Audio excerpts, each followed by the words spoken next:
Sir, we can start now. Well, thank you so much, Mr. Kareem. And I am Dr. Anil Jyoti Vasu.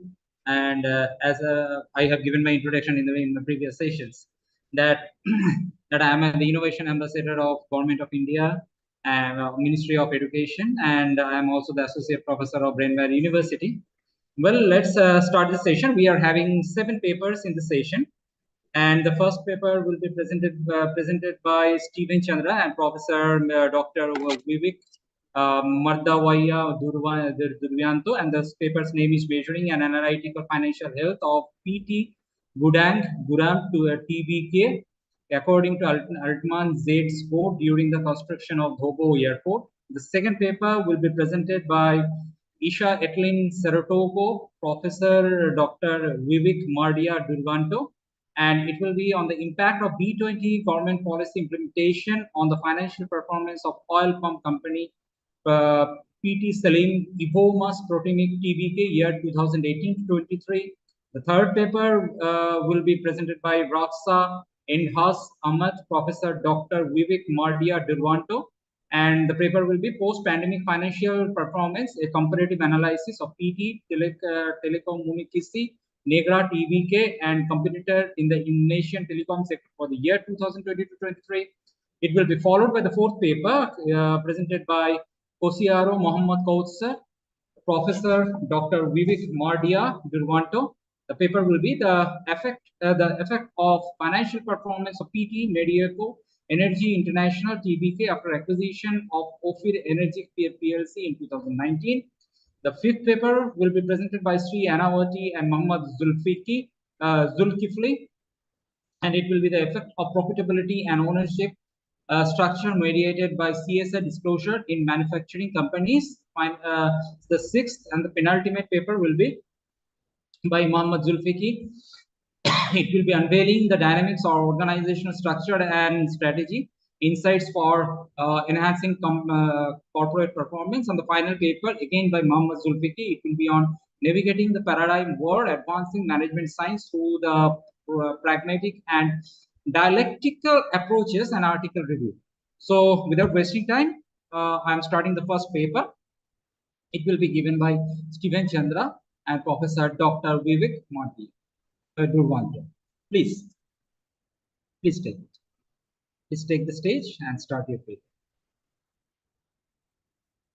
Measuring and analysis financial health of PT Guram TBK according to Altman Z score during the construction of Dhobo Airport.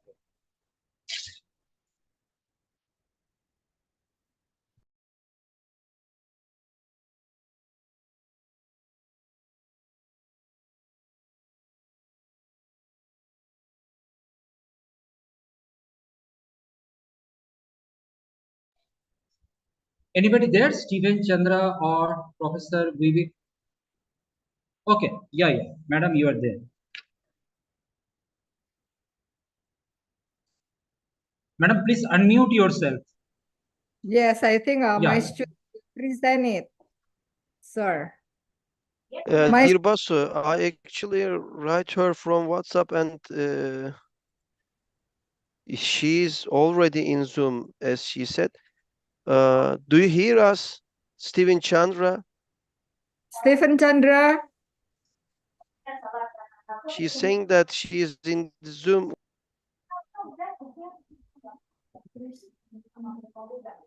Okay, I will tell her to join.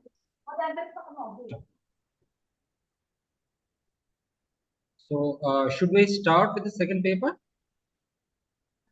Yeah, I think please proceed to the second paper, then I will tell to be ready. Sure. Thank you. Okay, so we are starting with the second paper, that is the impact of B20 government policy implementation on the financial performance of oil pump company, PT Salim Ivomas Pratama PVK, year 2018 to 2023. And it will be given by Aisha Etling Surataga and Professor Dr. Vivek Mardia Mardirwan. Pak Raksa, Pak.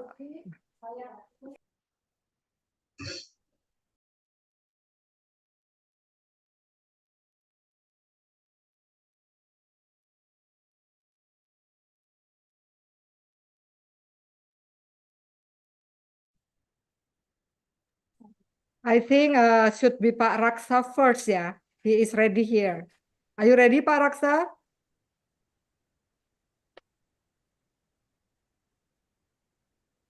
Yes, Prof. Yeah. Raksa first, please. All right, Prof. All right, Prof. Okay. So probably let this is me the third share paper screen. then.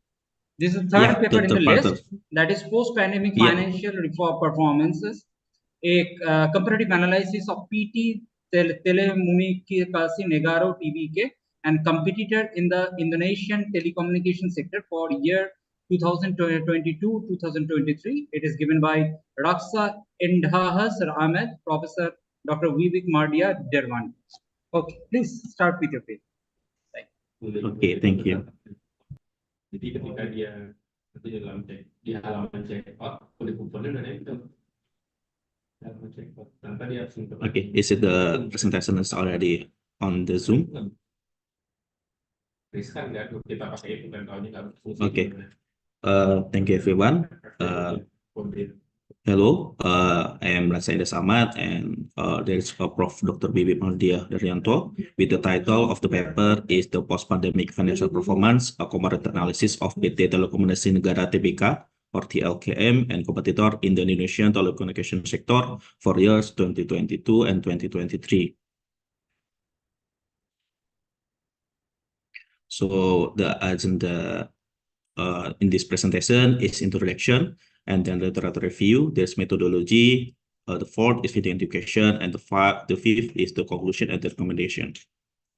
The first introduction, the COVID-19 pandemic significantly impacted global economics, with the communication sector playing a crucial role in maintaining connectivity during lockdowns. This study focused on the post-pandemic financial performance of PT Telekomunikasi Negara TBK or TLKM from 2022 to 2023, compare it with the key competitor of PT Indosat TBK or ISAT. The objective to assess how this company navigated the post-pandemic landscape, evaluating their response and strategic response. The analytic include the key financial ratios such as ROA, ROA, NPM, and TATO and FATO, and their current ratio, which are critical for assessing the profitability, efficiency, and overall financial health. The methodology involves detailed ratio analysis and benchmarking compared to LKM and ISAT financial ratio to identify the trend and areas for improvement, and benchmarking against industry average to assess relative performance. This comprehensive approach offers a insight into its company financial health and competitive position. The study significantly highlights the pivotal role of telecommunication in enabling digital transformation and economic recovery post-pandemic. Understanding the LKM financial performance and growth strategies provides stakeholders with valuable information for making investment and strategic planning decision in the evolving digital landscape. So that's the introduction for this paper. The second literature review. TLKM, known as Telekomunikasi Indonesia, is the largest telecommunication company in Indonesia, was established in 1965 as partly government-owned enterprise. Over the decades, TLKM has been pivotal in shaping Indonesia telecommunication infrastructure, providing a broad range of services, include fixed line and mobile telephone, internet, and data communication. Key milestone in TLKM story includes significant nationwide service expansion during the 1918 and the 1990s, a shift to digital technology into 2000, and the establishment of Telkomsel, which has become the Indonesia's largest mobile operator. More recently, Telkom has focused on digital transformation, heavily investing in advanced technologies such as fiber optics, 4G, and 5G networks, as well as expand into digital service portfolio to include cloud computing and data centers. The second literature review is ISAT, established in 1967. Initially focused on international telecommunication, but has since brought the service into mobile, fixed line, internet service. Major development include 23 merger with Satelindo Ariam3 and the acquisition of Qatar Ooredoo Group in 2013, which rebranded the company as Indosat Ooredoo, and 2021 merger with Hasesan 3 Indonesia, forming Indosat Ooredoo Hutchison. This recent merger aims to drive further digital innovation and transformation in the Indonesia telecom sector. Basically, this Telkom is the biggest telecommunication in the Indonesia, and the second one biggest is iSAT. And the financial ratio are crucial tools for assessing company financial performance and health. They offer insight into operational efficiency, profitability, liquidity, and solvency by analyzing a relationship between financial statement figure. Investor, analyst, and manager use this ratio to evaluate company financial stability, compare performance across periods, and make informed investment or management decision. Financial ratio fall into four main categories: profitability, liquidity, leverage, and efficiency. The profitability ratio to measure company ability to generate profit relative to revenue or asset include ROA, ROE, and NPM. The liquidity ratio is to evaluate company's short-term financial health, including current ratio and cash ratio. The third is leverage ratio to assess financial risk and long-term stability by comparing a company debt to equity level, such as DER and ICR. The fourth is efficiency ratio, the asset management effectiveness, including TATO, FATO, inventory turnover ratio, and receivable turnover ratio. We enter to methodology. The methodology in this study conduct a comprehensive analysis of financial performance of TLKM compared to iSAT for the years of 2022 to 2023. The methodology involves three main steps: data collection, ratio analysis, and decryption analysis. Data for TLKM and iSAT collected from Indonesia Public Financial Report available on IDX website of www.idx.go.id. This secondary data from the foundation for evaluating the company financial performance over the specific period. In the rational analysis phase, the key financial ratio are computed to assess various aspects of financial health and performance. This ratio include ROA to measure asset on utilities efficiency, ROE to evaluate profitability from shareholder equity, NPM to indicate the proportion of income remaining as profit, and additionally TATO and FATO to assess revenue generation and asset use efficiently, and DER and CR to evaluate financial leverage and short-term liquidity. The final phase involves descriptive analysis, where the calculated ratio are compared between TLKM and iSAT to evaluate their relative performance. This comparison helps identify trend and insight into each company financial health. This study acknowledges limitations such as inability of financial data alone to capture all economic variation and the potential for this analysis to not fully represent the company overall condition and capabilities.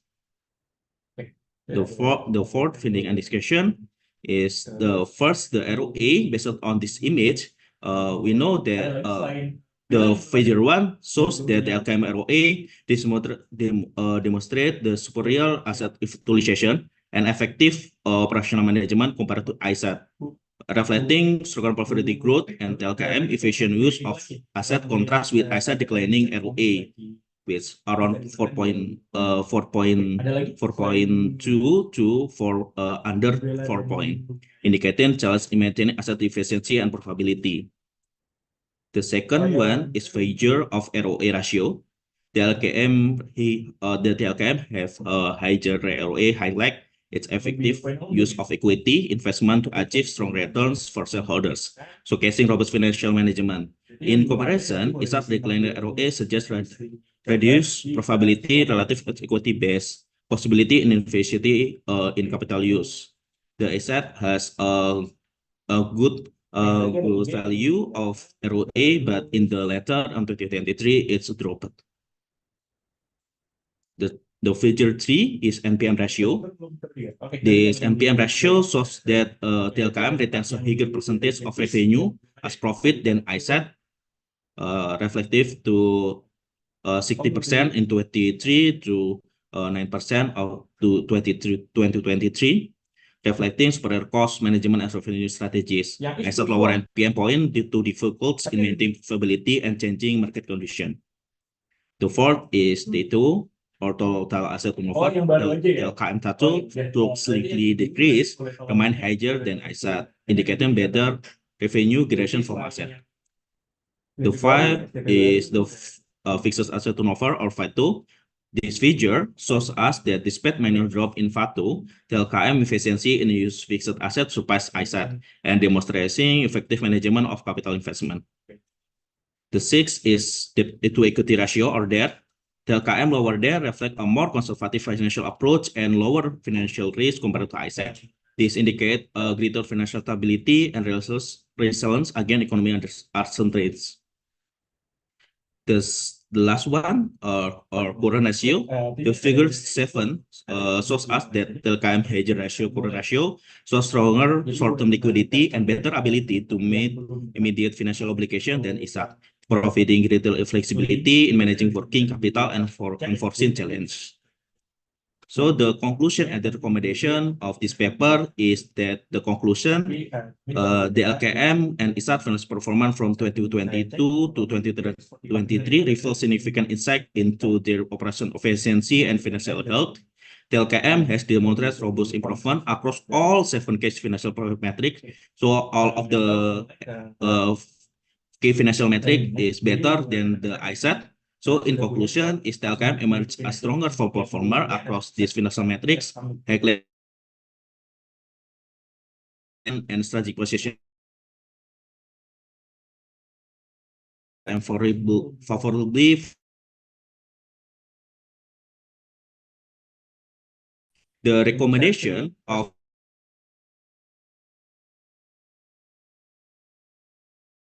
company focus on optimizing asset efficiency and cost management to sustain T2 and NPM, and strategic investment in advanced technology and new market segments so align with TLKM's strong return of equity or ROE to drive revenue growth and enhance shareholder value. Of management and practice and transparent communication of financial strength will bolster investor confidence and ensure financial resilience amid market uncertainties. That's all for the presentation. Thank you. Thank you so much, Raksa. Thank you so much, Raksa Indahas, for your wonderful paper on the post-pandemic financial performance.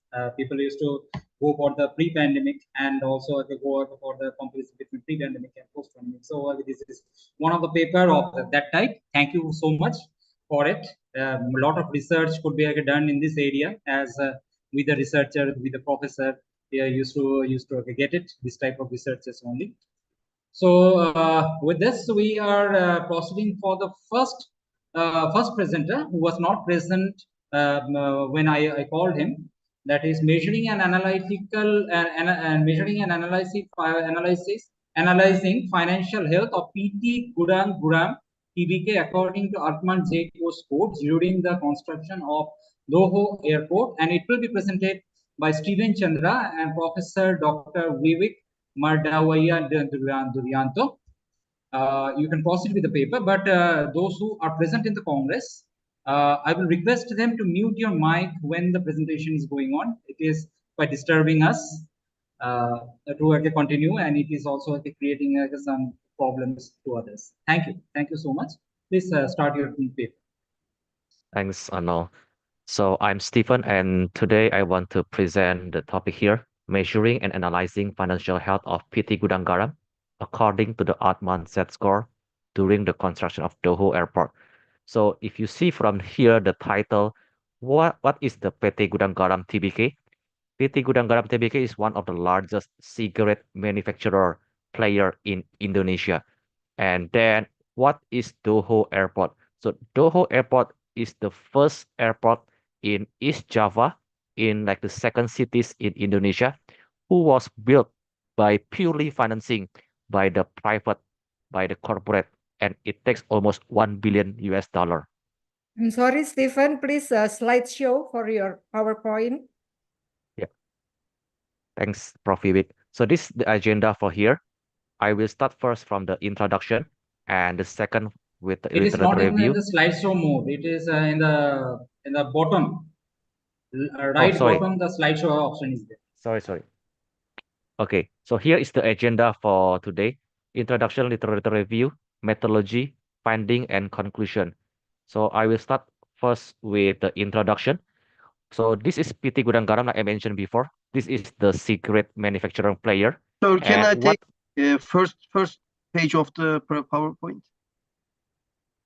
Yes. Yes.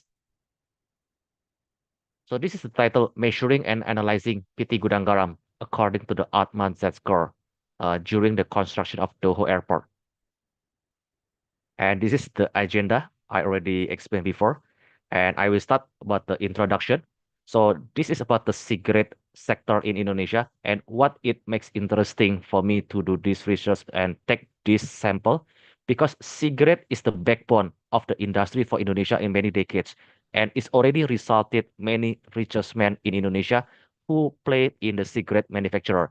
And all the players realized that the government of Indonesia trying to strict the consumption of the cigarette. And this is quite normal when the government of Indonesia trying to increase in excess tax in 2020. And this is also ironic situation when the situation paralleled with the COVID outbreak. And both factors drive to the weak demand and purchasing power from the small and the middle income class consumer in Indonesia. And all of these factors have a negative impact to the cigarette manufacturer performance, including one of the subject here is PT Gudang Garam, which is the second largest manufacturing player in Indonesia. And Doho Airport, this is like the small airport in the second cities in Indonesia. And it's what is amazing for this one, which is like a notable, this is like the first project for Indonesian government and also for the corporate who built this by purely financing $1 billion without the support from the government. And then it also drives me how might the company like PT Gudang Garam funding this 1 billion project amid challenging situation. So starting first from the phenomena, like Indonesia is like the second largest for the cigarette market in the world after the China, and it takes like more than $34 billion in 2023. And contribution tobacco to GDP Indonesia is more than 20 billion in 2022. And this one also has a benefit for the Indonesian economy, especially for the micro and small workers, because during the COVID, tobacco still is resilient business where it absorbed more than 1 million workers. And then during 2019 and 2020, PT Gudang Garam commit to build Doho International Airport just to support the local economy in East Java in the Kediri Regency cities. And it takes like $1 billion. At that time, PT Gudang Garam never expect that COVID outbreak will come soon in early 2020. And without this one, the government Indonesia is not considering about the COVID outbreak. They keep increasing, and in 2020 they put like 21.5% excess tax, which is like the highest ever hike is in history. And during 2021 until 2023, they keep double digit 12.5%. And PT Gudang Garam, as the manufacturing player, they have a negative impact in terms of the revenue growth and also the profit declining since 2020. Because of these reasons, I also compared with the previous research in the cigarette manufacturer. Usually and normally they investigate about the excise tax rate to the sales and financial performance using the liquidity ratio. However, the research normally in the past do not examine the relationship between the 5 factors at Z-score and the potential bankruptcy, especially during this notable period construction of Doho Airport. And not stopping with that, PT Gudang Garam also commit to build another toll road in Kediri in Q1 2024, and it cost almost $1 billion, 700 million US dollar, and it is purely from PT Gudang Garam. Next is about the literature review. I put 2 literature review here about the concept of the financial distress, and the second also about the Atman Z-score. So financial distress I put here, I take from the 3 quote. First is about from the Casey 1985. He put the concern about historical operating cash flows is the key one. If you want to assess the operating conditions, the future cash flow from the operations is the key one. And the next is about the Andare Kaplan, 1998. is about what is the risk, what is the event affecting the financial distress event. Because usually financial distress is not only coming from the internal, but also from the external parties. So this one, you can see first about the highly leveraged transaction, second is about the mismanagement, and the third is about non-efficient operating structure. And the last is coming from the Beaver 2011, that financial distress is the inability for the company to pay its obligation when they mature.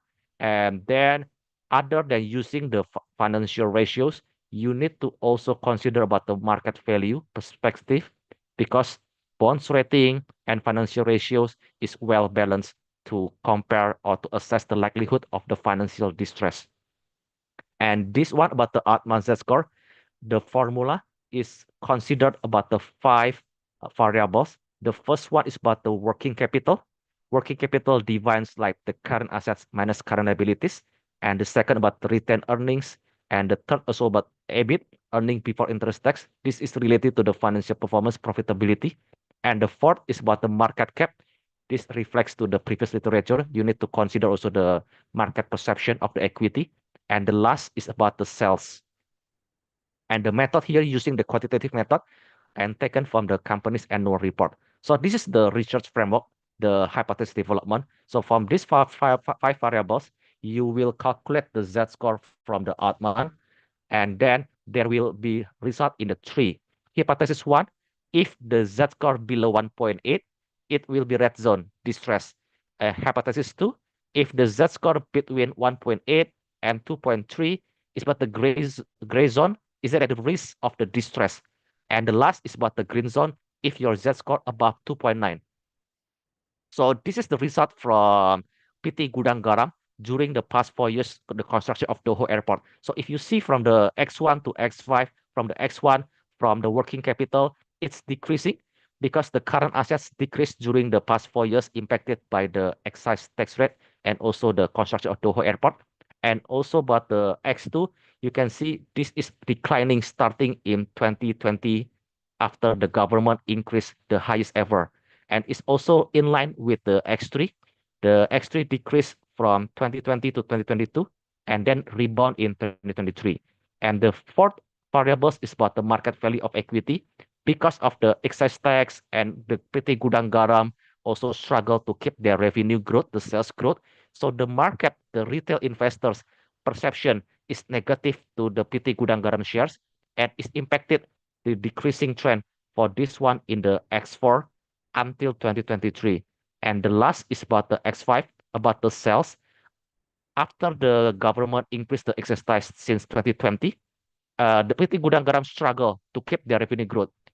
And the next 2 years, especially like last year, 2023, PT Gudang Garam failed to maintain the double-digit sales growth. So it's a real negative impact from the purchasing power weakened after 2020.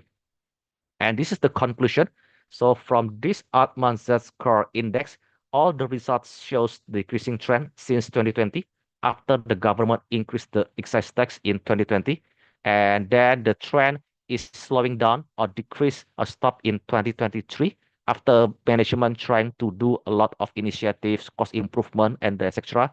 And the result from this one, going back to our research question and research objective for this one, how is the financial health of PT Gudang Garam during the construction of Doho Airport, and it takes like $1 billion.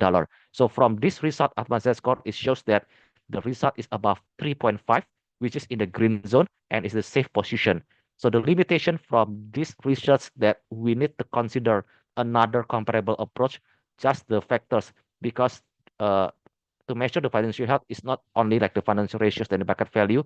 And during this situation, like when the Fed increase the tax rate, increase the interest rate, we need to also consider like the macroeconomic, how to impact to the financial health of the company. And the recommendation from here, because PT Gudang Garam already signed the commitment, $700 million with the government to build another toll road in Q1 2024, and the construction will take another 4 years. We recommend to the management to take a greater responsibility to manage the expense, because we never know the global economic situation still uncertainty.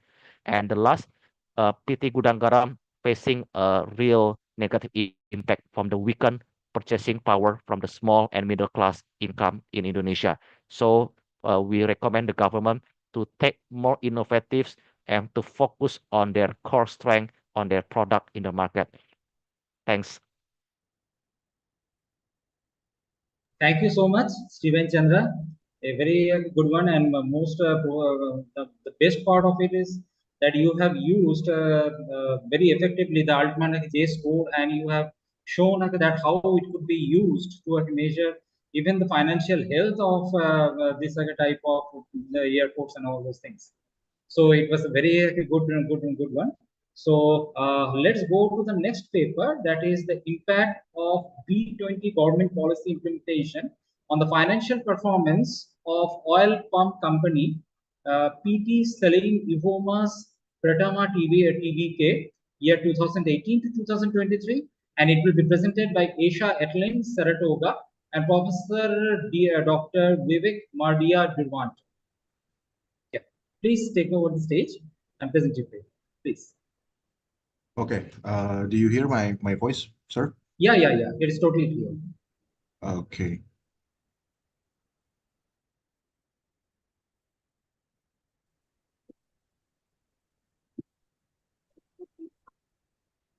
Okay. Do you see my screen? Yeah. Okay. Thank you. Good afternoon, everyone. My name is Aisha Saratoga, and today I will be presenting the impact of B20 government policy implementation on the financial performance of PT Salim Evomas Pratama TBK from 2018 to 2023. This research was conducted under the guidance of Professor Dr. Wiwi Mardawiah Daryanto at Sekolah Tinggi Manajemen IPMI Indonesia. Okay, here's the agenda for today's presentation. The first is introduction. The second one is a literature review. The third is a methodology, and then findings and discussion. And the last one is a conclusion and recommendation. Okay, how this presentation will cover the following key points. The first is B20 policy itself.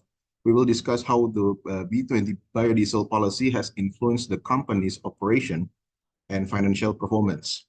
And then the second is a financial ratio, an analysis of key financial ratio to understand the company's performance. And then because the year 2018-2023 is we have a COVID-19, so we want to know is there any impact of COVID-19 pandemic has affected the company, particularly in terms of the sales growth, price stabilization, and overall financial performance. And then the last one is a recommendation. We provide recommendation on how PT Salim Evomas Pratama TBK can further enhance its performance. And the central question is how might the B20 policy and COVID-19 make the company's performance better? Okay, the literature review is the first is total production of oil palm industry in 2023 and 2024, and contribution of GDP Indonesia from oil palm.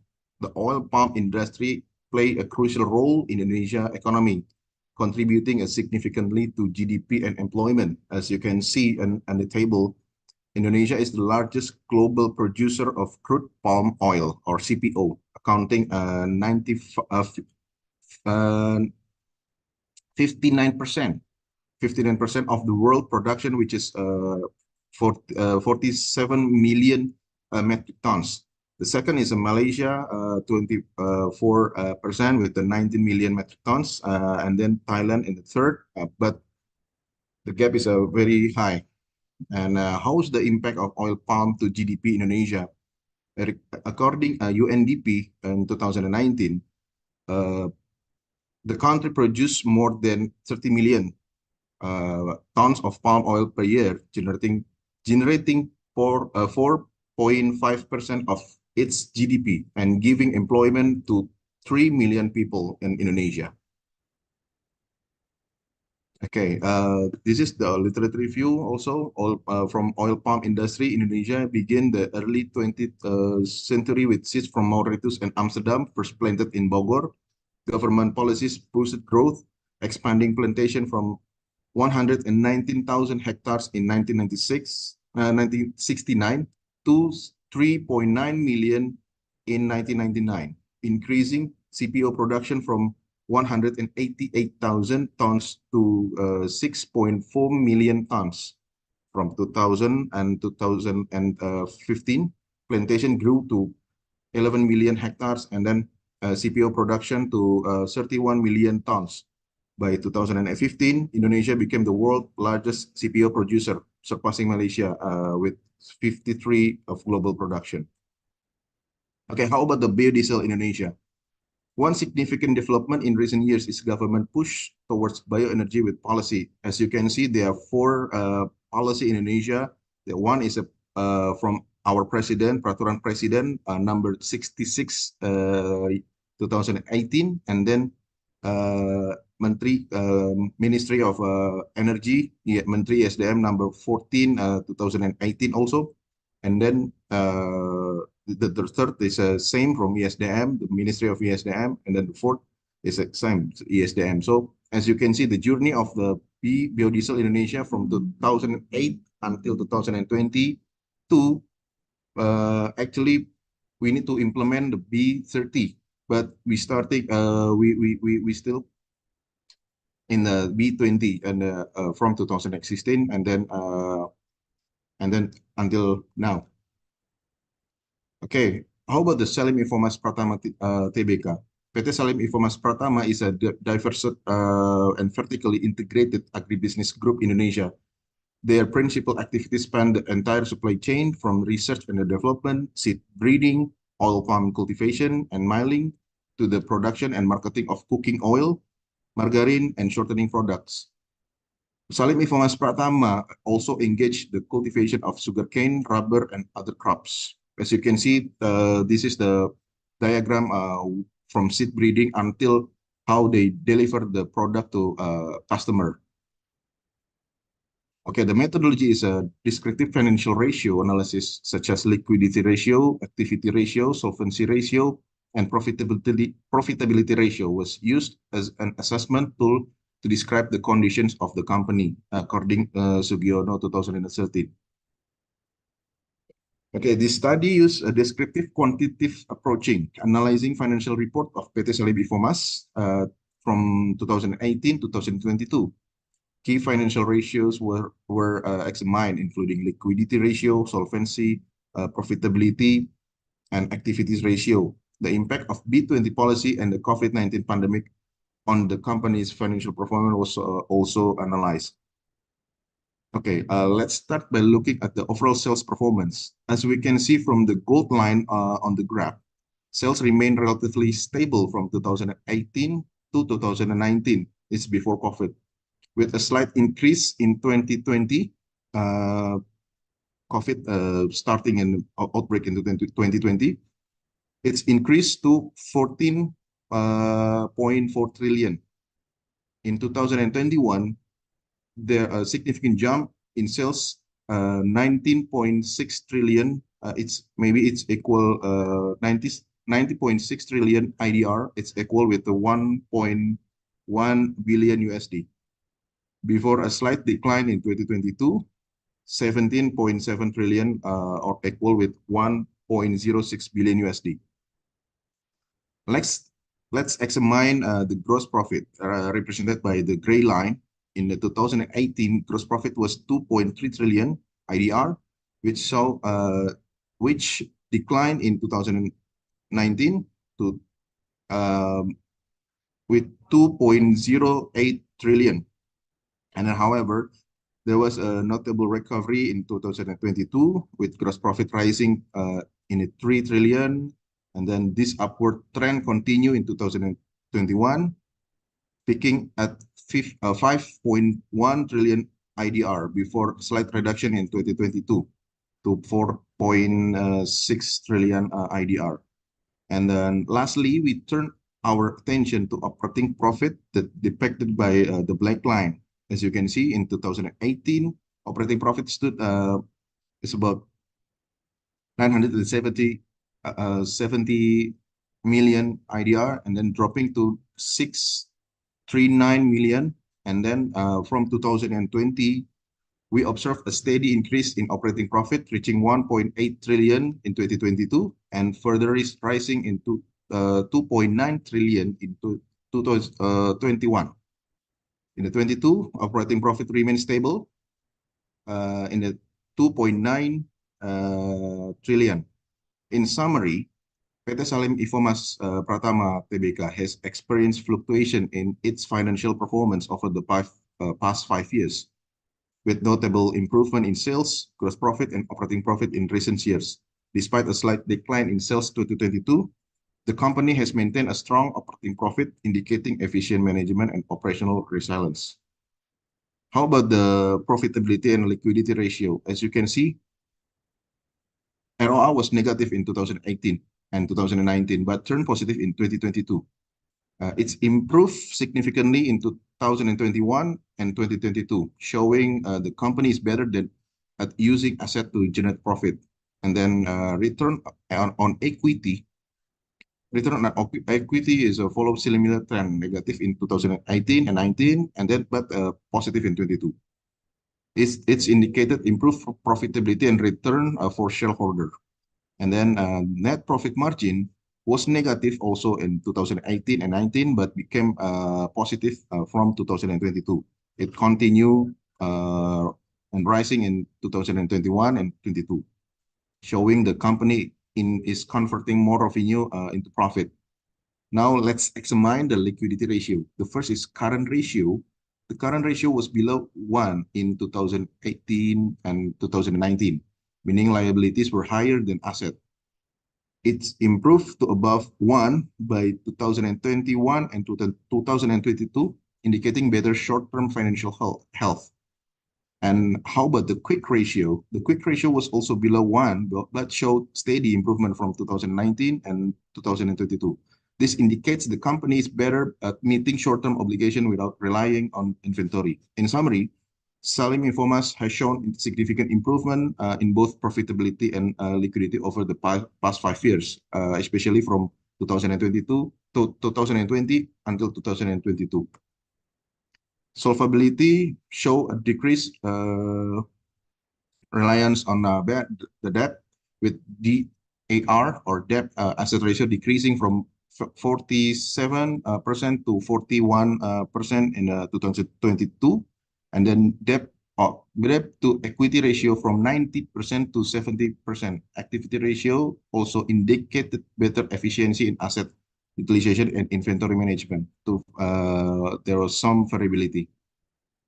Okay, conclusion and recommendation. There are one conclusion that B20 policy boosted domestic demand for palm oil, a key ingredient in biodiesel. This policy makes sales increase from 14 trillion in 2018 to 17.7 trillion in 2022. During COVID-19 pandemic, the demand of fourth derivative product from palm oil has increased, leading to higher price, and this is contribute to higher revenues and profitability. So, but the recommendation for PT Salim Infomas Pratama is they need to diversification the product portfolio, since their sales are downtrend compared with 2021. Okay, thank you for your kind attention. If you have any question, feel free to ask. Thank you, sir. Yes, now the floor is open. So anybody wants to place any question, they can. Okay.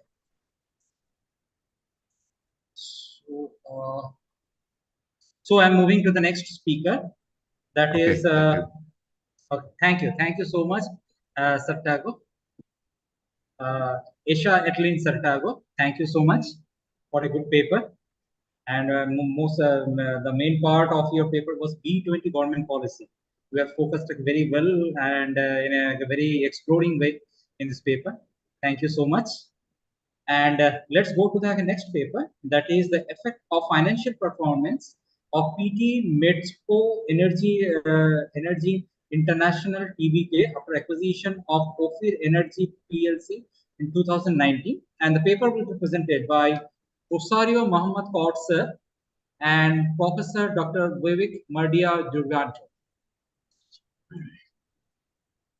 Okay, can you hear my voice? Yeah, I can Dr. hear your Basu? voice. Okay. Yeah, I can hear you. Okay. Please proceed. Okay. Okay, good morning, everyone, and good afternoon also for everyone. Today I will make some presentations. Sorry, about, I have to move it first. Okay, about the effect on financial performance of PT Medco Energy International TBK. It's similar with the PLC after acquisition of Ophir Energy PLC in 2019. Okay, the agenda of these presentations is an introduction, literature review, methodology, resulting discussions, and also the conclusion and recommendations. Okay, the background is PT Medco Energy International is established in 1980 and first going public by 1994. And after 1 year after, they make some starting for the M&A activity for the one field in Aceh, and they develop their branding or expertise in maintaining productions from the aging facility and also extending the production of its asset. This is the interesting point, and at least with the some volatile of oil price in the last of 10 years, and then Medco Energy International still continuing the acquisitions, and the last of 3 acquisition is in 2017, then 2019, and the last is 2022. This is the interesting point. We have to some attractive of the impact on the financial performance, particularly regarding the acquisition of the Ophir Oil Energy PLC, the UK-based company in 2019. So the research objective is to assess the company financial performance before and after the acquisitions, and then compare the company financial performance before and after. So the research question is about how did the Medco financial performance before acquisitions, after acquisitions, and compare the before and after. So can we see the significant difference the financial performance before and after acquisitions? Literature review is M&A can create synergies and also make some the merger will increase the market power. Charlie Paul and friends mentioned the financial ratio is good evaluations, a method to measure the company performance. Then many companies using the benchmarking of their performance to the competitors.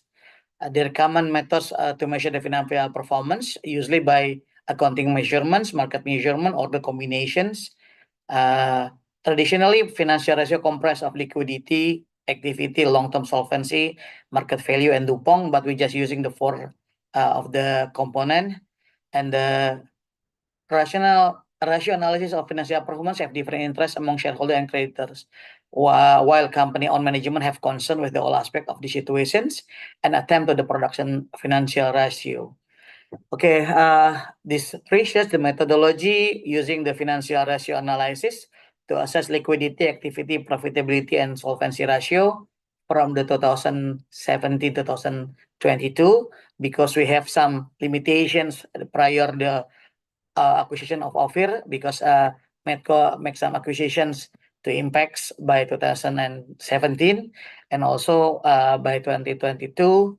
They also acquisitions for the shareholder of ConocoPhillips. So that's why we can just make some 8 quarters before and after the acquisitions. Okay, the research model that we developed, the research model adapted from the previous research in Nigeria, and also measuring the financial performance and comparing before and after acquisitions. Data was obtained, not the accounting measurement, but from the market measurement using Stockbit applications. So then the model that the research model we can develop is we make some financial performance before and after acquisitions, Then we make some hypothesis testing to see the significant difference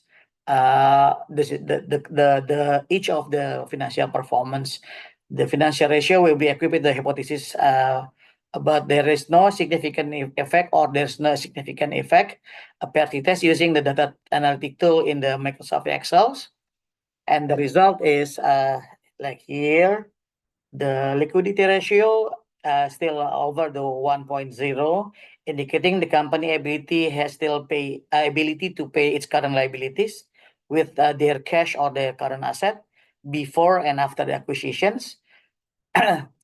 And before the acquisitions, the receivable convert to cash is faster relatively, but getting slower after acquisition because they have some cash run out for the acquisitions, but also influenced by the global pandemic. So you can see here there's some delay of the receivable conversions to the cash. But for the inventory turnover indicate not slightly different compared to the receivable conversions, but you can see also from the total asset turnover also the same thing. They're still relatively flat.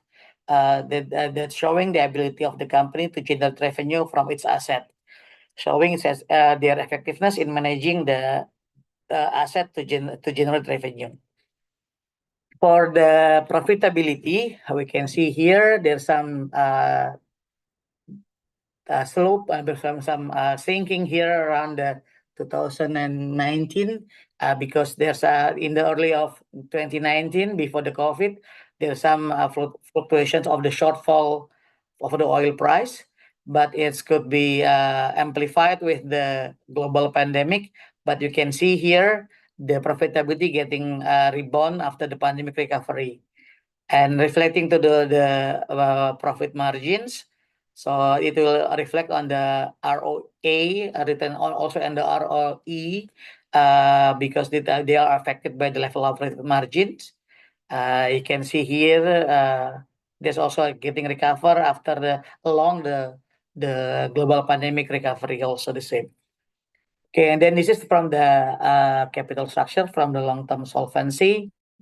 From the capital structures of the debt to asset ratio, the ratio still relatively flat around 1.5, but the debt to equity ratio a bit high, that more than 1.0, that indicating that company relies on debts or external financings than to equity for their business expansion activities.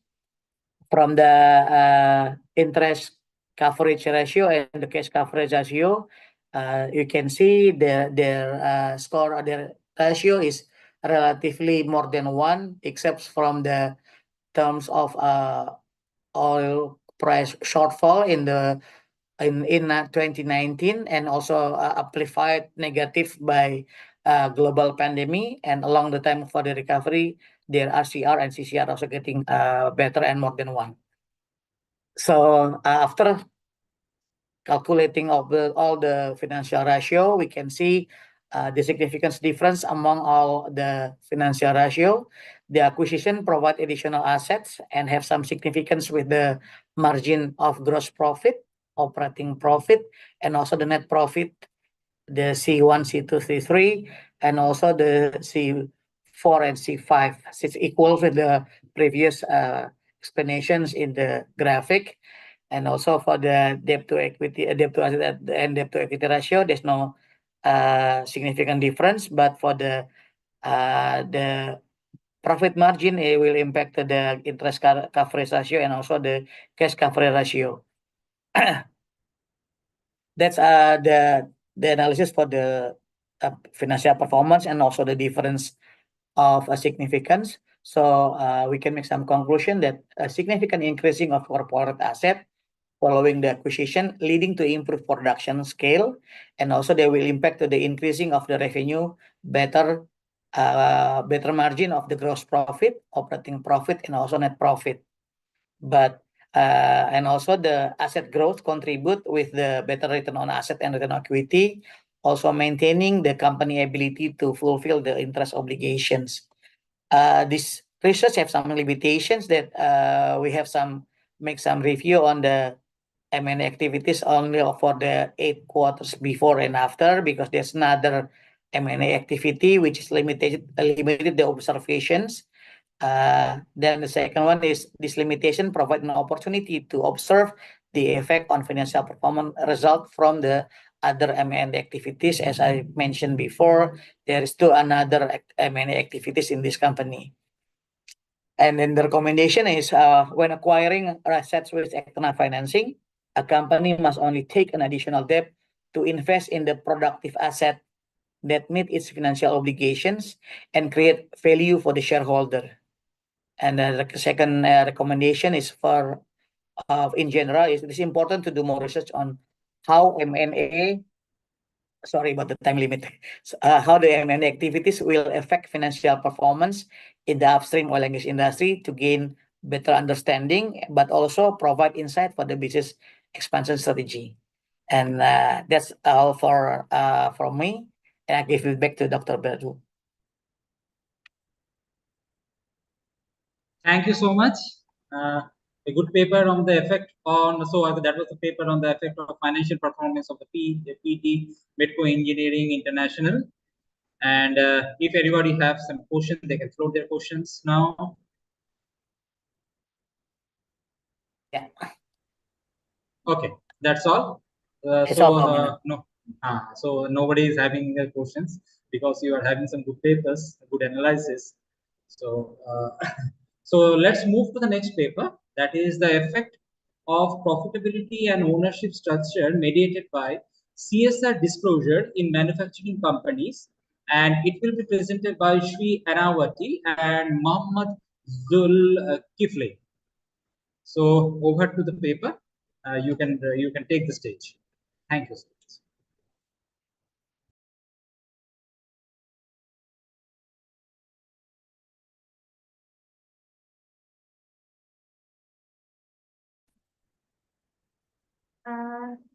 Good afternoon, sir. Do you can hear my voice? Yes, it is totally audible. You can. Your slides are also visible. No issues. Okay. Today I'm going to present the effect of profitability and ownership structure mediated by CSR disclosure in manufacturing companies by Sri Anawati and Dr. Insinyur Muhammad Zulkifli from University Global Jakarta. The agenda first is introduction, second is literature review, third is methodology, fourth is conclusion and recommendation.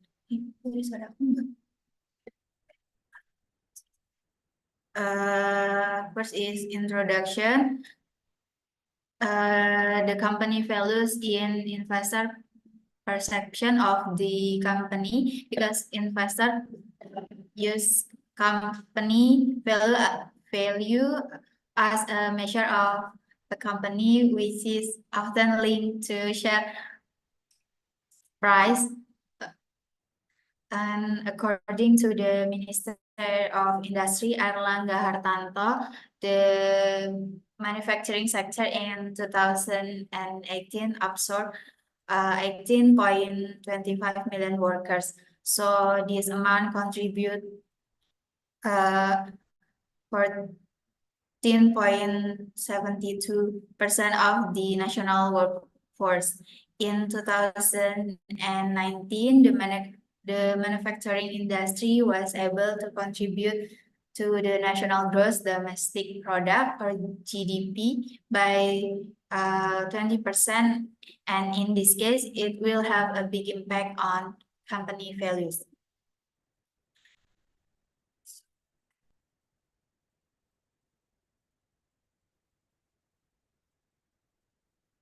The study aims to test the effect of profitability and ownership structure on corporate value mediated by corporate social responsibility disclosure. Sample used in this study is a company that is flagged on the Indonesia Stock Exchange for period 2019. The sample selection method used purposive sampling, so the sampling is in accordance with the researcher criteria.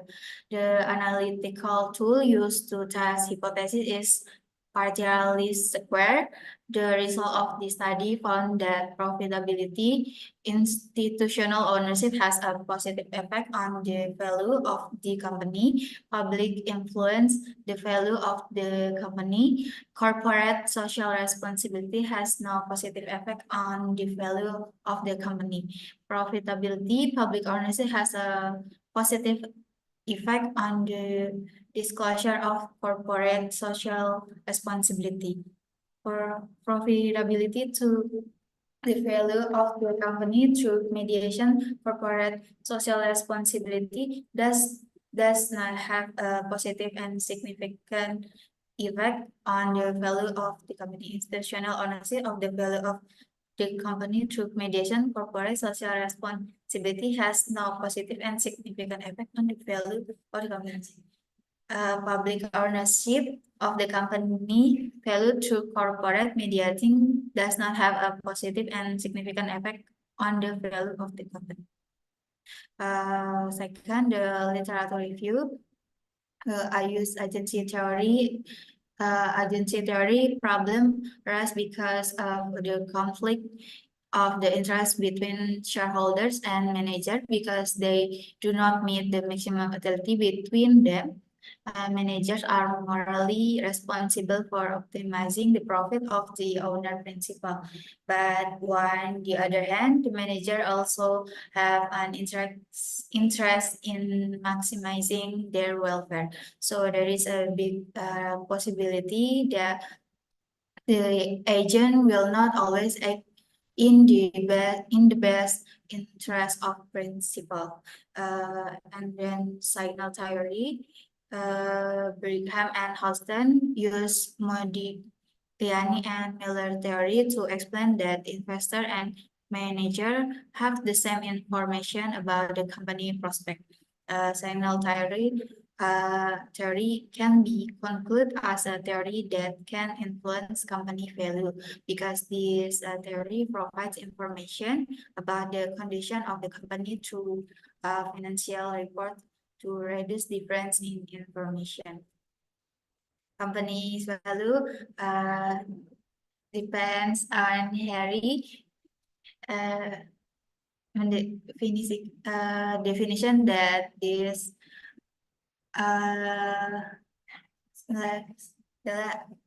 an ownership structure or insider ownership, the portion comparison or percentage between capital equality, including share owned by people inside the company. Institutional ownership, according Bernardi, institutional ownership is ownership of share in a company by institution or institutions such as insurance company, bank, investment company, and the other situation ownership situation. Institutional ownership has a very important role in minimizing agency conflicts that occur between managers and shareholders. Three, methodology. The type of data used in this research is secondary data, namely that obtained by researcher indirectly through intermediary media whose data source come from Indonesia Stock Exchange or BEI. Then type of data used in this research is secondary data, namely that and operational definition of reserve variable is given PVB is equal market price per share and divide book value per share. And two, variable independent ownership structure is measured of distribution of power in decision making, either for owner or for manager. Profitability measurement in this result use the following formula: OA equal net profit divide total asset. The institutional ownership in the study, institutional ownership is processed by ownership institutional, can be measured by KI, total share owned, divide total share outstanding. For public ownership, the public ownership ratio can be measured by KP, number of public share, divide number of share outstanding. And then conclusion and recommendation. The conclusion is profitability has no positive effect on the company value. Institutional ownership has an effect on company value. Public ownership has a negative effect on the company value. Corporate social responsibility has no positive effect on the company value. Profitability has a positive effect on the disclosure of corporate social responsibility. Institutional ownership has no significant effect on the disclosure of corporate social responsibilities. Public ownership has a significant effect on the disclosure of corporate social responsibility. Profitability on the company values through the mediation of corporate social responsibility has no positive and significant effect on the company's value. Institutional ownership of the company value through the corporate social responsibility mediation does not have a significant effect on the company value. Public ownership of the company's value through the mediation of corporate social responsibility. David, thank you so much, sir. Thank you so much. The presentation was, as you all know, it was on profitability and ownership structure, mediated by CSR disclosure. Well, anybody having any question on it? If anybody wants to place any question, they are free to place it. Well, I feel from my side, some frameworks could be developed out of it. That could be a fine one. Good research could be made out, because it is, after all, the structure mediated by CSR disclosure. So very less models are there in this definite respect.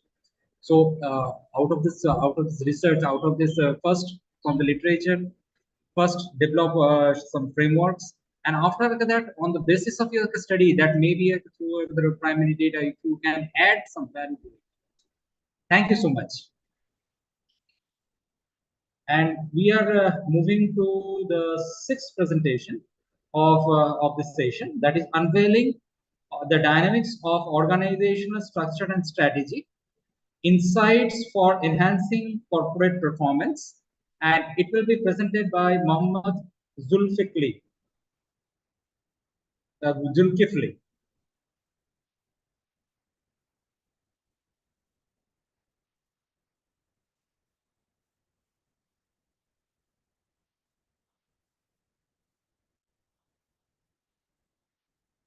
Yes, Mohammad Zulkifli, are you there? Please open your video. We are inaudible. We cannot hear you. Yes, sir. Here, my video, Dr. Zul. Yeah.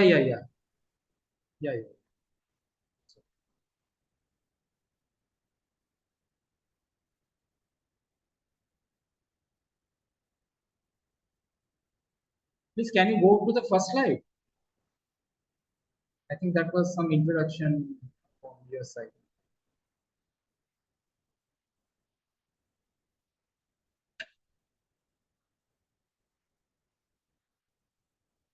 Are you facing some challenges to roll over?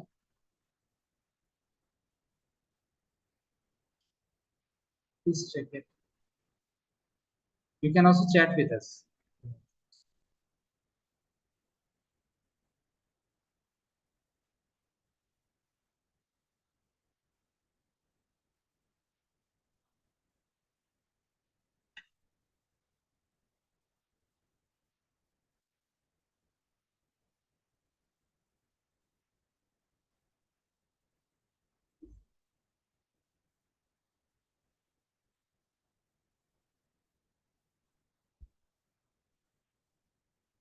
Is it audible to others? It is not audible to us. No, no, we also do not hear. Yeah. Presenter. Please, Mohammed Zulkifli, because you are having 2 consecutive papers, please take care of it. Make it audible at the earliest. Mr. Zulkifli, are you sharing the screen? Who is sharing the screen? Yeah, sir. Perry, do you have? Can you send this presentation to me? I will share. If there is a voice in this video, please share it to me. I will share. Okay, I have Google Drive.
What for we are waiting, Mr. Basu, Professor Basu? Actually, his slide was not visible. Oh, I see. And so it is shared with Mr. Keradal.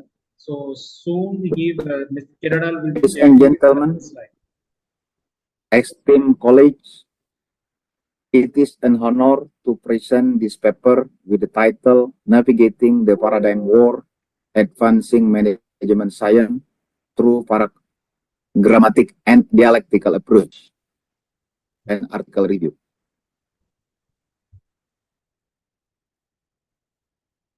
To present this paper with the title Navigating the Paradigm War, Advancing Management Science Through Paradigmatic and Dialectical Approach, and article review.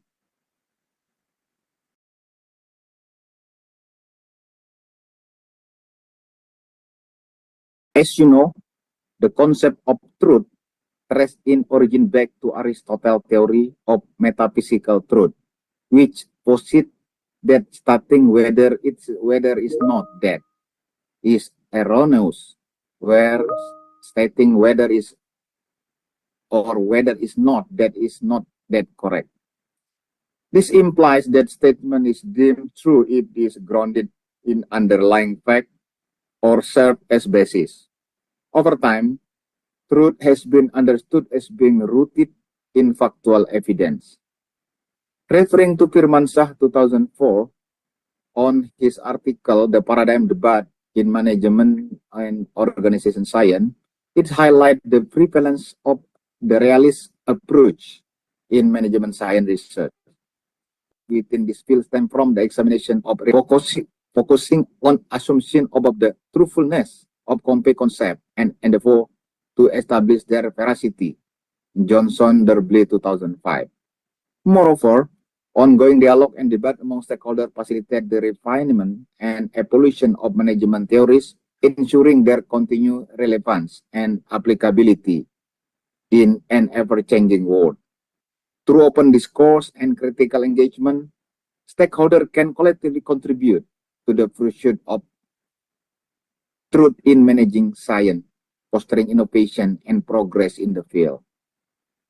In this literature review, I will focus to dynamic nature of truth in management science, its continual evolution, innovation, and collaboration. In according to Gribben and Huns, 1978, management science exhibit characteristics akin to those of traditional science. This intrinsic trait define the field and contribute to dynamic nature of truth within it. The virtual evolution of management science underscore its fundamental nature, distinguishing it from transient phenomena influenced by external factors. The theory jungle in management science is navigating paradigm diversity and complexity. Kuhn 1961 introduced the theory of the jungle of theory in management science, also known as the management theory jungle. This concept emerged from the recognition that developing single theory to explain all management phenomena was deemed impractical by many scholars. And Lewis and Fryme, 1999, paradigm represent the practical application, assumption, and agreement shared among scientists who possess a comprehensive understanding of techniques, characteristics, and goals within their field. Paradigm as institutional framework across various disciplines, with 1984.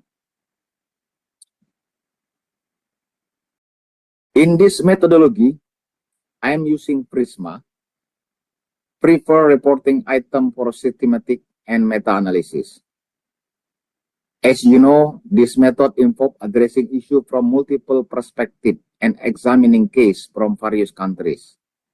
To prepare a comprehensive literature review, researchers rely on various electronic sources, including search engine database such as ScienceDirect and Web of Science. The source help in gathering relevant review, in selecting suitable discussion topic for the simulation of urban growth model. Researchers adhere to guidelines for systematic meta-analysis. What we finding from this article review? Scholars are often expected to align consistently within a single paradigm. However, encountering limitation in explaining a phenomenon within particular paradigm should be viewed as an opportunity for deeper exploration. Kuhn 1970 paradigm encompasses 4 elements: symbol generalization, which reference scholarly community; metaphysics, guiding what is considered logical explanation; values, justifying research topic; idea example, offering solution to problem. And paradigm can also shed light on the essence of science itself. The existence of multiple paradigms within the field forces diversity of thought and encourage the interdisciplinary dialogue. Paradigm serve as foundational framework that shape the direction of research, theory development, and scholarly discourse within management science. In conclusion, the advancement of management science is deeply rooted in its ability to adapt and innovate in response to changing economic, professional, methodological, and cognitive factors.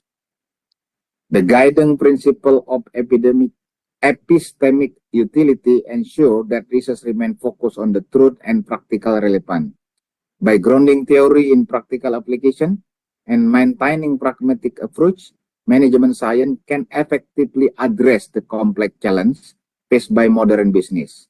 This adaptability is crucial for discipline's continued evolution and its capacity to offer meaningful solution. I will end my presentation. Thank you for your time. Thank you for your presentation. It was on the pragmatic and dialectical approaches. Really, a less number of researchers are there in terms of this pragmatic when it is connecting to the pragmatic and dialectical approaches.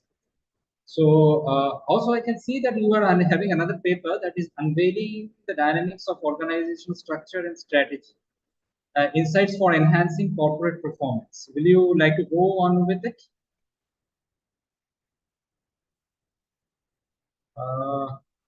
Mr. Mohammed Zulkifli, would you like to go on with it? Okay.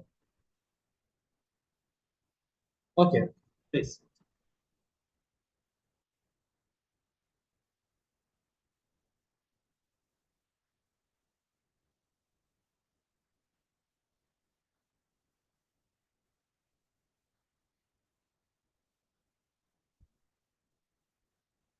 Ladies and gentlemen, esteemed college, let me share my article with the title Unveiling the Dynamics of Organizational Structure and Strategy, Insight for Enhancing Corporate Performance.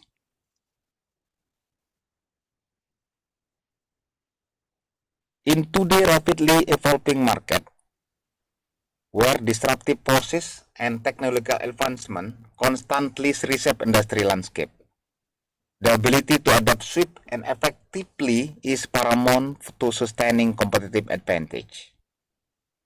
This debate underscores the fundamental importance of aligning organizational architecture with strategic objectives to achieve desired outcome.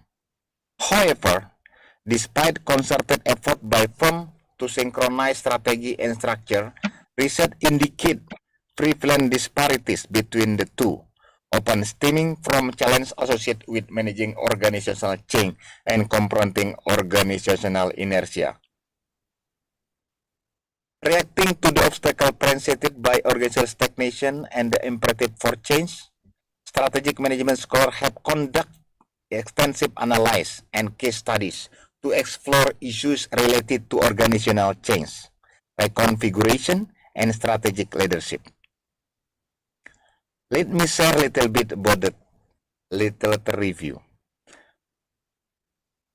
Modular product, organizational system, and process. The theory of modular product and organizational system and process encompass several key concepts and theories that provide insight into the dynamic of modular system and their evolution. One such theory is the general modular system theory proposed by Skilling 2000, which suggests that the degree of modularity within a system decreases its components gain synergistic specificity. The other about dynamic capability and strategic structure. Dynamic capability plays a pivotal role in organizational adaptation and performance, particularly in the face of turbulent market.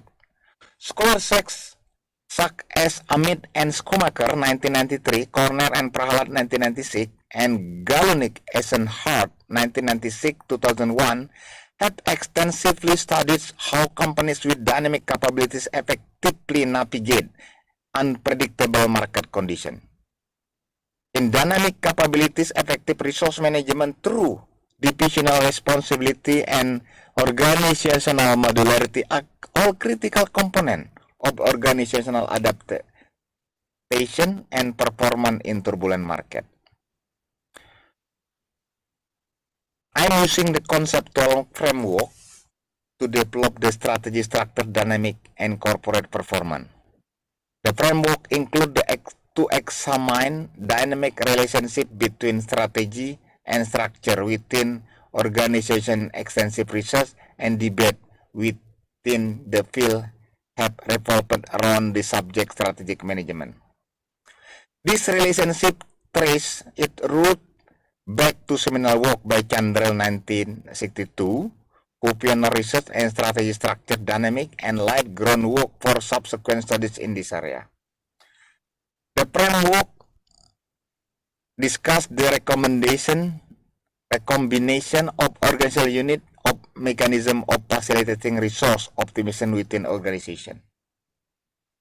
Comprehensive conceptual framework will illuminate the complex interplay between external environmental factor with internal organization dynamic that underpin restructuring decision in merge acquisition. This framework multi-piece nature of organizational dynamic is unveiled through valuable insight provide restructuring, highlighting the need for firm to navigate a diverse array of influence to achieve tactical objective effectively. What finding? The analysis of the proposed strategy for framework aimed at developing strategic structure dynamics and organizational performance delve into the intrinsic association between strategy and structure within organization. Central the proposed framework is recognition of the nuance of multiple nature of the relationship between strategy and structure within organization. The framework adopts a holistic approach, recognition that strategy structure dynamic and structural performance are influenced by myriad of internal and external factors. It acknowledges the significance of various contextual factors, including industry dynamic, competitive pressure, and technology advancement and regulatory framework, which can significantly influence the strategic landscape framework in shaping the strategic decisions and structural configuration of organization.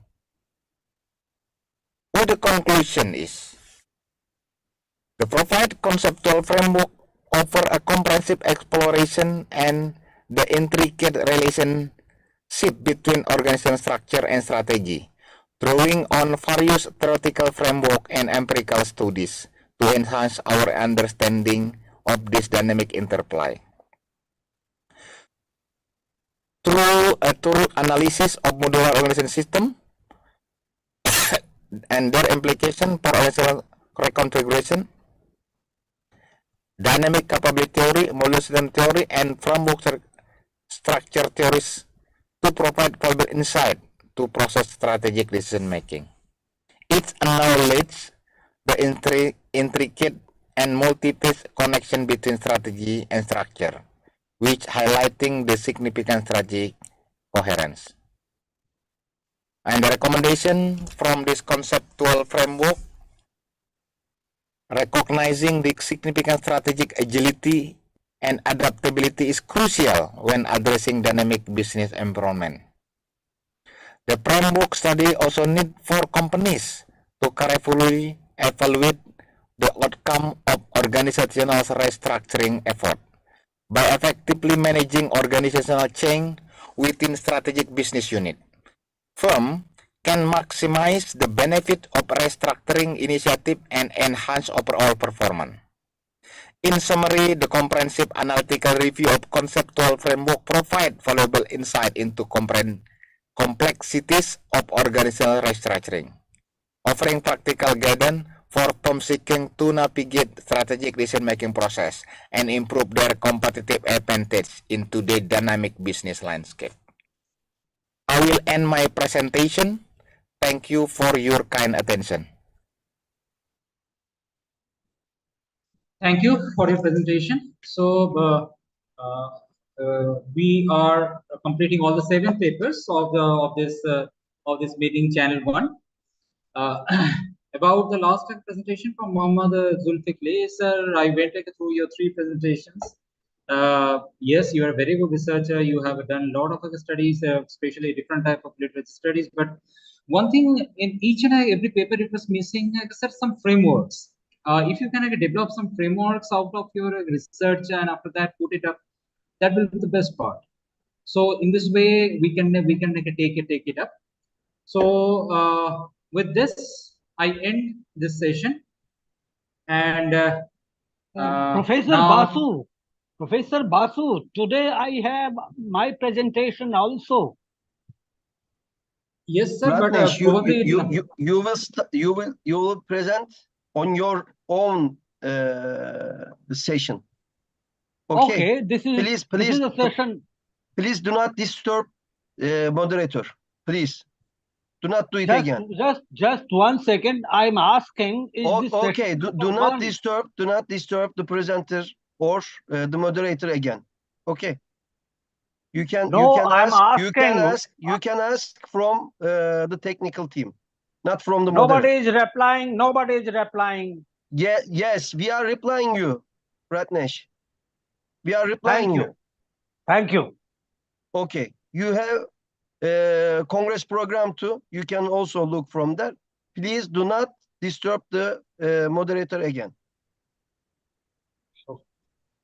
I have not for seen it, such a dear rude Basu. conference. You I can- have not seen such a rude Dear organizer. Ratnesh, do you hear us?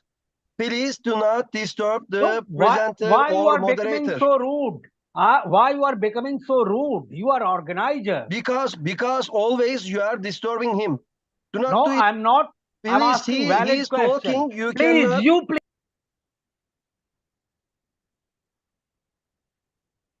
Okay, with this. Okay, sorry for it. You can proceed. So this was the last paper, and we have already concluded with this. There are 7 papers. All the 7 papers was presented in this session. So we have already completed it. So next, the moderator, Professor Deti Nurfadila, he will, he or she will be taking up the total session. The channel 1 for me, this moderating session is over. Please, you take it. Thank you so much, Professor Arnold Jyoti Basu. Thank you. It is my great pleasure to be a moderator for the next sessions. So allow me to check whether all the authors already joined for these sessions. Thank you, all of you. And with that, with your permission, I am leaving this session. Thank you. Thank you so much. Thank you so much, sir.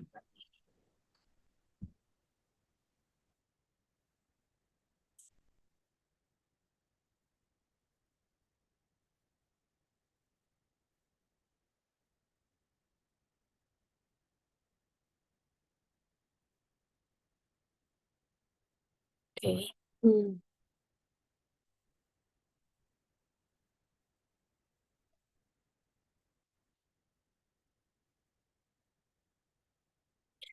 Okay, so the next sessions is session 2 will be moderated by me, Associate Professor Deti Nurfadila. We will have 6 papers will be presented by several authors. And for the first paper with the topic measuring and evaluating financial performance of the biggest taxi company in Indonesia, PT Bluebird Tbk during 2017-2021 and its resilience in the COVID-19 pandemic era, with the authors Baskoro F.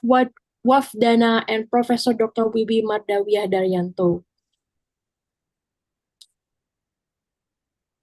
Okay, thank you so much. So you can start your presentations now. Okay, good evening in Indonesia, and I think good afternoon in Turkey. I will presenting the measuring and evaluating financial performance of the biggest taxi company in Indonesia, PT Bluebird, during 2017 until 2021, and its resilience in the COVID-19 pandemic era. In this journal, I mentored by Professor Dr. Wiwi Mardawiyah, and we come from Sekolah Tinggi Manajemen in IPMI, Indonesia. Yeah, for the introduction, my research question objective in getting through the pandemic, I want to know what financial ratio were affected and what financial activities determine the company resilience through the volatile period. In this journal, I will discuss on a financial ratio analysis approach, including liquidity, profitability, and solvency ratio for 2017 until 2021 period using secondary data on the company financial statement. Focus on liquidity ratio, including current ratio, profitability ratio, including return on asset and return on equity, and for solvency ratio, including debt to asset ratio and debt to equity ratio. And for the end of this journal, is organized to find out the things that need to be considered by the company in order to be able to be ready for a volatile situation in the future. Before I continue, I will give context about Bluebird Group. So Bluebird Group basically is the biggest and largest taxi operator in Indonesia, and currently they maintain almost 43% of market share in Indonesia. And Bluebird is founded in 1972. With currently they manage over 20,000 taxi all over Indonesia. And by the COVID-19 pandemic broke out in Indonesia, which is in February 2020, if I'm not mistaken, affect to the company performance. The decline in demand due to travel restriction by the government, and also affected the significant revenue drop and net profit decline in 2020. And for literature review, we use financial ratio, our number obtained for comparing one financial statement item and another item with a relevant and significant relationship. There are three financial ratio that I use here: liquidity, solvency, and profitability. Liquidity ratio is the company ability to meet its obligation that are due soon using its current asset. So in this ratio, I use current ratio. For solvency ratio, is the company ability to fulfill its long-term obligation, and for this ratio, I use debt to asset ratio and debt to equity ratio.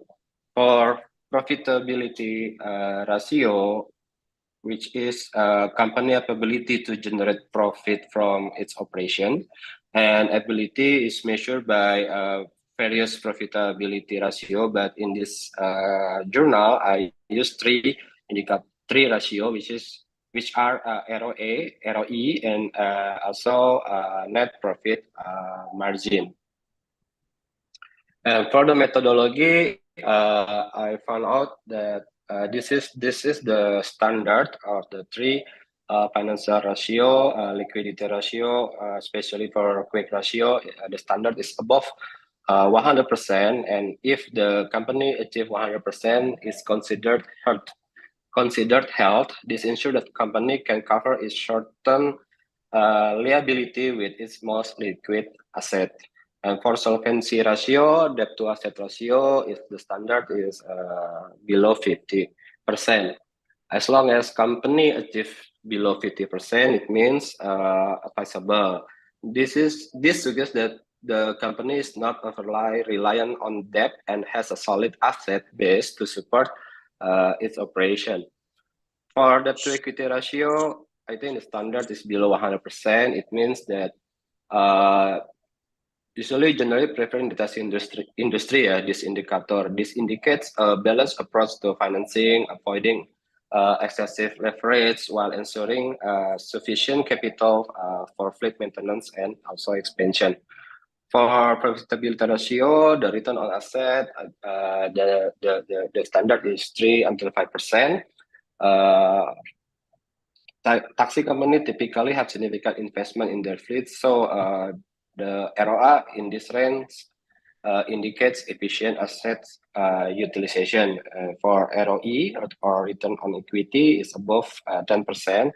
This indicator reflects effective use of shareholder equity to generate profit and suggests strong management performance. And for the profit margin, the standard is 5 until 10%. This shows that the company can maintain profitability while managing costs associated with vehicle maintenance, fuel, and labor. And my finding and discussion from Bluebird financial performance period 2017 until 2021, the current ratio is quite good.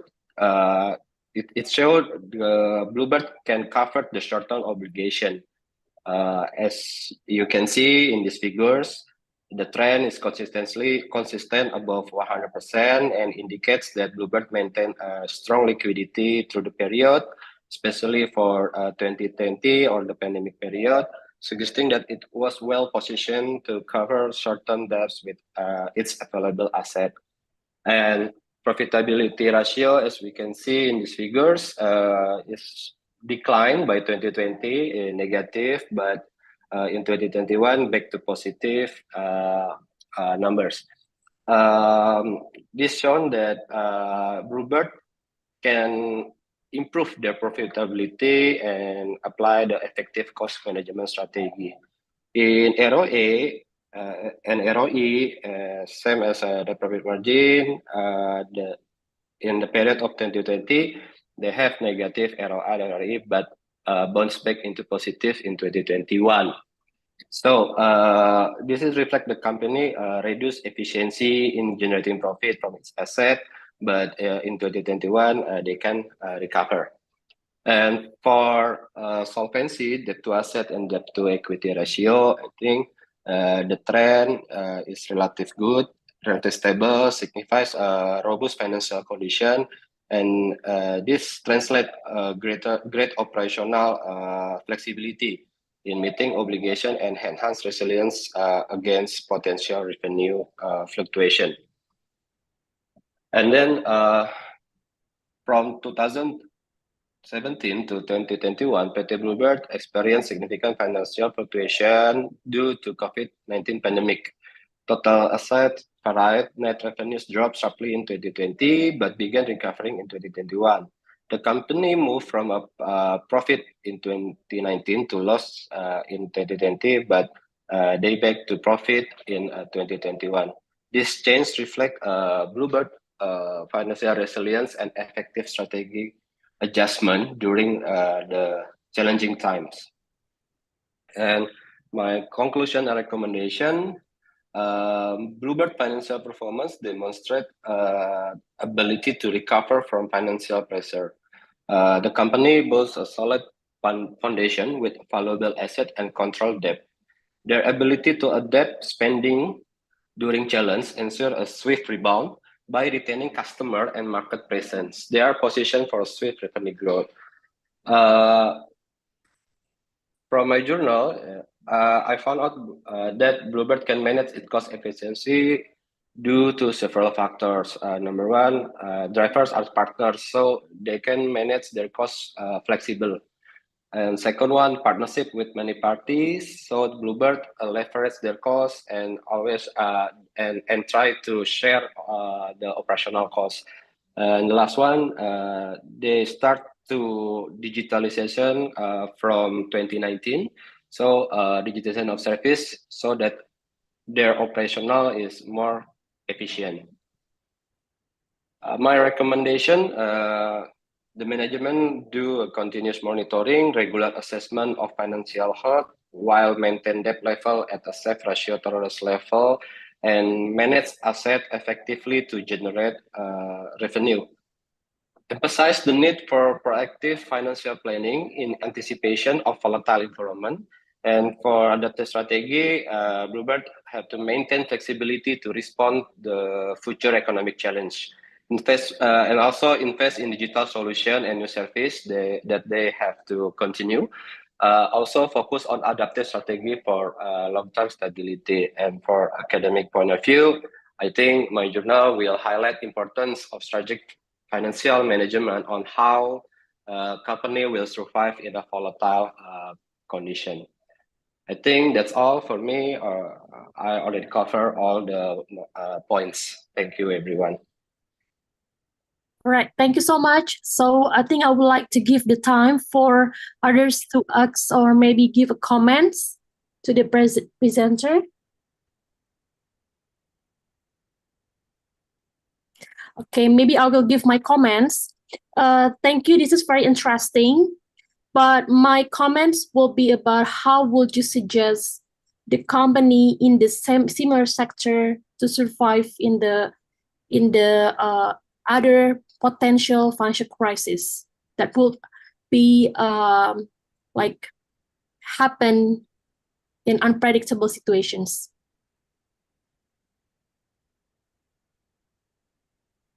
Please. Oh yeah, Thank you, Ms. Diti. I think learn from Bluebird, they have to more efficient on the operational costs and then maintain the debt level to its asset. Okay, thank you so much. All right. Okay, thank you so much for Baskoro and also Professor Wiwi. I think I will give the time for the next presenter. So the next paper with the title, The Use of Artificial Intelligence in One Aviation Institutions in the Philippines, with the author's name, Ati Gomeriano Amurao, Dr. Lina M. Constante, Dr. Ethel Reyes Chua, and Dr. Jenny Villa, Ms. Hazel Iris Pagulayan, and Ms. Erilyn Reyes. Sorry if I pronounce your names correctly. Okay, the time is yours. Thank you very much. Dr. Deti, can you hear me? Yes, we can hear you. Okay. Good afternoon and good evening, everyone. I am pleased to present to you our paper on behalf of the President, Attorney Gomeriano V. Amurao, Dr. Lina M. Constante, Dr. Jenny Villar, Ms. Hazel Iris Pagulayan, and Ms. Erilyn Reyes from Airlink International Aviation College in the Philippines. At the moment, it's 7:09. AI is one of the most recent technological advancements in the modern era. Artificial intelligence has immense potential for use in education since it may generate diagnostic and predictive models for accurate instruction, assist in identifying children who are at risk, provide timely intervention, and reduce the number of students who were dropped out of school according to OECD 2024. The most prominent uses of artificial intelligence in education from 2007 to 2019 were profiling and prediction, assessment and evaluation, adaptive systems and personalization, and intelligence transportation system, according to Zawacki, Richter et al. 2019. Through content analysis, Ali 2020 examined the methods for incorporating AI or artificial intelligence in language teaching, which helps humans and machines communicate by recognizing human speech and other linguistic characteristics. The most useful resources for aiding writers who speak English as a second language are currently online dictionaries and automatic machine translation. Thus, it is impossible to teach writing in English without using electronic text editors. Dictionary entries only provide basic word definitions, even when they are accompanied by examples of sentences. For my literature review, Pokrikova 2019 conducted research to investigate the many applications of AI in language education. Some of the tasks that were investigated include the following: delivering personalized learning content, translating a written or spoken text from one language to another, utilizing writing assistants, having conversations with chatbots, developing smart language learning platforms, enabling personalized language tutoring, and developing language learning materials. In short, AI is very useful in these aspects. The objectives: this action research aims to determine the most frequently used AI applications among selected students of Airlink International Aviation College. Find out the evaluation of the students encountered, notable issues about these tools. Critically analyze the reflections of the student learning with or without the use of AI, and to enumerate recommendations to motivate our students to conduct a new way of learning based on the findings. The research sampling technique employed for this research utilized purposive sample, specifically selected 36 aviation students from Airlink International Aviation College. The instrument used was an online questionnaire with 4 major questions that have been developed. This questionnaire was delivered to the digital platform, and it was also delivered to the group chat that was hosted on Facebook Messenger and the Google Form. The study initiated a thematic analysis approach to find, examine, and present recurring themes within the qualitative study. So these are the results of our survey with our students. Here's the response. The artificial intelligence used in their writing tasks are the following: Grammarly, ChatGPT, Bing, Bot AI, Google Bard, Killbot, Bypass GPT, and others said none. So as you see, the information presented in this table provides insights into the existing application of AI in their writing activities within the aviation school. It emphasizes the significance of incorporating AI technologies strategically and providing balanced guidance to maximize educational and professional progress.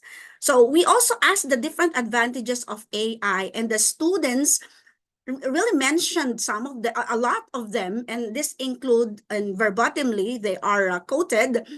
It helps people to make their jobs on searching easier, to enhance and correct grammatical errors, can answer most of the questions, corrects grammar, helps me with ideas, it is convenient, it helps me correcting my grammar to help the problem and easily finish the work. It's being a companion for all my tasks. I think it makes the task easier, better fluency, and many others. So these are their answers. The disadvantages, some of them I would like to quote or to mention. All the people using it are having the same responses, which is true. It has expensive price to access all features. It prevents us from thinking or searching the answers. I think my essays are sometimes flagged as AI because Grammarly improves my word of choices. Lack of emotion, looks like AI, so it can easily be determined by the teacher that your answer or your essay comes from the AI. There are times that AI technology provide unreliable sources. It can be detected by the teacher. Yes, I can do that. No advantage for that particular student. The advantages for me is sometimes you always rely to AI and many others. So these are just examples. Okay. There are so many examples, but then our students also recommended to improve students' work without AI. Read more books. They are thinking that if they'll try to do this, AI would be. It's also possible that they could work without this AI. So read what you want to write by studying harder. Always read and expand your vocabulary. Do some research. Avoid the use of AI to practice. Read and understand what the task means. You can utilize grammar tools, practice writing frequently, and among others. Okay, so they almost have the same answers, but different approaches. So for my conclusion, results provide significant insights into the widespread utilization of AI tools among participants at Airlink International Aviation College. ChatGPT is the #1 tool that they are using due to its advanced language capabilities, easy-to-use interface, and widespread availability across the college. Grammarly and Google Bard are widely used for their unique capabilities in grammar checking. The variety of tool preferences highlights an increasing recognition and investigation of AI technologies. Nevertheless, the fact that some participants choose not to utilize AI technologies indicates a requirement for sophisticated assistance and direction to overcome differences and guarantee inclusive educational methods that accommodate learning preferences and concerns. The suggestions put forth seek to enhance student learning, writing skills without depending on AI. The most important measures described include placing a strong emphasis on engaging with literature and film to increase vocabulary. Moreover, regular and disciplined writing complemented by valuable criticism, maybe from the teachers, combined with detailed investigation, improves the profundity and excellence of written compositions. And lastly, promoting critical thinking not only enhances analytical abilities, but it also fosters originality and creativity in writing, guaranteeing that students cultivate strong qualities that are dependent of AI technologies. So I think if we work together hand in hand, and teachers would be able to help their students to learn how to learn and be able to use AI in a profound way, then the students at Airlink will be able to make it. Thank you so much. Back to you, Ma'am Betty. Thank you so much, Dr. Ethel Chua. This is very interesting, and I believe it gives good contributions to the field of study. And I will give the chance to others who wants to give a comments or maybe insight or questions to the presenter.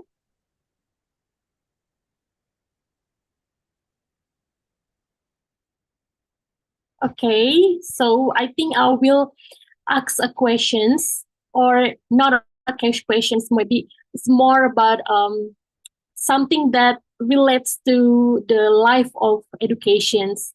So Dr. Ethel Chua, as we can mitigate we can reduce the students' experience in using AI. What will be your suggestions to us to enrich them to use AI, but in a proper ways? Like what skills do we have to have for as an academicians? Yes, thank you so much for the question, Dr. Detti. Actually, I'm a language teacher, and I always tell my students that be responsible in your own writing. So you can use the Killbot, you can use the Grammarly or any AI tools, but then you must be responsible. What does that mean? I'm telling them that these are just tools, but they should not rely on it, because it is really important that they could use their critical thinking rather than relying on it, and in the future they cannot use their critical thinking anymore because they do rely on the AI. And once there's no internet, they will get angry because they could not write anymore. So I always tell them that discipline is very important, and be honest with yourself. So I also have this tool, the Zero GPT, where I can check whether my students are using 100% AI.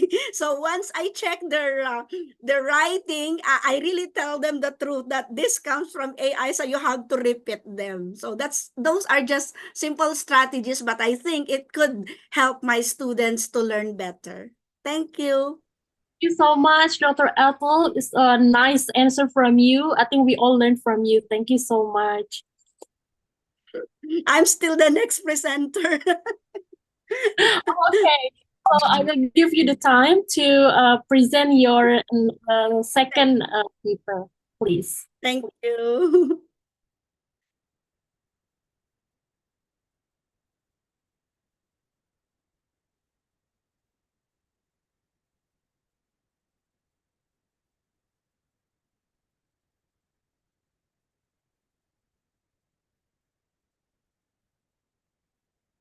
Okay, thank you so much again. This paper is entitled Navigating Global Educational Challenges Through Technological Innovation at One Aviation Institution. So the authors are yours truly and the president of Airlink International Aviation College, Attorney Gomariano V. Amurao. The UNESCO Report 2021, Creative Measures to Guarantee High-Quality Education, Integrating Technology and Aviation Education, are the contents of my introduction. UNESCO 2021 reports that over 1.5 billion students globally experience school closures due to the COVID-19 pandemic. This emphasizes the immediate requirement for creative measures to guarantee the uninterrupted provision of high-quality instruction. The study examines how a specific aviation institution addresses worldwide educational difficulties by using technological innovation. So these technological innovations are used at Airlink International Aviation College that includes virtual reality, simulations, and online platforms. In the study, Foster and Mitchell explored the use of adaptive learning technology and demonstrated how these advancements can improve student performance by customizing educational experiences to meet the individual requirements. Campbell and Davis 2021 examined the impact of virtual reality on addressing educational obstacles and concluded that immersive technology can greatly enhance the authenticity and efficacy of pilot training programs. Chang and Lee highlight how the digital revolution of aviation training tackles worldwide difficulties. Diaz and Martin 2019 highlighted the significance of e-learning solutions. Ellison and Roberts 2020 conducted the qualitative investigation of new educational tactics used in pilot training. Harris and Yang specifically examined remote learning solutions and emphasized their efficacy in meeting the varied requirements of aviation students on a global scale. While Jackson and Miller conducted a study on the use of immersive technologies. In this study, Kim and Park investigated virtual learning environments and discovered that these platforms having the potential to greatly influence student satisfaction and increase learning outcomes in aviation education. This study utilized a phenomenological methodology to record the subjective experiences and perspectives of students, participants such as faculty members, administrators, and students. Initially, the research commenced by conducting a thorough examination of existing literature. This phase entailed doing an extensive review of scholarly publications such as books, reports that address the global educational problems associated with technology advancements. The data collection methods employed encompass in-depth interviews and focus group discussions. The selection of these qualitative methodologies was based on the aim of obtaining comprehensive and detailed information from participants about the impact of technological innovation on global educational difficulties. The interviews were conducted using a semi-structured approach, which provided freedom to investigate emerging themes while also ensuring that all predetermined study topics were covered.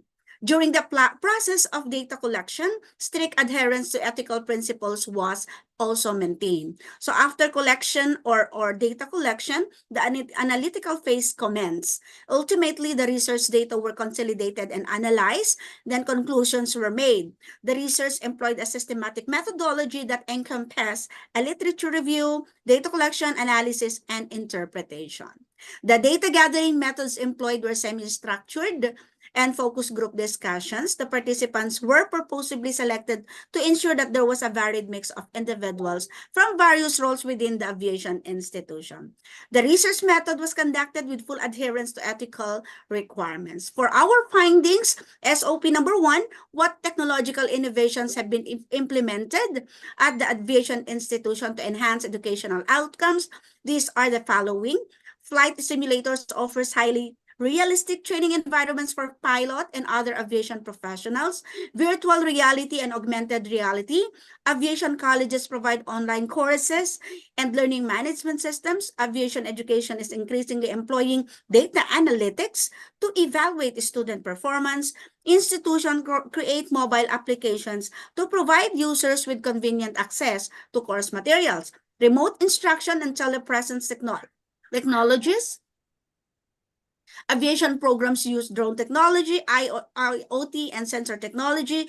And of course, the one I mentioned earlier, which I presented, the artificial intelligence and machine learning. For SOP number 2, how the students and faculty perceive the impact of these technological innovations on their learning and teaching experiences. The perspective of technological innovations in aviation education varies across students and teachers. However, these advancements are typically seen as transformative and advantageous to both learning and teaching. Students are greatly affected by the use of advanced equipment such as flight simulator, virtual reality, augmented reality, and other platforms. These technologies offer immersive and interactive settings to our students. Faculty members, on the other hand, also view these advancements as improving their capacity to provide excellent education. Instructors can utilize advanced simulators and AR technology and VR technology to design interactive and engaging learning experience. For SOP number 3, what are the key challenges? Implementing technological solutions in aviation institutions such as Airlink International Aviation College presents several obstacles. A significant obstacle encountered during the implementation phase is the use of cost and money, the cost of aviation technology such as the state-of-the-art, it can be excessively high and therefore unaffordable for many. In order to address this issue, numerous institutions endeavor to establish collaborations with industry partners.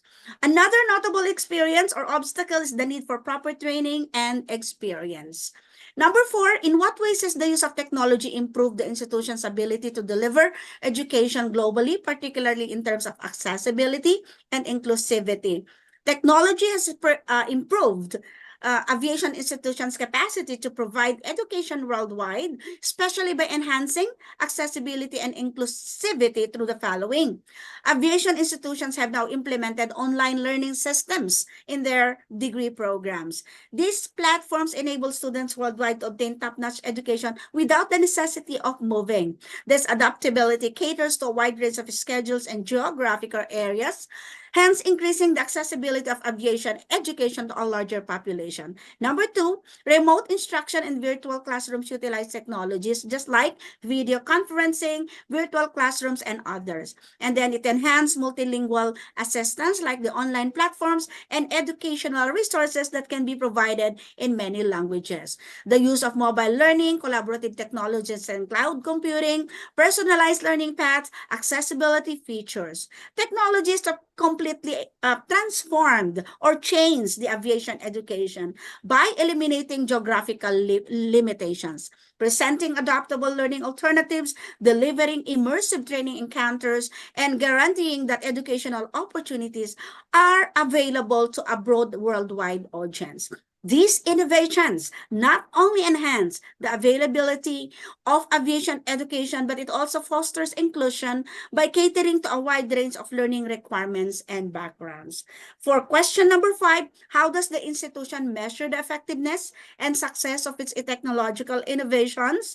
Evaluating the efficiency and achievement of technical advancement in tackling educational obstacles within aviation institutions like Airlink requires a comprehensive methods that integrates quantitative measurements, qualitative input, and continuous evaluation procedure. These institutions commonly utilize multiple approaches to assess the effects of their technological process. In conclusion, the incorporation of cutting-edge technological advancement signifies a revolutionary advancement, augmenting the caliber and pertinence of educational encounters for students over the globe.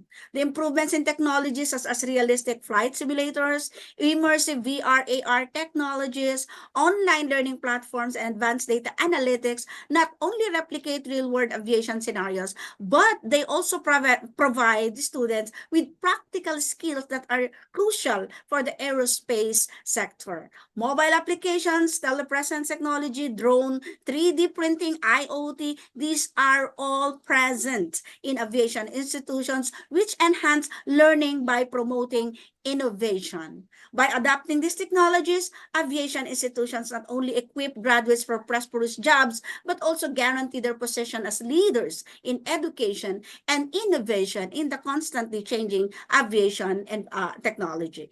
Aviation institutions should promote the integration and expansion of technological advancement in their teaching frameworks, adapting cutting-edge technologies like AI, IoT, and advanced simulator systems. Institutions should prioritize the cultivation of interdisciplinary relationships in order to stimulate innovation. Aviation colleges may maintain their leadership in educational excellence and meet the changing demands of the aerospace sector. This will ensure students are equipped with the necessary skills and competencies to succeed in their future employment. Aviation colleges should be encouraged to adopt and increase their utilization of technological advancement in education to improve their learning outcomes.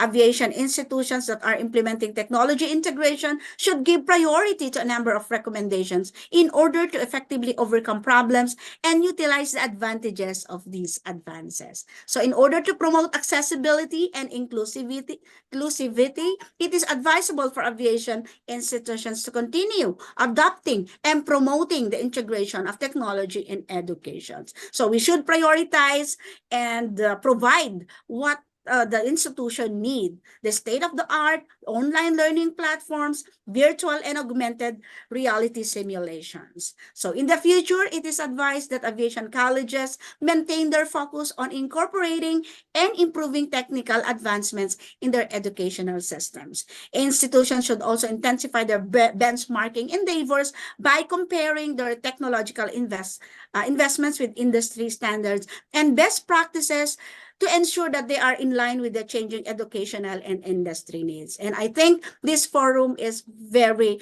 important because we are doing some benchmarks and best practices. Thank you and have a good day.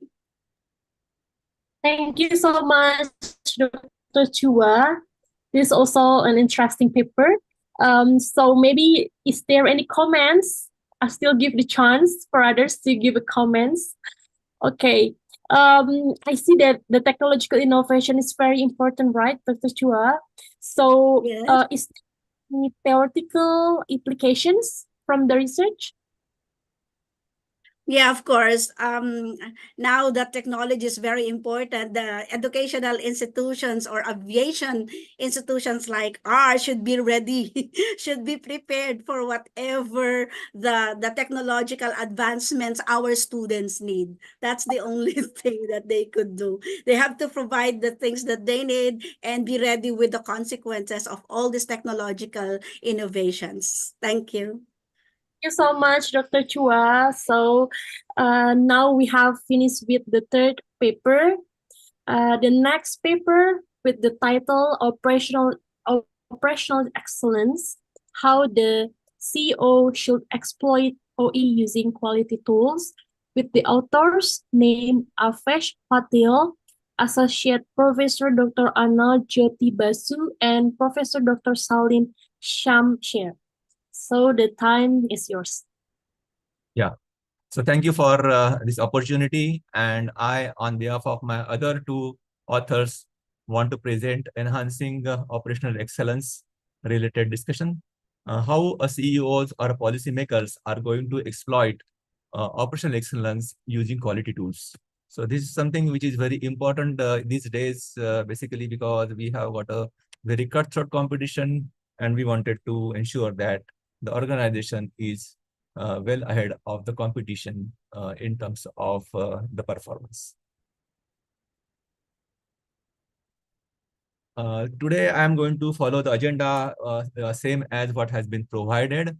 And now I will go to the introduction of my paper, which is related to operational excellence. So let me first speak about what this operational excellence is and what are the tools we are referring to that are good for OE. Let me tell you how a CEO should look at operational excellence. Basically, if you want to define it, it's relentless pursuit of relentless pursuit of perfection in all aspects of operations to achieve superior performance and sustainable growth. OE is a broad range of principles, methodologies, and practices. It is also about optimizing operational efficiency, minimizing the waste, and delivering value to the customer. The quality tools used in the operational excellence that we have gone through, observed in our study is that basically are quality methodologies. And these methodologies are looped in for the entire organization. And that's why the tools are the methodologies are very big names like Six Sigma, Lean, or Total Quality Management, which are all encompassing. All encompassing, as the word implies, is that it includes all participants of the organization. Everybody is involved. So regarding the literature review, the literature review was divided in three steps or three parts or three sections. One was for operational excellence, obviously.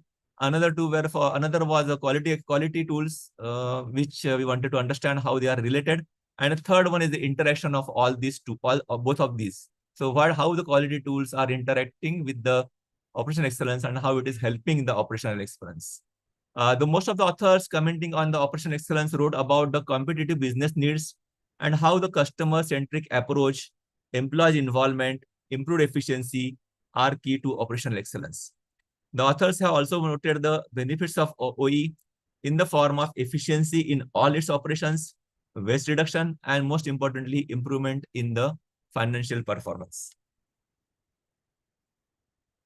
Regarding quality tools, it speak about basically the business-wide quality culture that gives sustainable benefits, whereas the interaction of the two, that is interaction of OE and the quality tools, is all about how quality systems like total quality management, like Six Sigma, and how operational excellence are correlated. So these were the literature that we referred, and we could sense that there is a lot of interaction, there is a lot of connectivity between operational excellence and the quality tools. Basically, we followed a methodology wherein we use the secondary data, which is the published data, wherein careful evaluation of the literature and analysis of the concepts and methods was done. The authors tried to understand how the two things are correlated.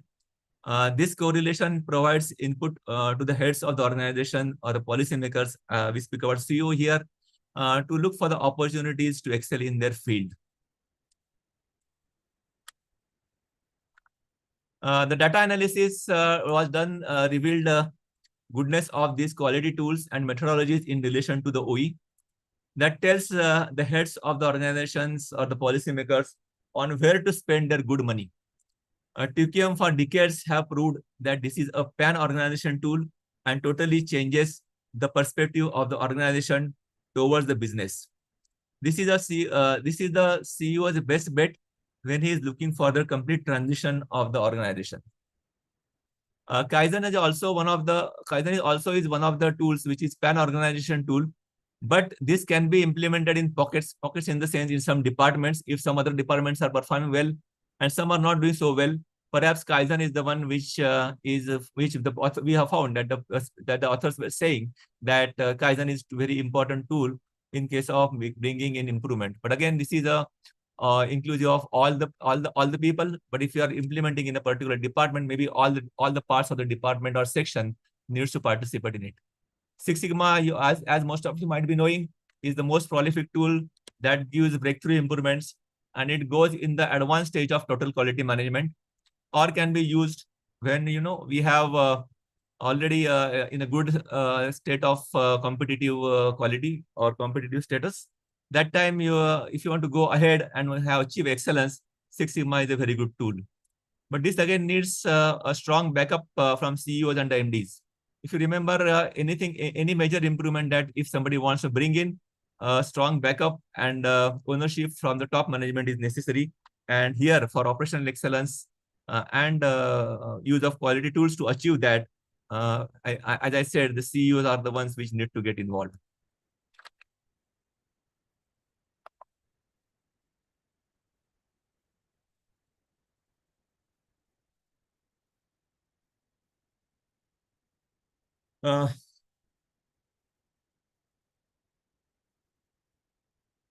So the study also revealed some best practices.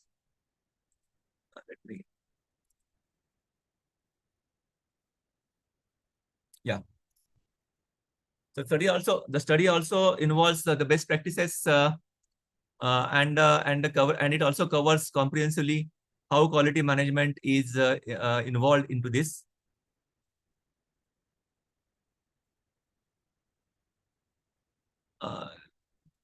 Yeah. So it emphasizes on the continuous improvement because when you say that we have achieved excellence, that necessarily does not mean that you are the best. What you are near the best for today, and it has to go ahead, and you need to kind of keep on improving continuously, without which you may fall behind and somebody else will take your position. So this is very important message that we got from the studies that we conducted on the various documents and the papers and the thesis that we referred. What we also observed that when you are doing this operational excellence, it goes beyond the organizational boundaries. What it means is that when you are improving, your competitors are also watching you, and they are trying to also improve. And then it creates a competition. It creates a back pressure on you to improve it further. So overall, the entire organization or the entire business improves for all, and that adds to the overall goodness of manufacturing or any industry they are operating on, and that gives benefit to the country as well. So at the end, the study throws light on some very important aspects of OE that the policymakers need to understand. OE is not a choice. Let us be very clear about that. We cannot forget about it. You cannot decide whether you want to do it or not. It's not choice. You have to do it. It's a must to remain alive in the current competitive world. It is not the end of the achievement, but it's a journey. As I said earlier, that today you are best, that does not necessarily mean that you are done. You have to continuously improve and raise your bar so that your competition is not able to catch up with this.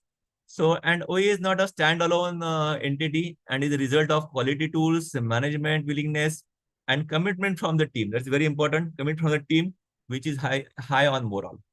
Finally, it improves all aspects and the metrics of the business effectively and efficiently.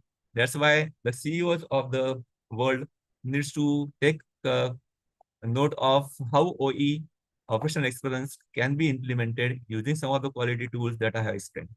So that's all from my side. Do I have any questions, please?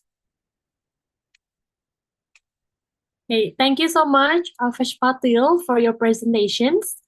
It's very interesting, and I will give the chance to others to give comments or maybe questions. Yes, please. Okay, so what will be the benefit of your research for academicians? Good. Academicians have to stay in touch with what's happening in the organization. I have been still studying. I am 36 years in this business, and I have talked to so many professors and lecturers which are my friends. And what they say is that they wanted to get in touch with all those business professionals, want to understand what exactly is happening in the world. What happens, I'll tell you. The books that are available for the academicians are the ones which are 5 to 10 years old, are sharing 5 to 10 year olds theory.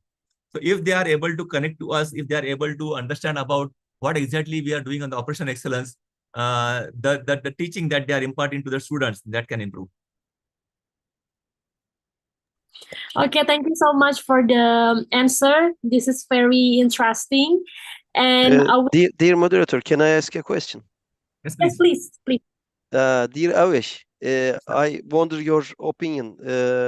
Which one is best, America or Japan or Europe using Kaizen?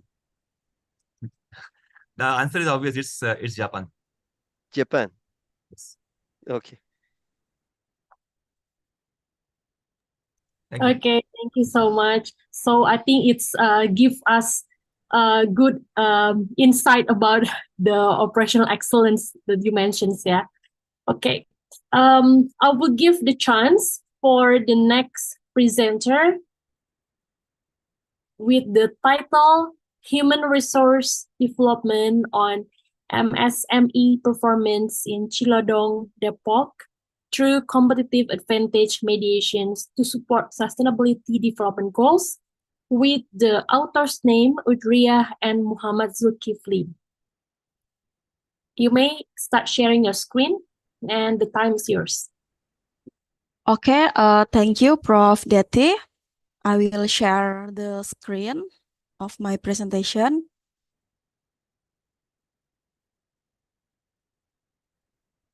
Yes. Okay, I will start. Assalamualaikum warahmatullahi wabarakatuh. Good evening, everyone, and from Indonesia, and good afternoon, maybe in other countries.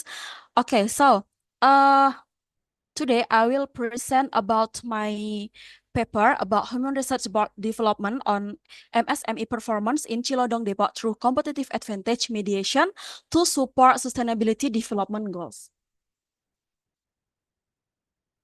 Human research development has a crucial role in improving the performance of micro, small, and medium enterprises, especially in Cilodong Depok, as Depok is one of the metropolitan buffer cities.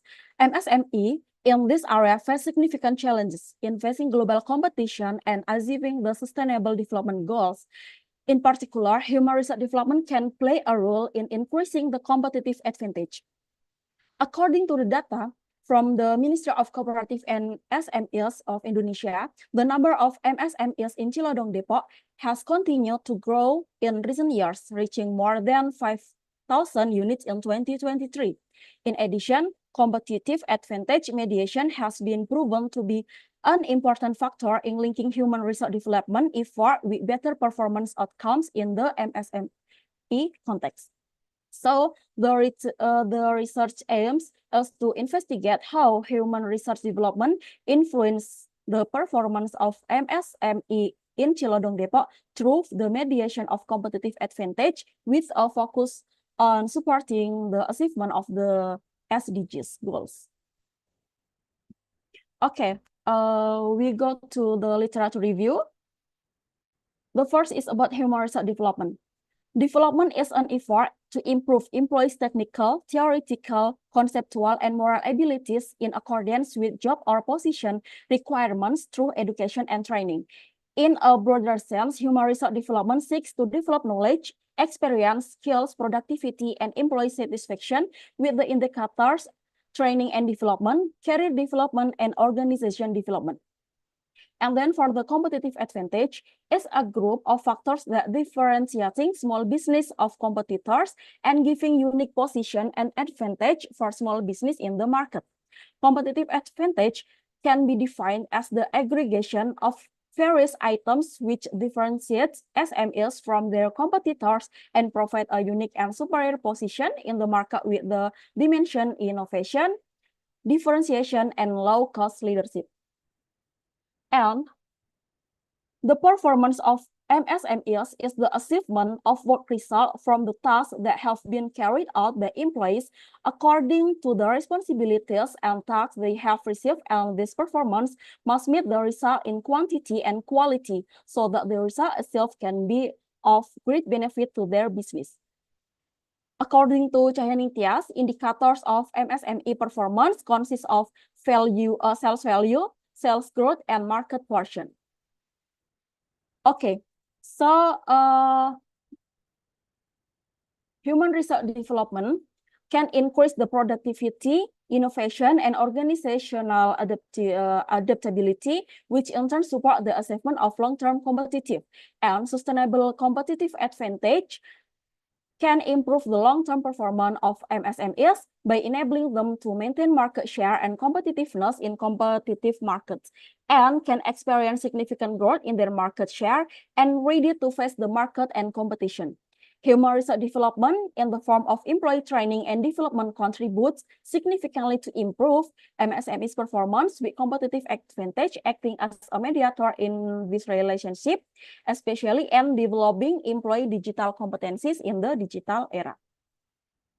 Okay, so this is the research framework according to the literature review and also the hypothesis.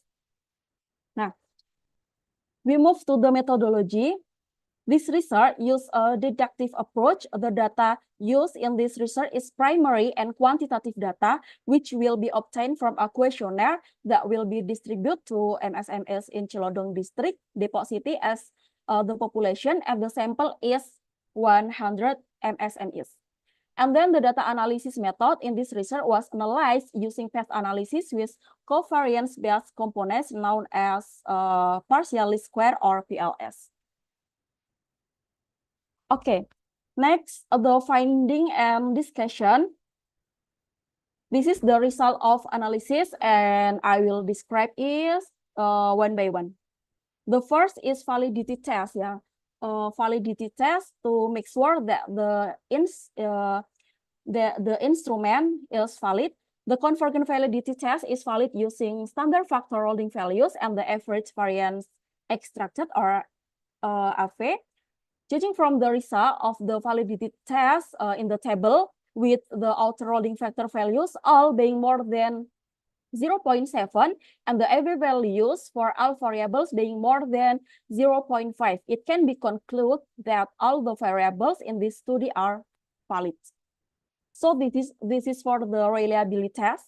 The criteria for reliability test with a reliability indicator are seen from the Cronbach alpha and internal consistency reliability criteria, which can be seen from the composite reliability. So based on the reliability test data in the table, it can be seen that the Cronbach alpha and composite reliability value of all variables are more than 0.7.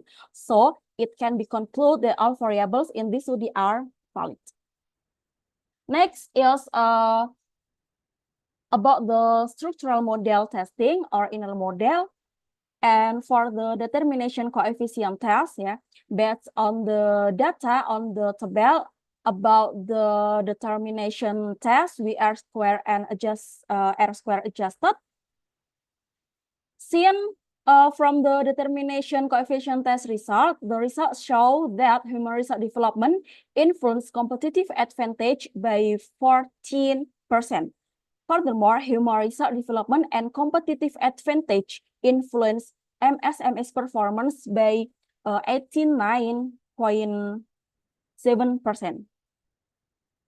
Okay, this is the result for the hypothesis test. There are direct influence and indirect influence. I will describe it with the result and also discussion. The first is about human resource development to competitive advantage. The coefficient value obtained was 0.385 with the statistic of 6.175 and p-value of 0.0. This result show that the t-statistic is greater than t-table, or the p-value is smaller than 0.05. Thus, it can be interpreted that human resource development has a significant positive effect on competitive advantage. Then the results are in line with the previous research that effective human resource development can increase productivity, innovation, and organizational adaptability, which in turn support the achievement of long-term competitive advantage. And then about the effect or influence of competitive advantage to MSME's performance, the results show that the t-statistic is greater than the table and the p-value is smaller than 0.05. It can be interpreted that competitive advantage has a significant positive effects on MSME performance. Even though the results show that the value is not very significant, this can still support the result of previous research on competitive advantage can improve the long-term performance of MSMEs by enabling them to maintain market share and competitiveness in competitive market. And then about the influence of human resource development to MSMEs performance. This result show that t-statistic is greater than the t-table and then the p-value is smaller than 0.05.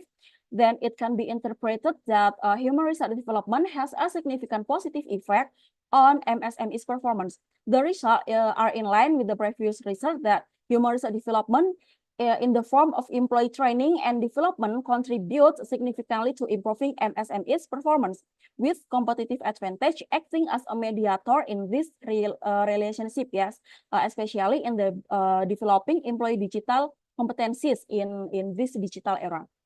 So the last is human resource development influence to competitive advantage as a mediating variable and also to the MSME's performance with indirect influence. The result show that human resource development has a significant positive effect on MSME performance through the mediation of competitive advantage.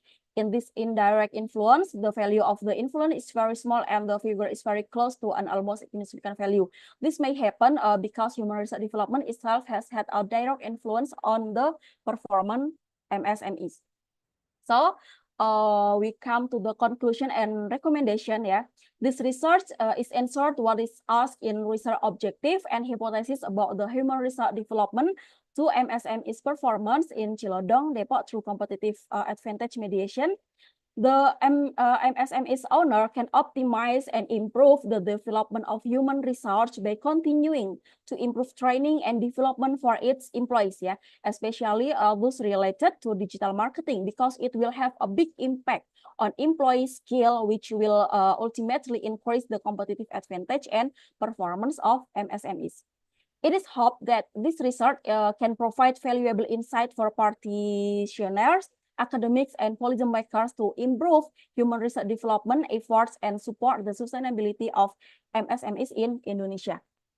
Okay, that's all about my presentation. Thank you very much. All right, thank you so much, Ms. Utria. So I give the chance for others to give comments. Okay, maybe this is also my turn to ask questions. Yes. You found that human resource development is found to be positive towards competitive advantage and as well as MSME performance. So, what will be your suggestions for what will be the benefit of your research for the policymakers? Okay. For the policymaker, of course, in this term is maybe for the government and also the MSMEs owner, that they can increase the development of human resource, because it is very important to continue the improvement of development MSMEs. And this is also the opportunity for all the government, the academics to participate in providing service to employees and MSME owners to give the training and then also the development for the employees to increase their skill, especially in digital marketing, digital business. I think that's all. All right, thank you so much, Ms. Utria. So I would like to call the next, or will be the last presenter in the sessions 2, with the topic of with the title of the research is Influence of Organizational Structure, Work Design, and Competency toward Nurse Performance Satisfaction, Jakarta Seaport Hospital, with the author's name is Dedi Nugroho. Okay, the time is... Thank you, Prof. Deti Nurfadila, for this opportunity. I will start the presentation. Can you hear me? Can you hear me? Yes. Okay, thank you. Assalamualaikum warahmatullahi wabarakatuh. My title is The Influence of Organization Structure, Work Design, and Competition toward Nurses Performance Satisfaction in Jakarta Seaport Hospital. Introduction. A hospital is one the public sector organization engaged in the healthcare service, having the task of performing a health effort in efficient and effective, while by prioritizing the effort of healing and recovery effort that have been carried out harmoniously and integrated by the hospital in the attempt to improve and prevent design and improvement effort. Nurse as one of the health workers at hospital play an important role in the effort to achieve the goal of development in health. A nurse performance is the activity of nurses in implementing as best as possible of an authority, the duty and responsibility in order to achieve the objective of the profession, main text, and the realization of the goals and objectives of the organization unit.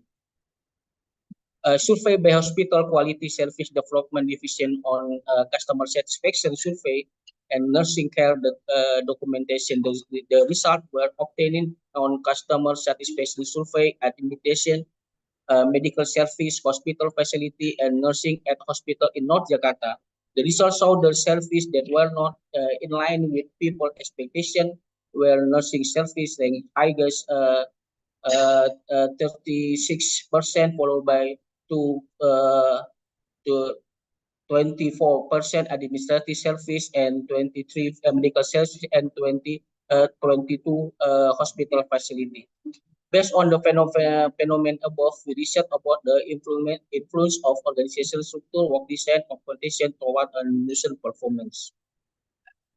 Literature review, influence of compensation and motivation toward employee performance PT Prima Bumi Pakuan Jaya, the influence of work design and competency toward performance of employees product division at PT Rifansi DB Putra Duri. The job design has a major effect on the job satisfaction, either positive or negative.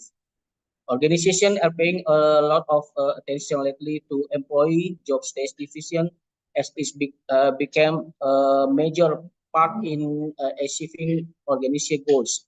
In Saudi Arabia, shortage of nurse is a issue. Nurse performance. Nurses prefer to stay in the organization and work hard for the return. Moreover, if nurses fail in the organization, fairly and while the workers will feel they are responsible to keep working hard to their organization. Also, in order to maintain this current satisfied job, nurses will perform well and work effectively, which is beneficial for the organization. Therefore, in order to increase employee the level of commitment, the manager can try to increase the nurses' level of job satisfaction.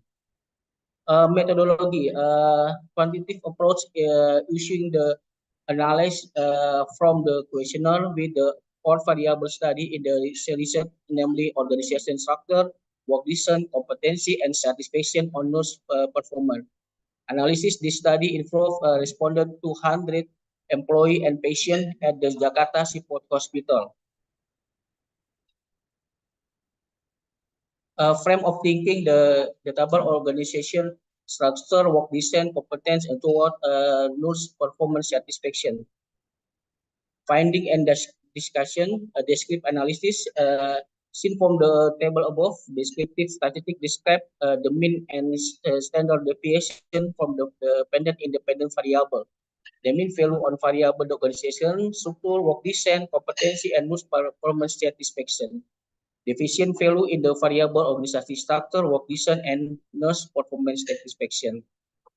And from the ANOVA test, for the result of the analysis in the table ANOVA, it can be said the organization structure, work design, and competency together have a positive influence and nurse performance satisfaction. Conclusion and recommendation.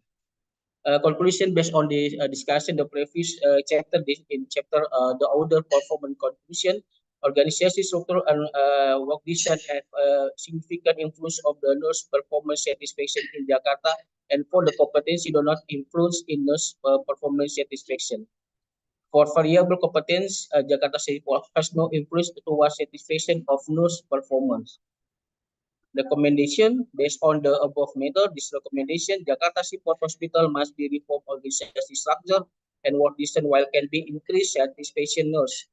Optimizing the functional the organization structure to the there is the clarity on the attendance in work according with the main text and function. Nurse must further improve their performance and competence and pay more attention to complaint submitted by the patient. The hospital must monitor the performance of the nurses so there is no complaint from the both patient and patient family. The hospital must be improved remuneration for performance nursing. Thank you very much. Thank you very much. Thank you so much, Mr. Dedi Nugroho. So maybe my questions will be about how important the organizational structure for the nurse performance. What? Nurse. What? Sorry. What will be the importance of organizational structure for the nurse satisfaction performance? Okay, organization structure must be improved in Jakarta Sea Hospital Seaport. The important because the organization structure can be moved the organization support. Okay. Can be moved for the more flexible, for more flexibility for the organization.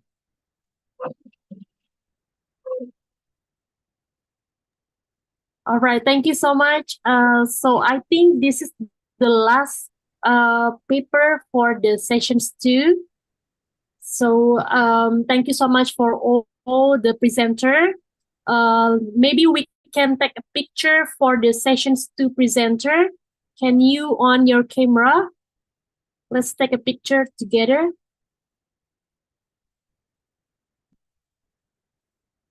Okay, I think some of the presenter already left. So, okay, that's okay. Okay, thank you so much. Maybe Miss Udria, you also can on your camera.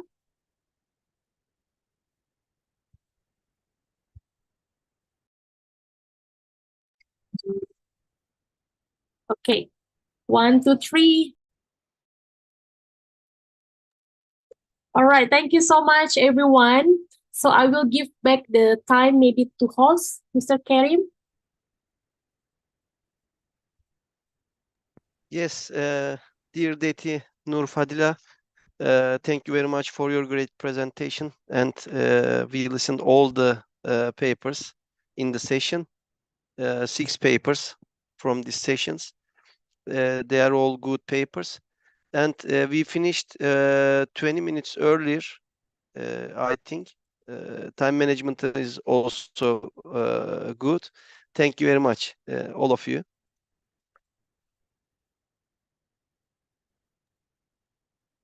All right, thank you so much, Karim. You are welcome. So we need to wait for the next sessions or continue? I think we can wait or we can start to manage time effectively for the next session. Let me check it. Jan Faisal, are you here, Jan Faisal? Yes, I'm here. Yes, if you want, we can start with your presentation. Thank you, Deti, again. Okay, my pleasure. Thank you.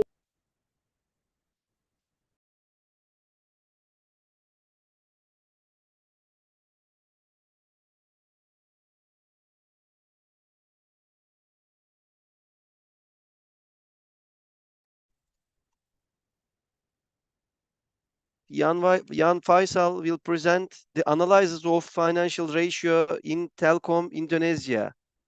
Yes. So, yes, floor is yours, sir. You can Okay, present your thank you. presentation. You're welcome.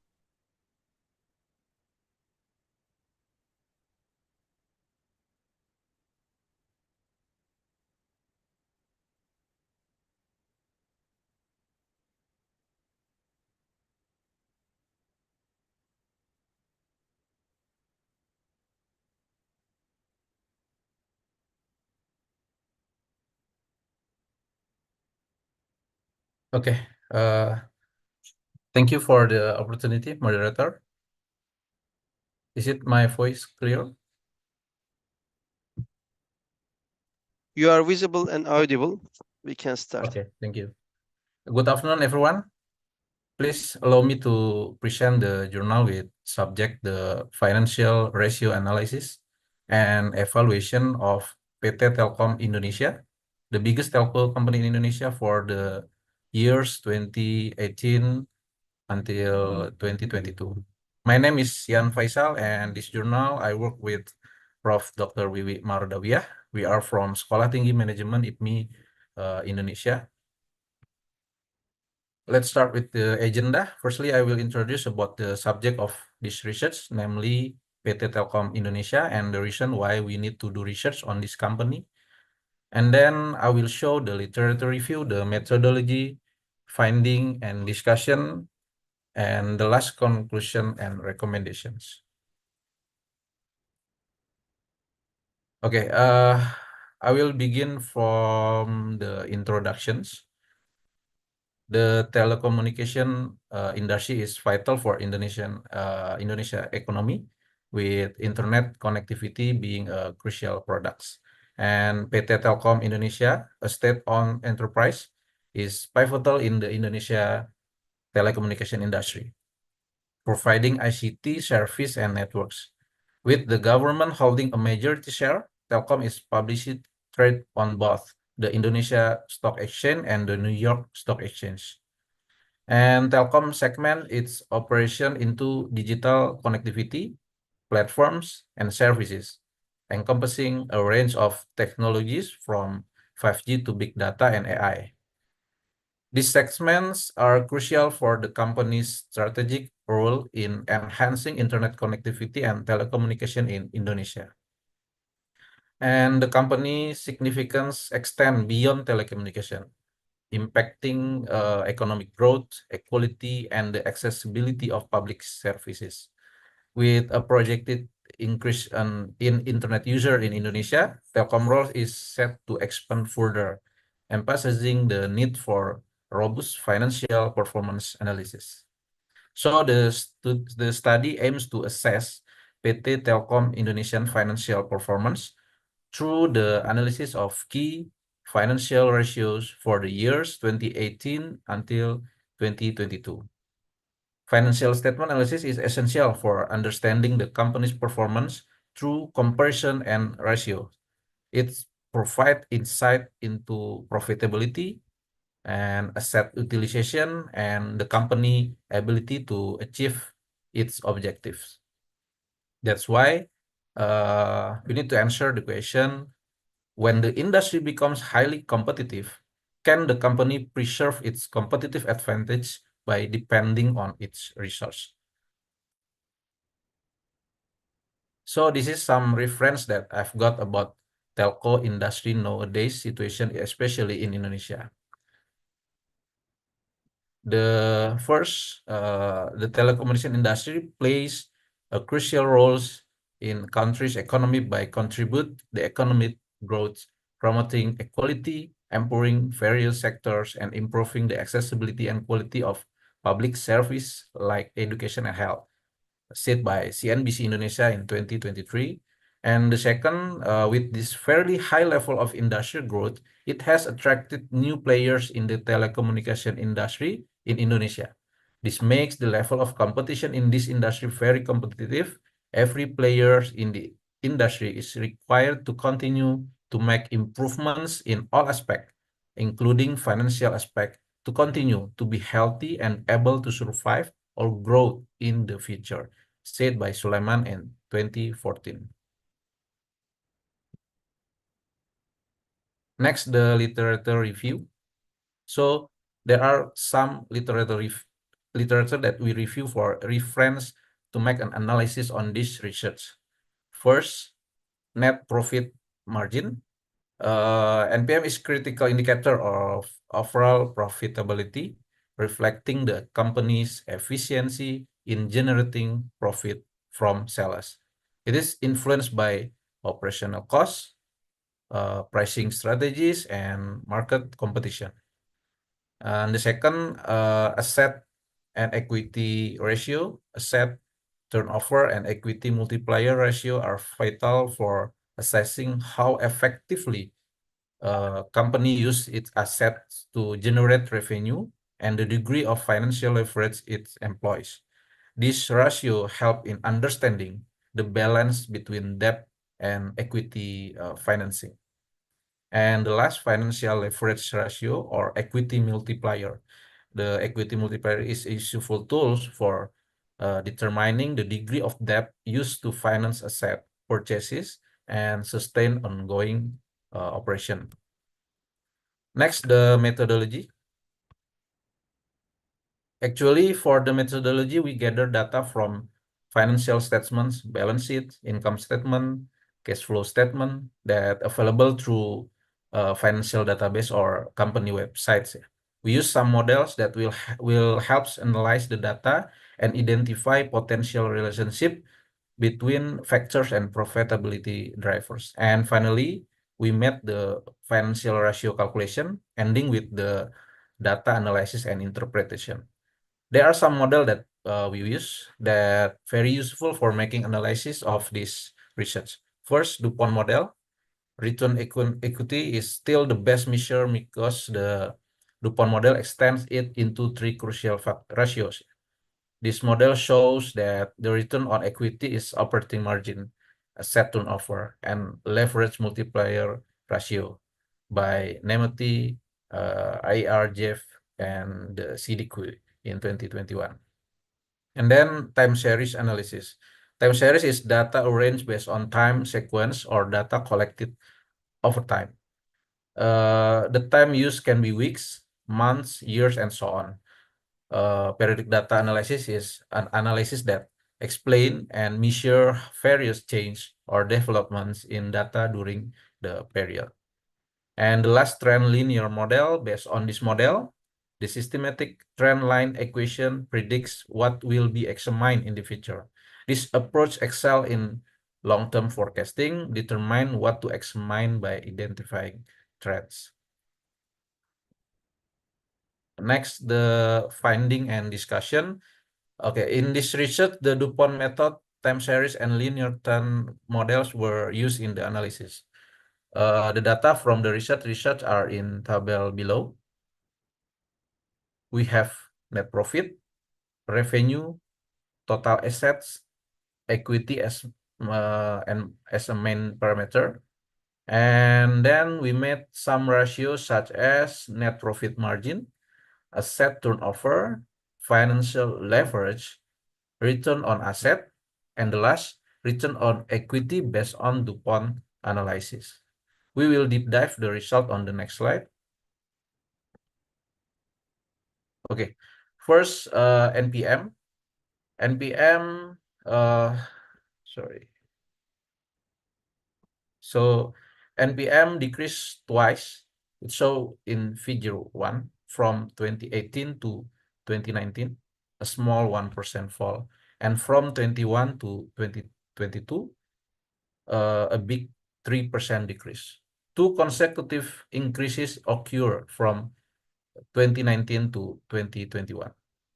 The trend coefficient is slightly positive in the time series analysis and linear regression equation, indicating a slight increasing trend from 2018 to 2022. And then TAT, similar to NPM, the trend coefficient on TAT for the 5 years is also negative. This shows that the TAT trend is also decreasing, especially from 2018 to 2021. Meanwhile, in 2022, it has increased again, although not yet significantly. And then equity multiplier or financial leverage. If we look at the equity multiplier trends over the 5 years, it shows an increasing trend. This was triggered by the increase in the equity multiplier figure successfully from 2019 to 2020. The increase in the figure shows the increasing use of a debt by company to finance its assets. However, as of 2021, there is movement from companies relying more on their equity to finance assets that are considered more conservative and stable, as indicated by the equity multiplier figure, which continue to decline. And return on assets, the return on asset trend for the period 2018 to 2022 show a negative or decreasing trends. It rose in 2021 but fell again in 2022. The consistency of this decline in total causes a difference of up to 1% from 9% in 2018. This difference is quite significant because this means the downward movement reached 13.7%. And the last, return on equity based on DuPont, looking at the ROA trend from 2018 to 2022, show in this figure, it can be seen that the trend is decreasing. However, in the nominal range of 14 until 17%, it cannot be said that this ROA figure is really bad. It was quite stable until 2020, but started to fall in the last 2 years, indicating that this ROE figure can still be said to be fluctuating. When compared with the equity multiplier figure, where in the last 2 years, the figure has decreased, it can be seen that the debt is not a factor that reduces the ROE figures. So this is all limitation for this research. So we hope that long-term forecasting is essential for PT Telkom Indonesian financial analysis to use longer periods for forecasting and consider the rapid fluctuation in the telecommunication industry. And the second, for the benchmarking, we need to use we need to against similar industry can provide valuable insight for the performance positions.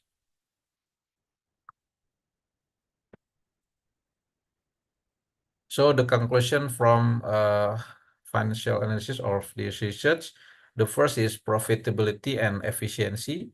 The analysis indicate that PT Telkom Indonesia has maintained a relatively healthy profitability level despite fluctuation in NPM and challenge in increasing profit margin significantly. Second, asset utilization's concern that a declining trend in asset turnover suggests that revenue growth may be stagnating or not keeping pace with asset increases, pointing to potential inefficiency in asset utilization.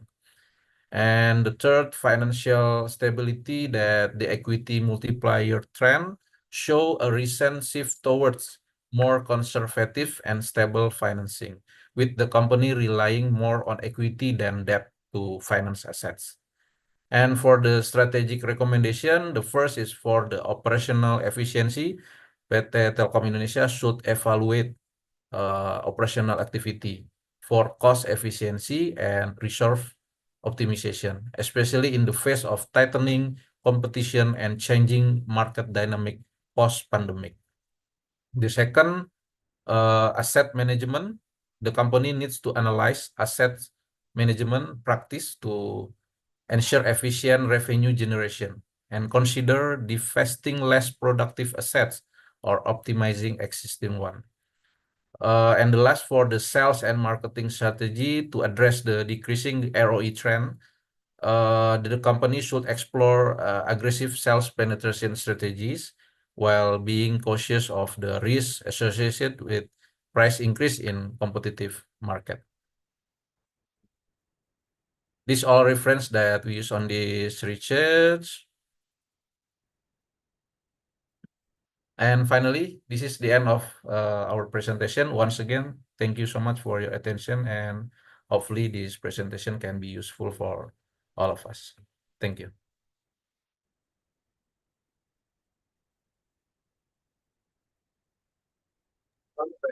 Thank you very much, Sir Yan Faisal. Thank you very much for your great presentation. Is there any question from floor to Mr. Yan Faisal?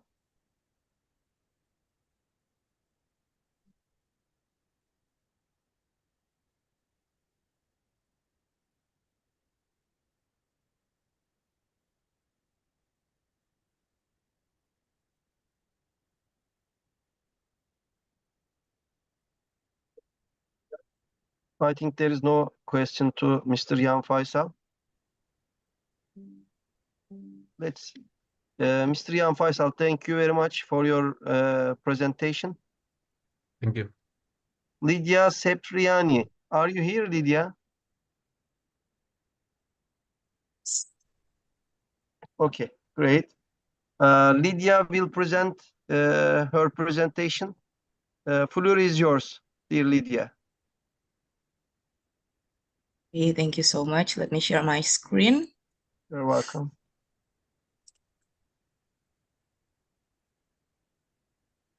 Okay, good evening, ladies and gentlemen. Now I'm going to present about the financial performance analysis of the Indonesia's leading film company called MD Pictures Tbk about the impact of dual strategy in the digital age from 2018 to 2022. Me, Lydia Sepriani, was written this journal with Prof. Wiwi. We are from the Sekolah Tinggi Manajemen IPMI Indonesia. So let me start the presentation. The agenda here will be the introduction, literature review, the methodology, finding and discussion, and the last is conclusions and the recommendations. For first, the introductions, we will talk about the film industry in Indonesia, and then how MD Pictures strategic response applied in this situation. So first, the film industry in Indonesia. As we know that film industry in Indonesia has a significant role to shape the cultural and reflect the social values in the people in Indonesia. So as of 2023, there were 55 million moviegoers with 20 film titles. And in 2022, the screen industry in Indonesia generated USD about 8.2 billion in economic contribution and USD 5.1 billion in GDP and employed 387,000 people. But however, the rapid growth, as we know in digitalization, it shows that the digital streaming platforms is also developed and caused the disruption to the industry itself. So the film industry face several challenges to can keep going in the industry. So because of the people shifting their consume way to the content of the film or movie. And how MD Pictures facing that? MD Pictures is the first and only IPO company in Indonesia film sector, and they quietly new in IPO since 2018. And after the COVID hit, especially and become the digital streaming platforms booming, they show they can adaptly navigate the transformation.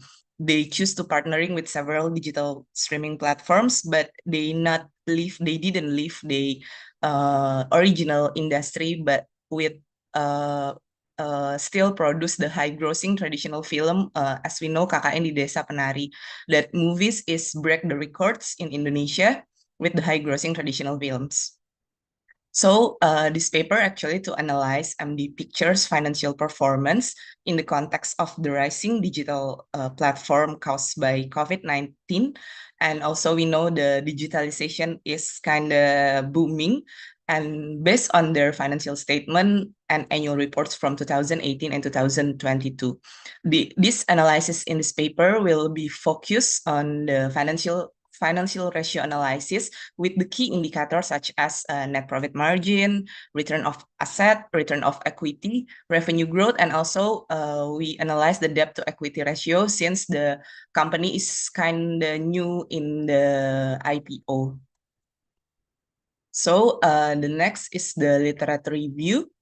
I'm highlighting the literature review that used here is like there is a research that in China to analyze the China movies company because of the rising of digital streaming platform. And it said that the financial ratio analysis is crucial to assessing company's viability and performance. And also the financial ratio can be compared to the company goals to evaluate whether the goals are being met and the company with the company strategy. And one of the crucial ratio can be used is profitability, because it shows how the company can generate profits and can reflect the company quality management and company's competitive position. Since the MDs is one and the only IPO company in movie industry, this is important things for them. And solvency is also the important to evaluating the company's risk. We use the debt ratio because the ratio of debt expresses how much capital is in debt as compared to the equity. And last one is revenue growth is the essential thing to increase company's market value. This is actually the formula of the indicator about ROA, ROE, ROA, ROE, NPM, and debt to equity ratio. The methodology that used here highlights the research strategy, data collection methods, and analytical steps used to analyze MD Pictures' financial performance. We used the secondary data from the company's financial reports and the annual reports for the period 2018 into 2022. Okay, next we're going to talk about the finding and then discussion. From that indicator, first at return on asset, it shows that in 2018, since they're going to first IPO, it slightly increased to 4.23 in 2009. That indicates maybe there is a temporary inefficiency in using asset to generate profit. And then in 2020, as we know, when the COVID hit, it also impact big to the movie industry, and the ROA and ROE for the MDs is significantly declined to -4.34% in 2020. Because maybe the production delay, the lockdown, and cinema has to be closed. But after that, the digitalization is growing, and MD choose to expand their business to the digital streaming platform and can make rebound for their ROA and improve from the minus to 2030% in 2021 and increase more to 9.66% in 2022. And also the return on equity has similar fluctuates with ROA, that it's declined from 2018 to 2019 and become negative and in 2020 because the COVID as well, because the company struggled to generate profitability, and also it can impact the equity returns as well. But the ROE recover as well in 2021 and increase more in 2022 for 10.14%. Okay, next, after we analyze the ROA and ROE, we now analyze the net profit margin as the profitability ratio key indicator as well. But I also add the gross profit margin because we can see that in 2020 the net profit margin is become negative, but the gross profit margin is still positive. So we take a look from the 2018 is relatively high in 37.10 for the NPM and GPM 75.35%. And then it experienced slightly decline for both because the higher production costs but not fully delivered to the customer. And in 2020 back, because of the COVID, the NPM and GPM is experienced drastic drop to the minus 48.05% for NPM, and GPM also experienced drastic drop, but not into negative, still positive into 15.96% in 2020. It indicates that the company struggle with high operational and fixed costs, but still can manage to cover direct production costs, which show that GPM still positive, but the NPM was going negative. And the recovery in 2021 shows that NPM after become minus 48.05%, it increased to the 11.82%. And GPM is also increased to the 56.57%. That meaning the company can improve cost and strategic pivot from the digital streaming platform, and by the partnering and collaborate with that digital streaming platform, they able to maintain the revenue, and then they decided to produce traditional movie as well, and increasing the net profit margin and the gross profit margin in 2022. So the next is the revenue growth. As we can see, this is a very interesting since they're become IPO, they actually already generate a high revenue from 2018 to 2019, but still slightly decreased in 2019.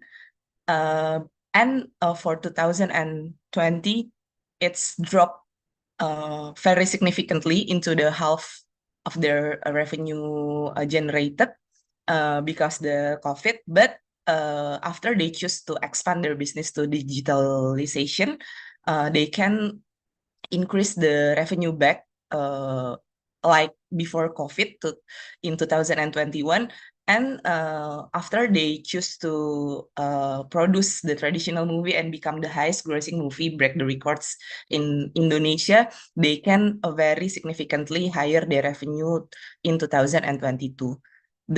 We can see the revenue growth here. The line is very impressive. And then in the graphic, bottom graphic in this slide, we can see that majorly the MD Pictures generating the revenue from the cinema and digital. But we can see in 2021, the almost 90% of the revenue is come from the digital streaming platform. Okay, next and the last one is about the debt ratio.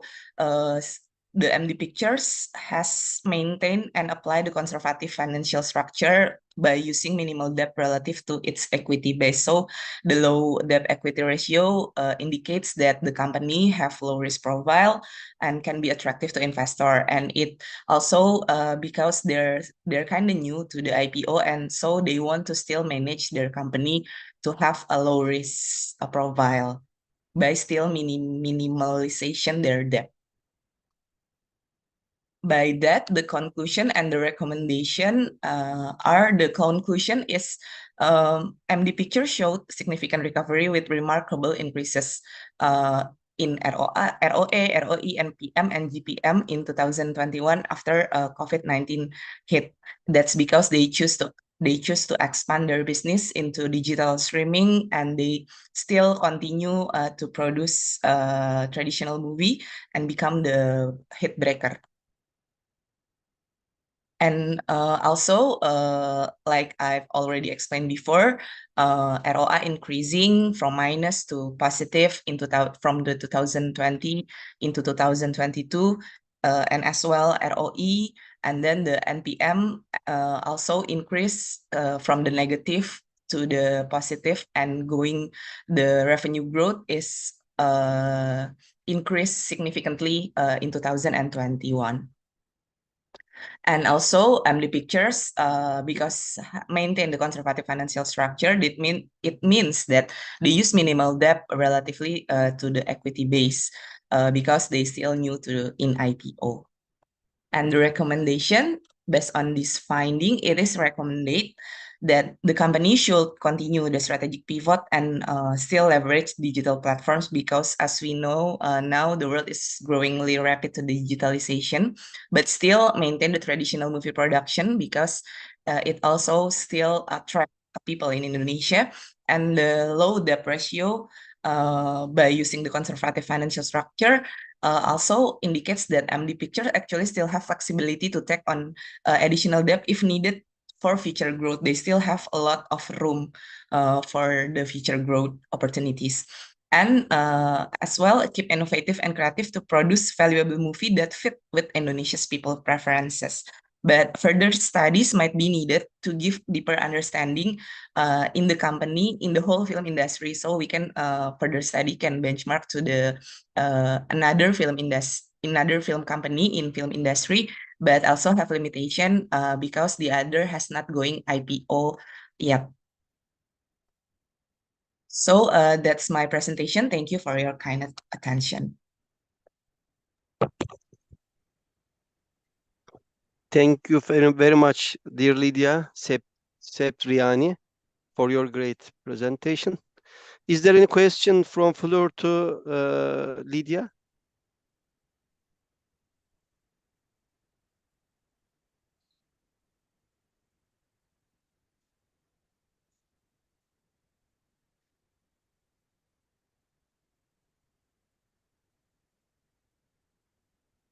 Okay, I think there is no question from floor to you, Lydia. I hope Indonesia's leading film company will be world's leading company. I hope they will succeed this. We love Indonesia. And the next presenter is Aysela Karlina Hersanti. Are you here, Aysela? Yes, I'm here. Yes, floor is yours. You can make your presentation.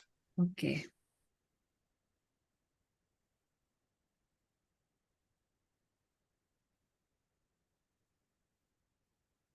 Okay, good evening, everyone. Thank you.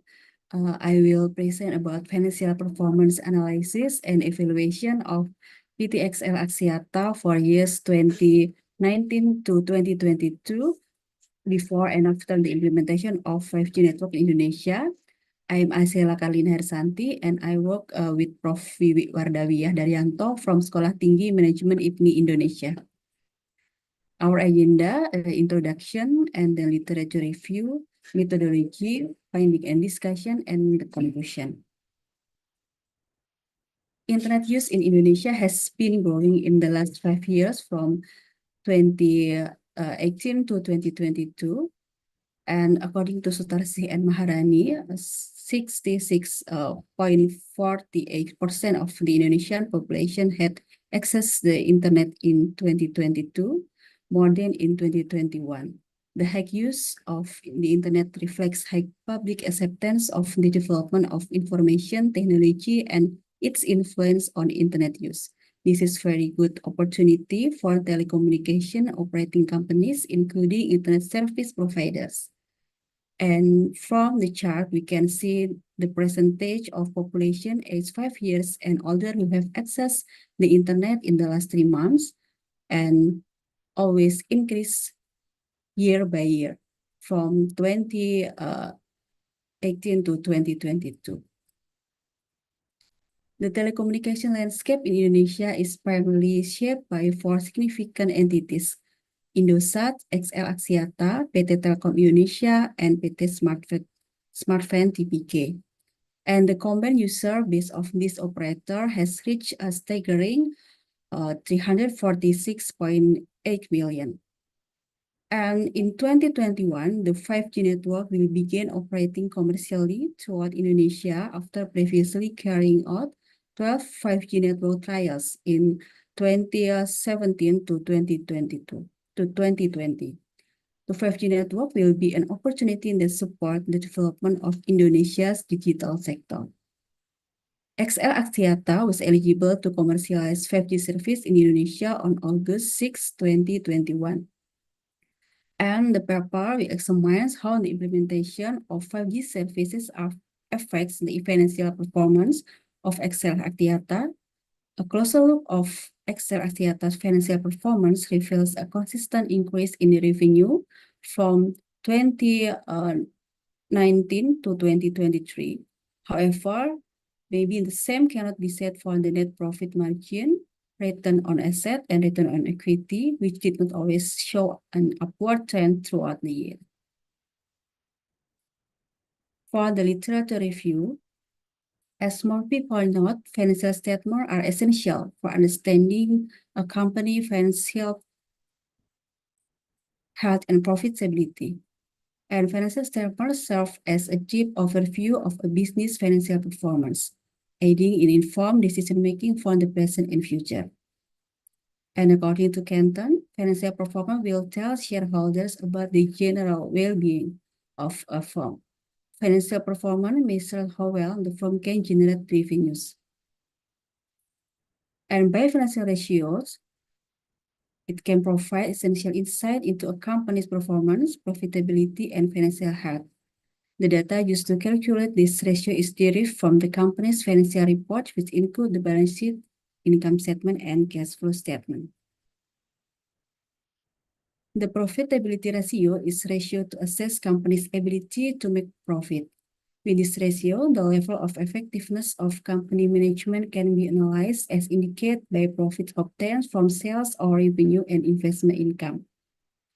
And the formula is, we can show that net profit margin by dividing net profit after tax by sales, and then return on asset by dividing net income by total assets, and also return on equity by dividing net income by shareholders' equity. About the methodology, this research used a comprehensive descriptive quantitative research to analyze the financial performance of XL Axiata during the period 2019 to 2023, both before and after the implementation of the 5G network in Indonesia. And this research population is XL Axiata as a telecommunication company in Indonesia, which has implemented a 5G network. And the other use PT XL Axiata financial report as the sample for the period of 2019 to 2023. The research instrument used in this research is financial ratio analysis, which is obtained through the process of calculating and interpreting financial ratio sourced from financial report data. From financial report, we can get balance sheet and income statement as the data source to calculate the profitability ratio analysis, and then we can get net profit margin, return on asset, return on equity, and we can evaluate the company performance. Here is our findings. The calculation of profitability ratio show the net profit margin, return on equity, and return on asset of PT XL Axiata before the implementation of the 5G network and after the implementation. After the implementation of the 5G network in 2021, NPM was 4.8%, meaning that every one of sales IDR generated a net profit of 0.048 IDR. And this is increased significantly from the previous year before the implementation of 5G network.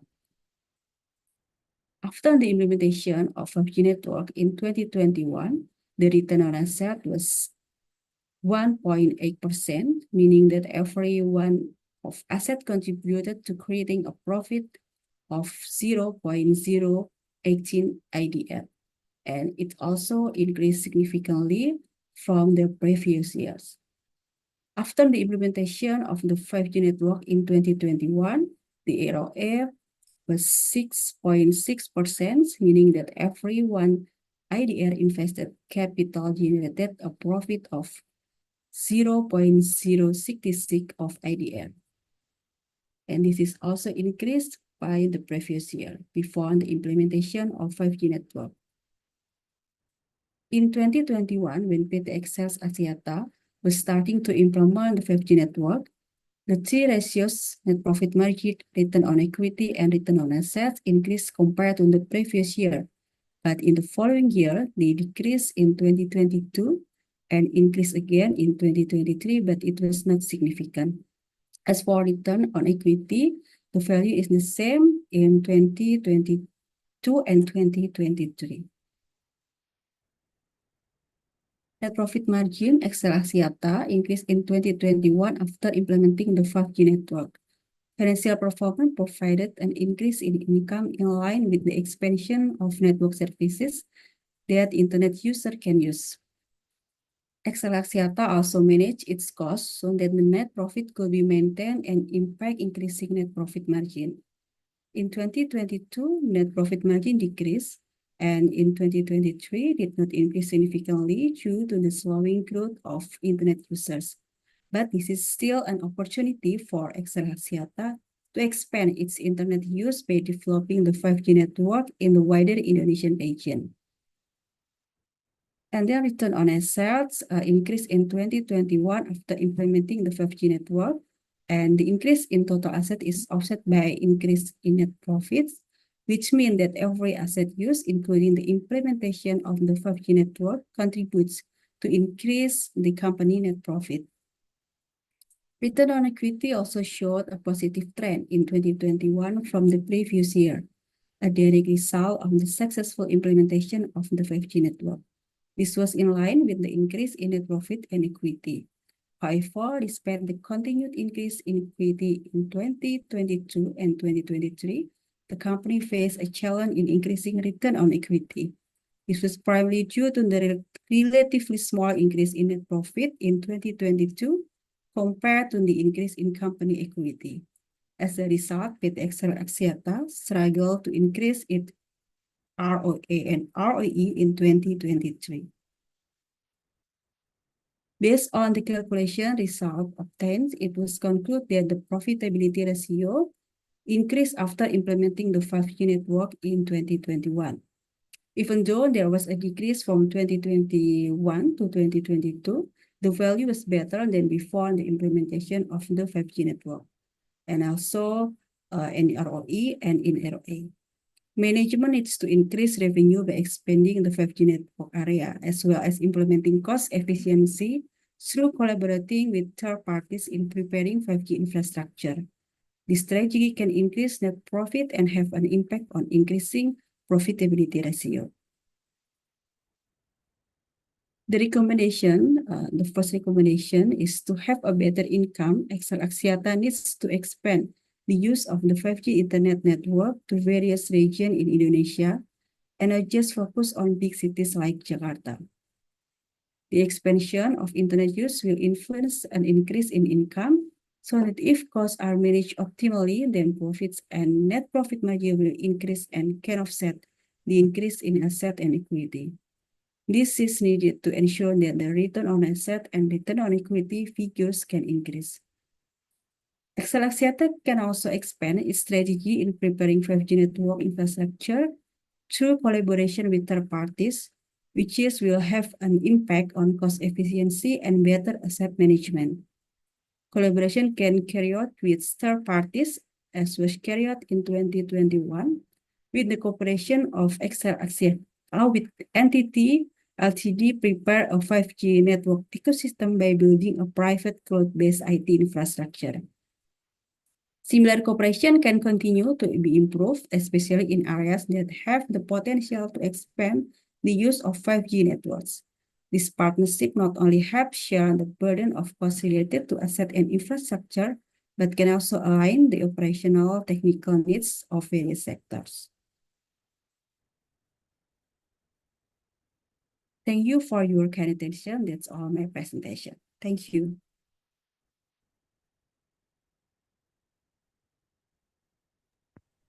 Thank you very much, Aysela, for your presentation. Is there any question from Fulur to Aysela?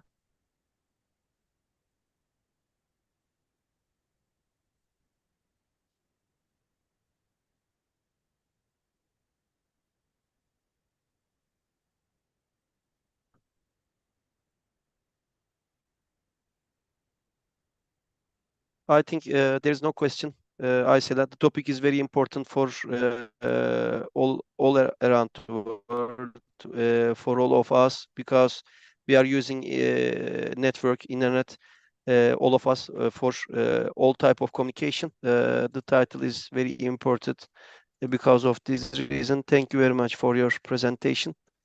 Thank you. You are welcome. Tunas Imawan, are you here, Tunas? Yes, I'm here. Dear Tunas, yes. Great. Floor is yours. You can share your presentation. We are ready to listen to you. Okay, let me share the presentation.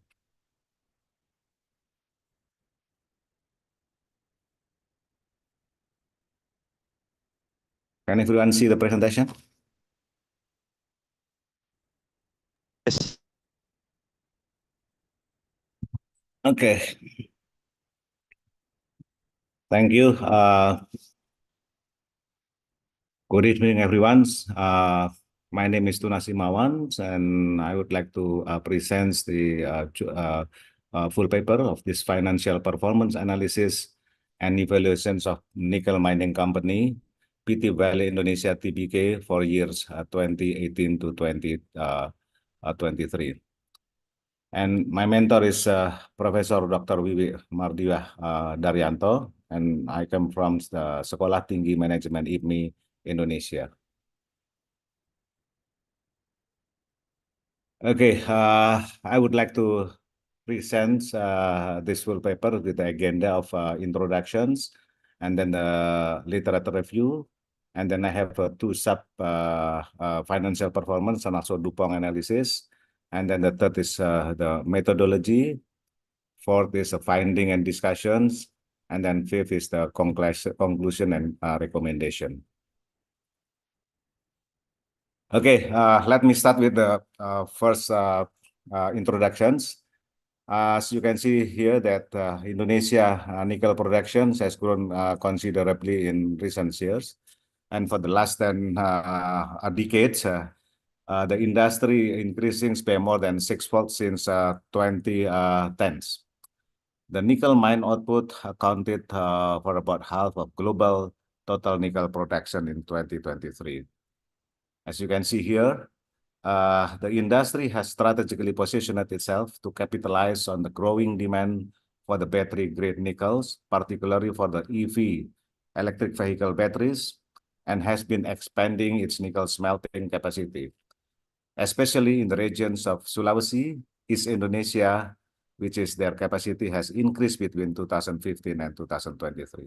As you can see here on the right side, the map of the Sulawesi Islands is part of the Indonesia, and then the PT Valley Indonesia is located right in the middle of the Sulawesi Islands. PT Valley Indonesia TBK is one of the mineral mining companies that specialize in nickel mining. Established in July 1968, the company carry out nickel explorations, minings, processings, and marketings. They have offices in Sorako and Makassar, with their headquarters in Jakarta. Okay, for the next, the research questions and objectives. If I may say, the study objectives is to analyze and evaluate PT Valley's financial performance for the years of 2018-2023 to measure how good the company operates in its nickel business and its financial health. So the questions of this paper is, can PT Valley earn high net profit margins? Can PT Valley use their asset effectively to generate more sales? And does PT Valley have high financial leverage? The next one, I would like to share a bit on the literature review. I use several literature review. A literature review is a comprehensive study and interpretation of literature that address a specific topic by F-Yard 2010s. And then the first is I also use the financial statements. The financial statement are written report that indicate the responsibility of the managements or company leaders to the interested parties. The financial statement detailed information can be used to predict the company's earnings and dividends in the future by Birmingham and Houston's 2010s. The second literature review also financial statement analysis, which is this is a comprehensive and useful report to help anticipate future company conditions by Birmingham and Houston's 2010s. And then the report are being evaluated by using financial ratios analysis or FAR. So furthermore, the financial ratios are being used to analyze the financial conditions and the overall performance of the company by James Van Horn's 2005. And then the last literature review also the Dupont system theory, which is this is a financial ratio system designed to investigate the determinants of returns and shareholders' equity ratio and return on asset by Keown et al. 2004. Let me start with financial performance. Financial performance is a subjective measure on how well a firm can use assets from its primary mode of business and generate revenue. So this is the method to measure financial performance is accounting by Daryanto WMs and Arifai MA 2019. And then the financial statement are the only information available to assess management potential for producing profits that will be adequate in the future by Kumbir 2002. And the last one is financial performance information can be utilized as a foundation for future corporate strategy, decisions, evaluate company achievements, and overall business performance by Amalia 2018. The second tools that I use also to assess this financial performance, I use a Dupont analysis, which is the means of the Dupont analysis of the company fundamental performance that can be examined using financial equations techniques known as a Dupont analysis by Daryanto WM and Arifai MA 2019. Dupont also measured the ROE, which means is a ratio used to determine how well a company can use its asset to generate revenue over an extended period of time. By Daryanto WM, Dewanti WD FARAS R 2020.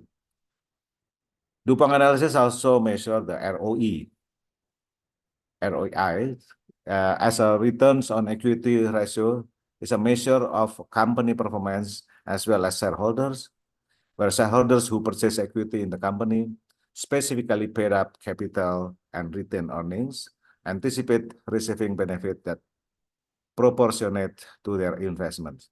P. Daryanto, WM, Dewanti, WD, FARAS A 2020. Okay, let me move to the next slide. This is the framework that I use to assess the PT Vale Indonesia TBK financial healthiness. I use the financial statements, which is a statement of financial positions or balance sheet. And then the second is statement of income, profit and loss. And the last one is also the statement of cash flow. So the research methodology uses a financial ratio analysis or FRA to measure the liquidity, solvency, activity, and profitability performance. And then at the end of the measurements, it will be tested by using the DuPont system theory. From the financial statements, we use the financial ratio analysis. And then there are 4 key financial ratio, which is the liquidity ratio, solvency ratio, activity ratio, profitability ratio, and then will be tested by using the DuPont analysis. And then at the end of the assessments, we will see the ROA and also ROE. And then at the end of the assessment, we will see also the PT Vale financial health and operational efficiency. Okay, let me go to the findings. Yeah, this is I use the financial ratio of PT Vale TBK. Yeah, this is one of the annual reports from 2001-2013. But I also provide the other reports for the other financial report from 2017-2020. So as you can see here, we can identify the liquidity ratio, solvency ratio, activity ratio, and also profitability ratio. The definition of the liquidity ratio is a ratio to show the PT Vale ability to pay short-term debt, indicates the relationship between the cash and current asset of PT Vale with current liabilities. The second one is the solvency ratio, measure the extent to which assets cover commitments for the future payments, the long-term liabilities. It measures PT Vale's cash flow compared to its liabilities. The third, I also measure the activity ratio. The activity ratio measures the effectiveness of asset management in PT Vale. If the company has too many assets, the capital cost will be too high and the profit will be depressed. On the other hand, if the company assets are too low, the company will lose profitability sales. And also the last one is a profitability ratio. This ratio shows the combination of the effect of PT Vale liquidity, asset management, and debt and operating result. Let me start with the liquidity ratio. To the understandings, the liquidity ratio, they have a 4 ratio, which is the current ratio of working capitals, the acid test or quick ratio, the cash ratio, and also the operating cash flow ratio. The liquidity ratio or effective ratio measure the company availability of cash to pay short-term debt, indicates the relationship between cash and current asset with current liabilities. As you can see here, this left side, the liquidity ratio for the last 3 years, the current ratio for 2023 is 4.77. In 2023, PT Vale current ratio is 4.77. It means they have more than 4 times amounts of current asset compared to its current liabilities. During the period of 2021 to 2023 period, PT Vale have sufficient cash availability to pay short-term debts and indications of optimal asset utilization. I also try to measure the acid test ratio. As you can see here, the ratio, acid test ratio, or in Indonesia we call it a ratio cepat, is the current asset minus inventory divided by the current liabilities. And then in 2023, the acid test ratio 4.05. So it means that PT Vale acid ratio test or quit ratio 4.05. In this case, PT Vale has sufficient current asset after subtracting inventory to cover its current liabilities. Second, the solvency ratio. Solvency ratio measures the extent to which assets cover commitments for future payments, the long-term liabilities. It measures a company cash flow compared to its long-term liabilities. Usually the solvency ratio also calculating the debt ratio and also the debt equity. So the debt ratio is total debt divided by the total asset. And then the debt ratio indicates how much the overall asset of the company spent on debt. The debt ratio is calculated by multiplying total debt by 100% then divided by total assets. While for the debt ratio is the total liabilities divided by the total equity. The debt ratio, the debt to equity ratio is used to evaluate the company financial leverage, and it's calculated by dividing a company total liabilities with its shareholder equity. It measures how much debt a company takes relative to its asset. As you can see on the left side of the financial ratio PT Valle Indonesia Terbuka, so the debt equity trend, you can see also from 2017, which is 20.07, and then up to the 2021, it's declining to 14.78. It means that PT Valle Indonesia debt to equity ratio decreased from 2000.07 in 2017 to 14.78% in 2021. This shows that PT Valle using less debt to finance its operations over the years, which reduce the risk of default. The third is an activity ratio. Activity ratio measures the effectiveness of the company, the use of resource, in examples, asset management in PT Valle. If the company has too many assets, the capital cost will be too high and the profit will be depressed. On the other hand, if the company assets are too low, the company will lose profitable sales. In this case, the activity ratios, I try to measure with the through the receivable turnover and also the inventory turnover. And I'll take the example as an inventory turnover, which is the cost of a good sales divided by the inventory. So inventory turnover measures the amount of time from the day inventory purchased by the company until it is sold. And you can see here, PT Valle Indonesia inventory turnover show a decreasing trend from 5.29 in 2017 to 4.43 in 2021. A decreasing inventory turnover shows that PT Valle is selling its inventory at a faster rate, which indicates healthy sales growth. The last one is the profitability ratio. This ratio shows the combination of the effect of PT Valle's liquidity, asset management, and debt on operating result. Measure the ability of the company to meet its short-term financial obligations. The profitability ratio usually measure the gross profit margin, operating profit margin, net profit margin, return on capital employed. But let me start with the net profit margin. Net profit margins equal to net profit divided by the net sales. The net income or NPV tell us the percentage income earned after considering operating tax, interest, administrative, and other costs.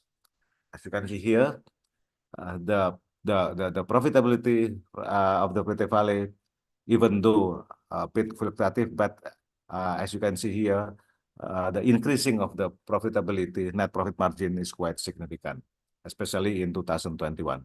So it means that PT Valle managed to recover from a net profit margin of minus 2.43% in 2017 into 17.39% in 2021. The investment in building smelters, especially with the incoming partnership with the China investors and also Japan investors, has proved to be the fruitful as they boost Valle net profit margin in the coming years after 2019.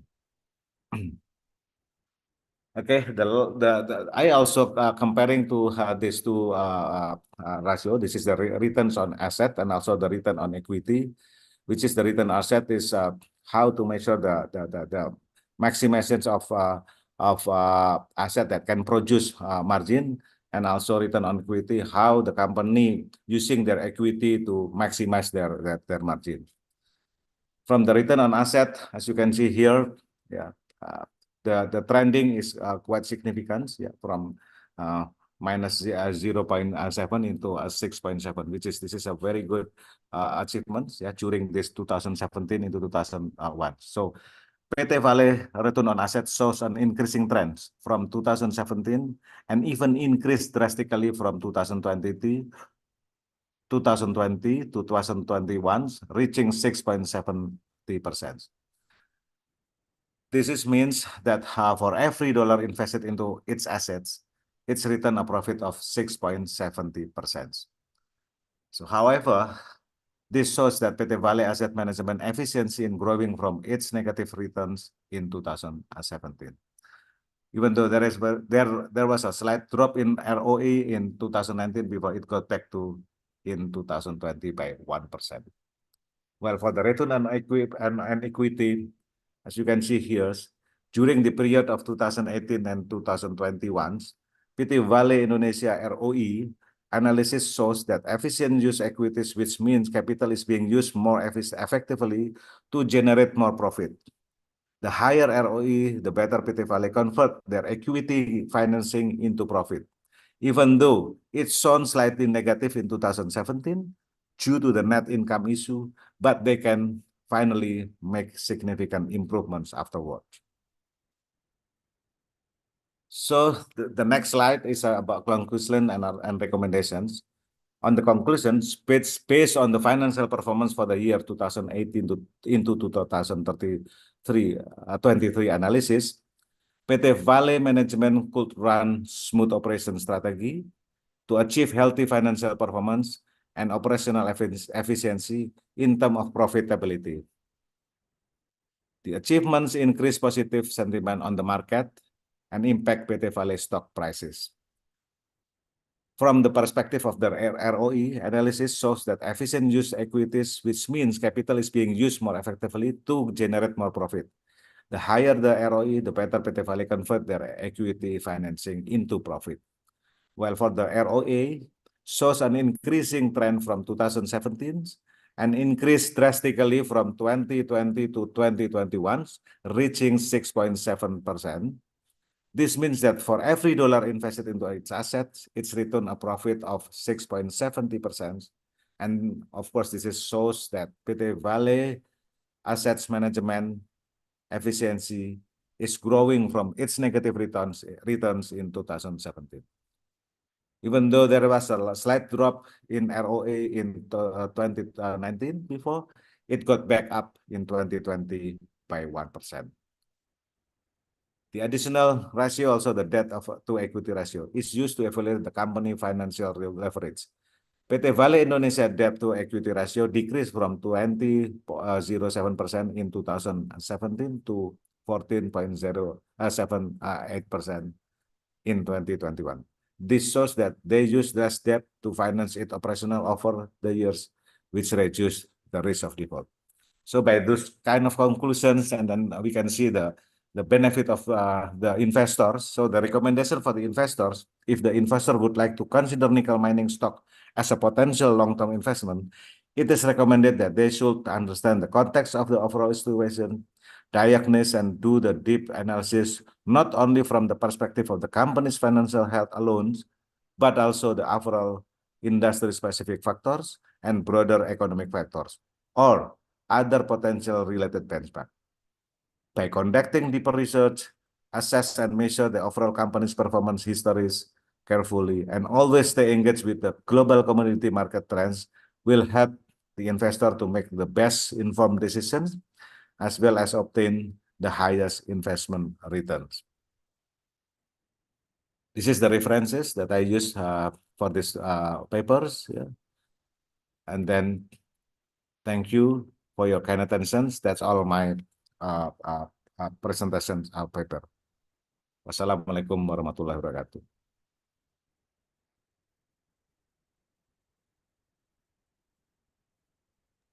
Thank you very much, sir. Is there any question from floor to presenter?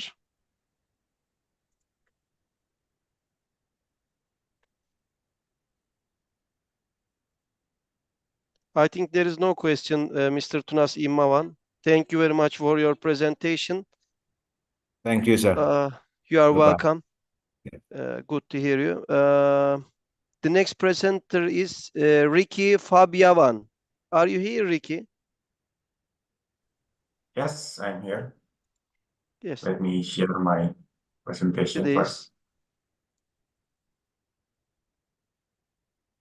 It's visible now.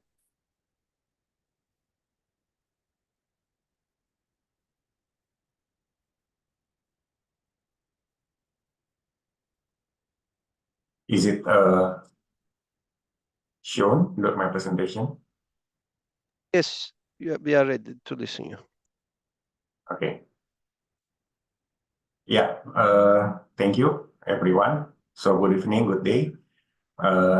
I'm Ricky Fabiawan. I will present my full paper about the analysis, evaluation of financial performance, and score assessment of PT Aneka Tambang, TBK, for years 2019 until 2023. My mentor here is Professor Dr. Wiwik Mardawiyah Daryanto, and I'm from the Sekolah Tinggi Manajemen IPMI Indonesia.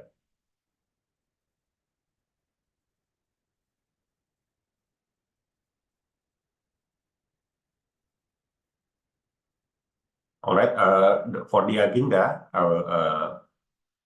I will start with the introduction, and then the literature review, and financial performance, and the Altman Z-score model, the methodology, finding and discussion, and conclusion and recommendation.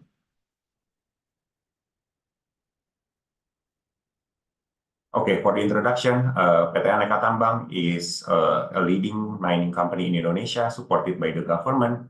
The government support initiatives such as tax incentive and infrastructure development, which can benefit the company.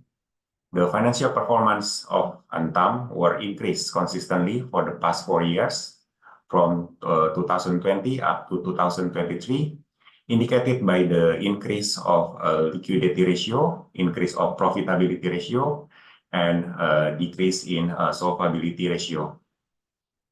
And the Altman Z-score model used for analyzing a company's financial health, whether it is in distress zone, non-distress zone, or gray zone. For the research proposal question, the first was Antam performing a good financial performance over the past 5 years. The second, which financial indicator that gradually improved by Antam. The third, in which zone Antam's position being assessed using Altman Z-score model. And the fourth, how to improve and maintain a good financial performance of Antam.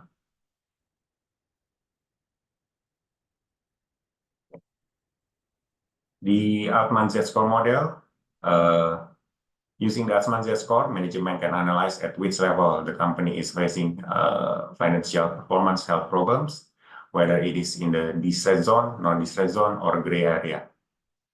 By Baza and Rao, 2017 says that financial distress is a term in corporate finance used to show a condition when the company's promises to creditors are broken or honored with difficulty. If financial distress cannot be handled well, it leads to bankruptcy.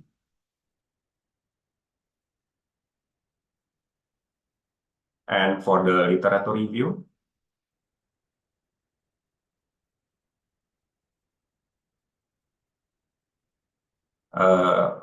the financial ratio, I use 4 types of ratios here.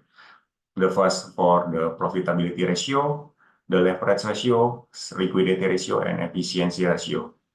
The financial statement provides a visual representation of a company's financial health, and accounting ratios are a crucial tool for analyzing this statement. The available data suggests that these ratios have a predictive value, particularly in identifying financial difficulties. As a result, they are valuable tools due to their simplicity and predictive capabilities. Today, ratios are not only used for financial analysis, but also for economic, scientific, and other types of analysis. The future role of ratio analysis might be significant as the need for simple analytical tools will continue to grow. Furthermore, the development of ratio analysis is ongoing and shows no sign of slowing down by Shutar Kalpes, 2023.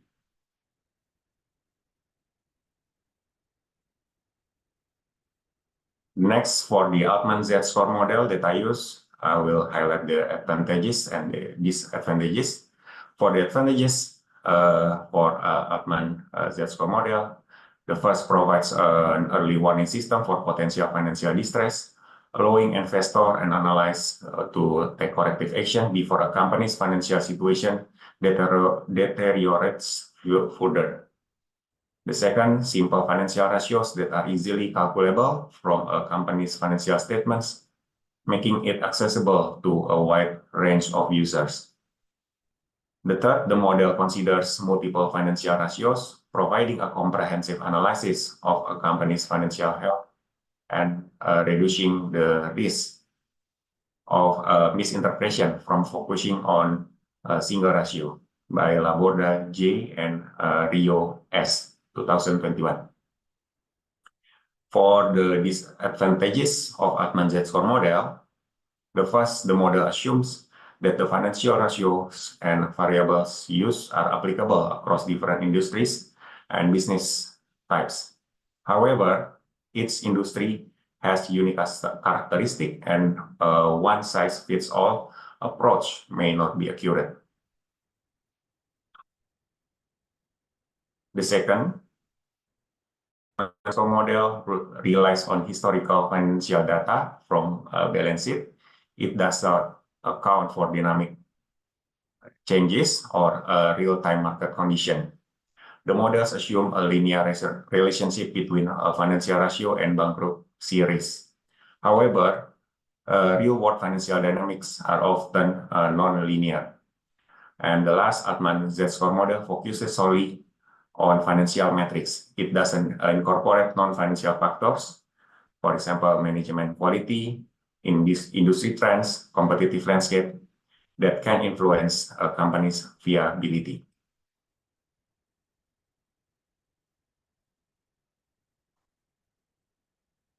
And for the methodology, I use a quantitative method using the financial statement of PT Aneka Tambang Tbk from 2019 to 2023, and using the descriptive analysis using financial ratio, the profitability, solvability, liquidity, and activity, Altman Z-score model.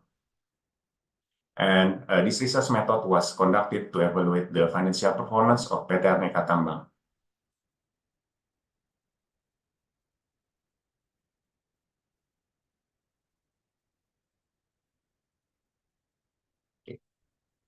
The first, for the profitability ratio, is the ratio of profit after tax to capital, core capital, or profit before tax to total assets owned by the bank in a certain period.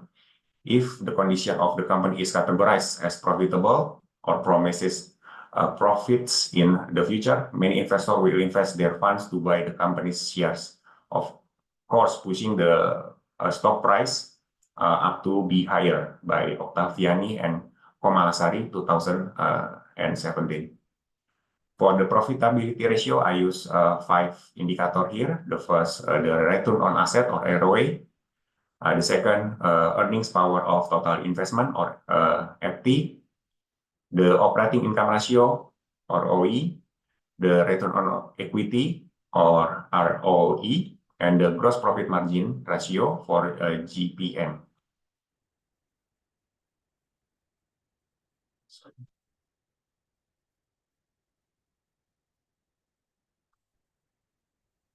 And for the solvability ratio or leverage is the company's ability to fulfill its financial obligation when the company is liquidated.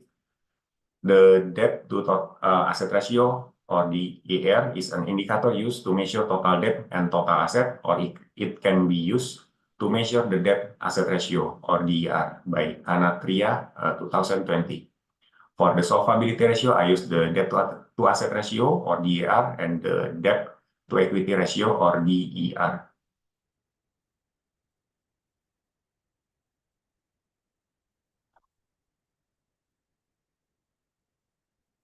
And for the liquidity ratio is a ratio used to determine the company's ability to pay debts on a short-term scale. The purpose of this liquidity ratio is to measure the company's financial performance in terms of paying and paying off corporate debt in the short term using current asset and corporate debts by Agustina and Supraitno 2020.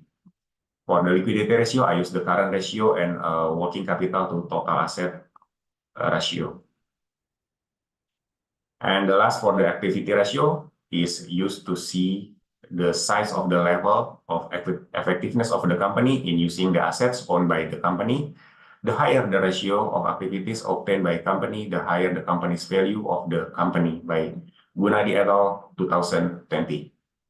For this ratio, I use the indicator total asset turnover, the working capital turnover, and the total equity to total asset ratio. And the next is the Altman-Zetsko model, is one of the financial models to forecast the possibility of the firm experiencing bankruptcy. Bankruptcy is a condition when the company unable to fulfill obligation or debt due to insufficient fund to run the business by Brigham and Ehrat 2005. This model created by Edward Altman in 1968 and using various value from balance sheet and income statement.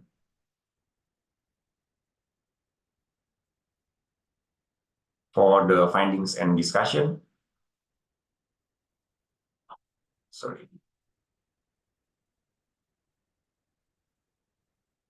for the profitability ratio, as you can see, the return on equity is increasing, yeah, for 1.07%, 6.04%, 8.93%, 16.11%, and 9.88%.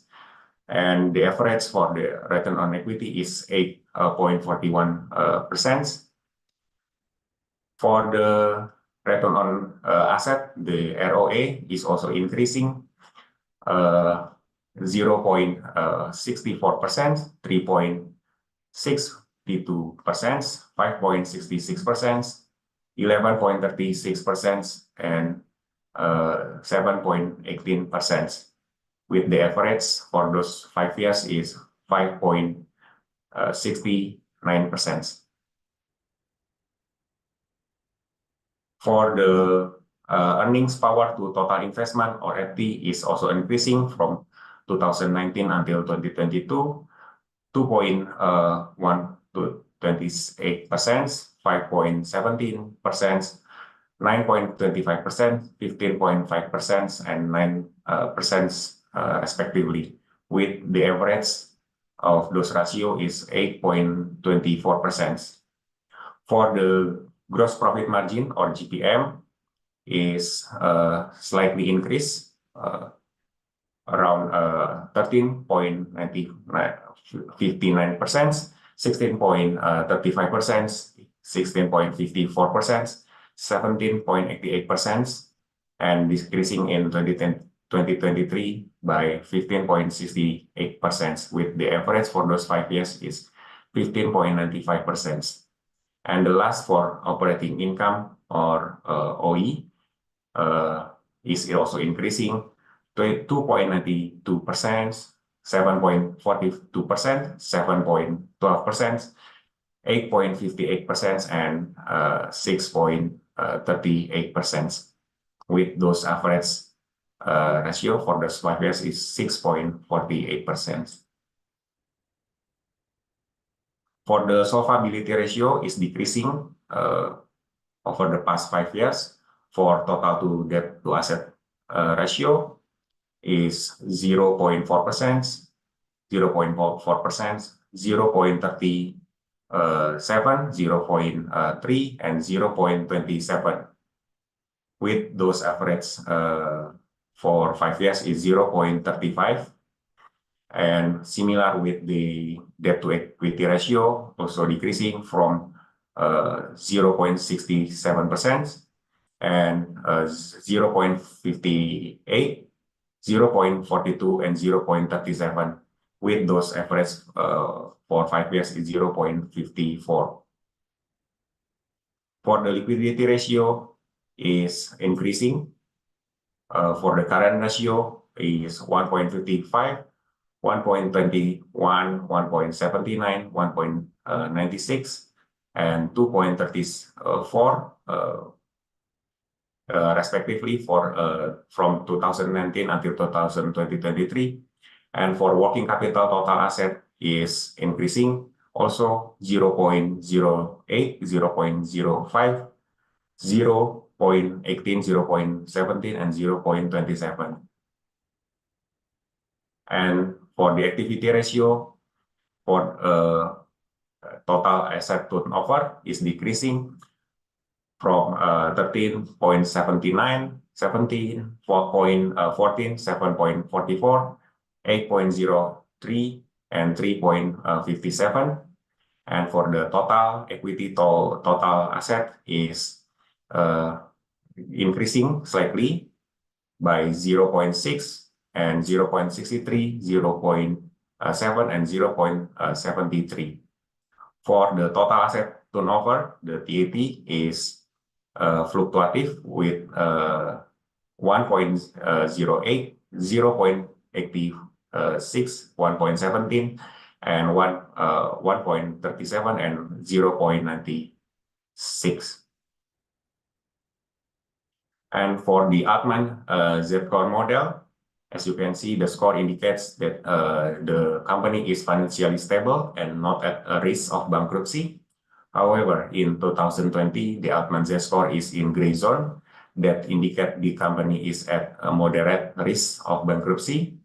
The gray zone indicates that the company is at risk of financial distress, but it is not yet insolvent. Even though Antam was in gray zone in 2020, the company still has a good liquidity ratio, a good leverage ratio, and high shareholders' equity that resulted a recovery of financial performance in the upcoming years. The next for the conclusion and the recommendation. For the conclusion of profitability, PT Antam has a good profitability ratio, shows by the company that generated more earning than its spending, especially that the profitability ratio was gradually increased from year 2019 up to 2022, indicates that the company put attention and effort to improve their profitability index. A good profitability ratio is essential for a company to maintain financial stability and generate earnings. It indicates that the company is able to manage its expenses effectively, generate a significant amount of earnings, and sustain itself over time. The second, for the solvability, PT Antam has a good solvability ratio, indicates by greater total assets and total equity compared to its total liabilities. PT Antam's debt to total asset and debt to equity ratio were consistently decreased over the past 4 years from 2020 up to 2023, indicates that the company was making effort to lowering their outstanding debt and or increasing their asset and equity, which can increase its credibility and reputation for the stakeholders. And the third, for the liquidity, PT Antam has a good liquidity ratio, indicates by greater current asset compared to its current liabilities. It shows that the company has sufficient liquid assets to pay off its debt and avoid financial distress. A higher liquidity ratio means that the company has a higher margin of safety to meet its short-term liabilities, which can increase the confidence of creditors and investors. And the last, for the activity ratio, PT Antam has a good activity ratio. However, the financial ratio resulted in consistency during the year 2019 up to 2023. PT Antam's total asset turnover was decreased to below than 100% for year 2020 and 2023, indicates that the company was less efficient in generating revenue from its asset. In terms of working capital turnover, the ratio was significantly decreased in year 2021 up to 2023. It signifies that the company is less proficient in managing its short-term assets and liabilities to bolster sales. Looking at the financial statements, it's shown that the company owns significantly higher current asset in 2020 up to 2023, which impacted to the decrease of working capital turnover. Furthermore, PT Antam has a good total equity to total asset ratio, which the number above than 50% indicates that the company has a significant amount of equity and is less leveraged, which can indicate financial stability and a lower risk for investor. However, a good activity ratio varies significantly depending on the industry and the specific of company. And for the recommendation, the first, Antam can continuously monitor financial performance and adapt to changes in the market, regulatory environment, and industry trends by conducting continuous monitoring. The company has early alert when one of the financial indicator has reached to the minimum threshold of financial target. And with a good adaptation, the company can recover to the safe zone with relatively faster time and long-term solutions. The second, Antam can implement robust risk management strategies to mitigate the impact of market fluctuation, geopolitical uncertainties, and environmental regulation. Risk management enables mining companies to address operational decisions, define corporate culture, and optimize productivity by monitoring equipment, site, and workforce condition in real time. With effectively and efficient productivity leads to cost savings and can improve financial stability. The third, Antam can optimize financial structures and capital management by leveraging debt and equity financing, managing leverage ratios, and diversifying financial portfolios to ensure long-term financial stability.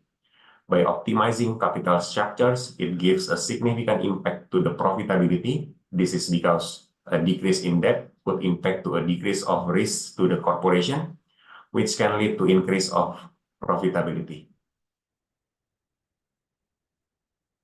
I think that's all from my presentation. Thank you all for the kind attention. Thank you very much, Mr. Ricky Fabiawan, for your great presentation. Is there any question from floor to Mr. Ricky?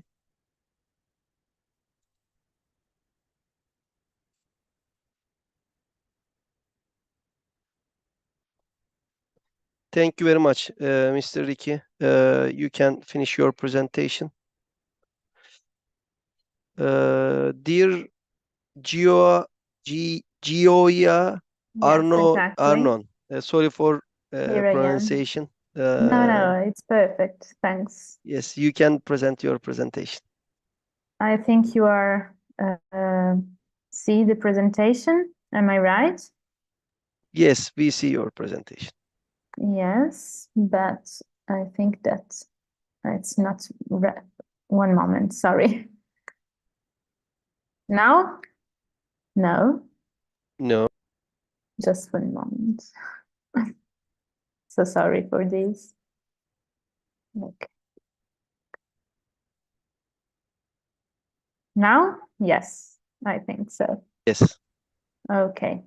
Well, the rapid proliferation of cryptocurrencies and non-fungible tokens has profoundly transformed the digital economy, creating new paradigms in finance, arts, and technology. So this paper presents a comprehensive review of recent trends and developments in the cryptocurrency and NFT landscapes. We explore the evolution of these digital assets, analyzing key technological advancements, market dynamics, and regulatory challenges. Furthermore, we identify emerging trends and potential future directions, offering insights into how these digital assets might continue to evolve and shape the global digital economy. The landscape of finance and digital assets has witnessed a profound transformation over the past decades because cryptocurrencies pioneered by Bitcoin in 2009. And In every connected world with access to any type of digital data, it is necessary to be able to make fast and secure transactions without the need for a physical presence. And for this reason, in 2008, a person or group of people with the pseudonym of Satoshi Nakamoto published a paper describing the concept of a public distributed ledger system named Bitcoin. With it, the world is able to authenticate and make real-time commercial transactions practically and without the need for intermediaries such as banks, credit card companies, and even without governments. And with its initial success, many other similar systems called cryptocurrencies have been created. And today, these virtual coins or tokens are gaining more recognitions as they are being used as alternative ways of investment and transacting in the market. So the age of digital technology has brought numerous achievements which are far beyond imaginable within the early days of its advent. And in particular, the internet has given us access to an endless amount of data and opportunities. Among them, non-fungible tokens are a type of digital asset that is stored on a blockchain and is unique and cannot be modified, transformed, and they are distinctive or uncommon valuable holdings that are monitored on the blockchain through individual identification numbers, which belongs to a new range of blockchain-based digital assets with proven ownership. NFTs combine art, identity, ownership, scarcity, and stand in stark contrast to fungible cryptocurrencies such as Bitcoin and Ethereum. So, I would like to investigate this innovative element of non-fungible tokens and their standards and technology, transaction trends, and notable use cases. Anyway, NFTs are minted on a blockchain and are associated with a specific digital or physical item. So we can have digital art, music, virtual real estate, collectibles, or real-world assets like real estate and luxury goods under the nature of non-fungible tokens. So the decentralized finance boom increased institutional participation and defined a new trend for the cryptocurrency space and also for the non-fungible tokens, which emerged as a revolutionary digital asset class, ushering in a new era of digital ownership and provenance. And unlike cryptocurrencies such as Bitcoin or Ethereum, which are fungible and interchangeable on a one-to-one basis, non-fungible tokens are unique and invisible, making them ideal for representing ownership of distinct items. At the core of the NFTs lies the concept of uniqueness, because each NFT is unique, is authentic, and relates only to one person. There are no doable it's not possible to do a doubling of the same digital asset. So the NFTs have experienced explosive growth, particularly in the world of art and collectibles. And for example, digital artists previously unserved by traditional art markets have found a new platform to showcase their work and monetize their creation through NFTs. For example, high-profile NFTs art sales have garnered attention worldwide, with artists receive royalties on secondary sales, and it is a feature made possible by the programmable nature of smart contracts. But beyond the art, NFTs have ventured into the realms of gaming, where in-game assets and virtual real estate are being tokenized, allowing players to have true ownership of their digital possessions. Additionally, NFTs are being explored for ticketing, proving the authenticity of limited edition physical items, and even recording ownership of a real-world asset through tokenization on blockchains. While NFTs represents a transformative force in the world of digital ownership, challenges remains. Issues surrounding copyright infringement, intellectual property rights, and environmental concerns related to the energy consumptions of some blockchain networks have raised important questions. Nevertheless, NFTs continue to push boundaries and reshape the way we think about ownership and value in the digital age. And the ability to verify the provenance and authenticity of digital assets has also implications that extend far beyond the world of art and gaming, touching upon industries as diverse as real estate, education, and entertainment. So NFTs represent a profound shift in how we perceive and interact with digital assets, also opening new frontiers for creators, collectors, and innovators. For sure, NFTs technology matures and becomes more integrated into our digital lives. It means that its transformative potential is poised to revolutionize various aspects of our economy and culture. And blockchain technology has witnessed significant improvements with Ethereum 2.0 and also scalability solution addressing long-standing issues. But the regulatory landscape surrounding cryptocurrencies and non-fungible token is a complex and rapidly evolving terrain. This because governments across the globe are grappling with how to address these digital innovations, and their approaches vary significantly all over the world. It means that in some regions, governments have taken proactive steps to provide clarity and establish regulatory frameworks. For instance, the United States of America has seen efforts to regulate cryptocurrencies through agencies like the Securities and Exchange Commission, and also the Commodity Futures Trading Commission. And these agencies work to classify digital assets, enforce securities laws, and protect investors. In contrast, other countries have embraced cryptocurrencies more openly, viewing them as an opportunity for innovation and economic growth.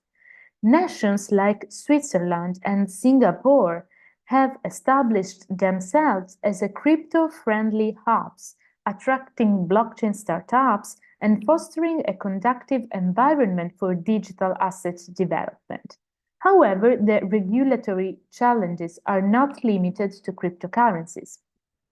It means that NFTs, which have burst onto the scene with their unique digital ownership model, have raised questions about intellectual property rights and copyright infringement. And as the NFT market grows, the need for clearer regulations surrounding ownership and royalties for digital creators becomes increasingly apparent.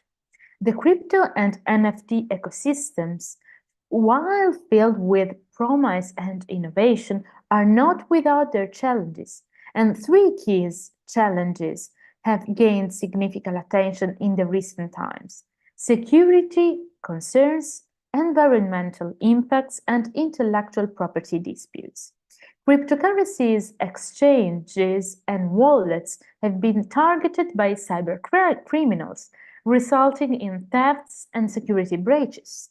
So ensuring the safety of digital assets remains a top priority for the industries. Innovations in blockchain security and decentralized exchanges aim to mitigate these risks. Furthermore, the energy-intensive nature of some blockchain networks, particularly Bitcoin, has raised environmental concerns. It means that the proof-of-work consensus mechanism used by Bitcoin and others requires substantial computational power, and efforts are underway to transition to more environmentally friendly consensus mechanisms, such as the proof of stakes.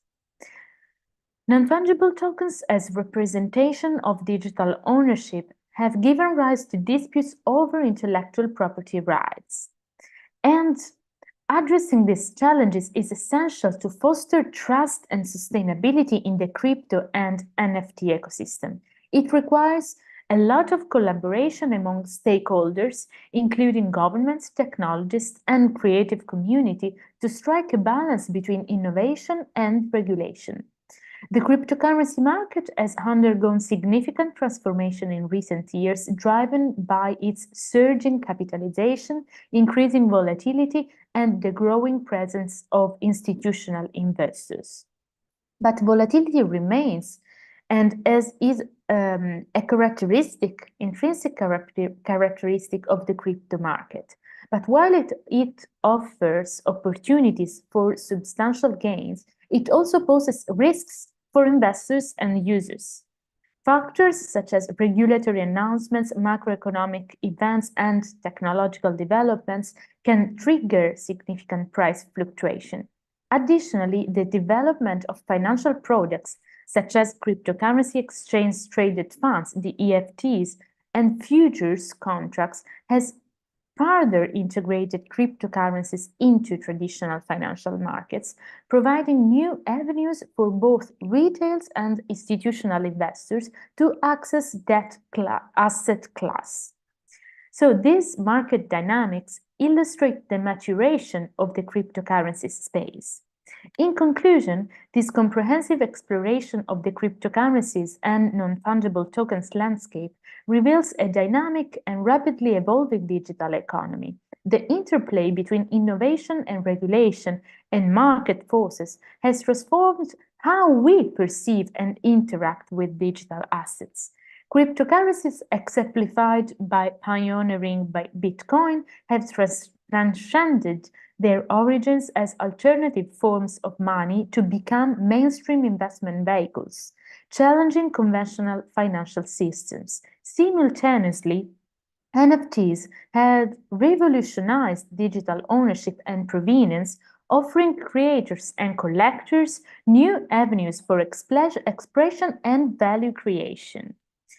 So, just to conclude, as institutional investors increasingly participate and blockchain technology advances, the cryptocurrency and NFT space stands at the precipice of further transformation.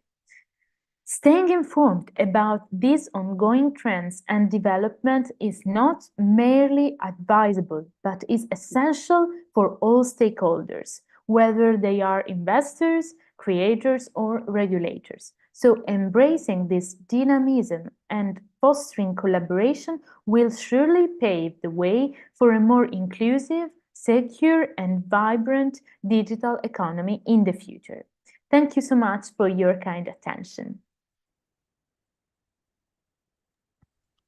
You are welcome, dear. Is there any question from floor to Arnone? Sorry for pronunciation. No, it's perfect. Is there any question?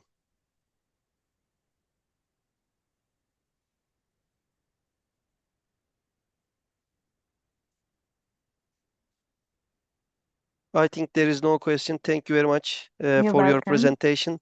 Yes. And with this presentation, we have finished this session. 6 presentations have been done in this session successfully. Thank you all presenters. And the next session is 4th session of this channel, today's channel. Also, there will be 5 presenters. The moderator of the session is Ethel Reyes Chua. Are you here, Ethel? Yes, sir, I'm here. Yes, floor is yours. You can moderate your Okay. session. Thank you very much. Thank you so much. All right. Good evening, everyone, and to all the 403 participants from all over the world. My name is Dr. Ethel Reyes Chua from the Philippines, and this time it's 9:55 p.m. I'm lucky that I got picked to be your moderator tonight. So welcome to this channel, session 4. So our first presenter is no other than Eddie Sahoga and Professor Dr. Wiwik Mardawiya Daryanto with their title, Financial Performance Analysis and Evaluation of PT Bank Permata. Okay, sir, are you here now? Yes, I'm here. Okay, thank you. Thank you. I hope that I pronounced your name correctly. Okay, yeah, thank you. Thank you. Please allow me to share the screen.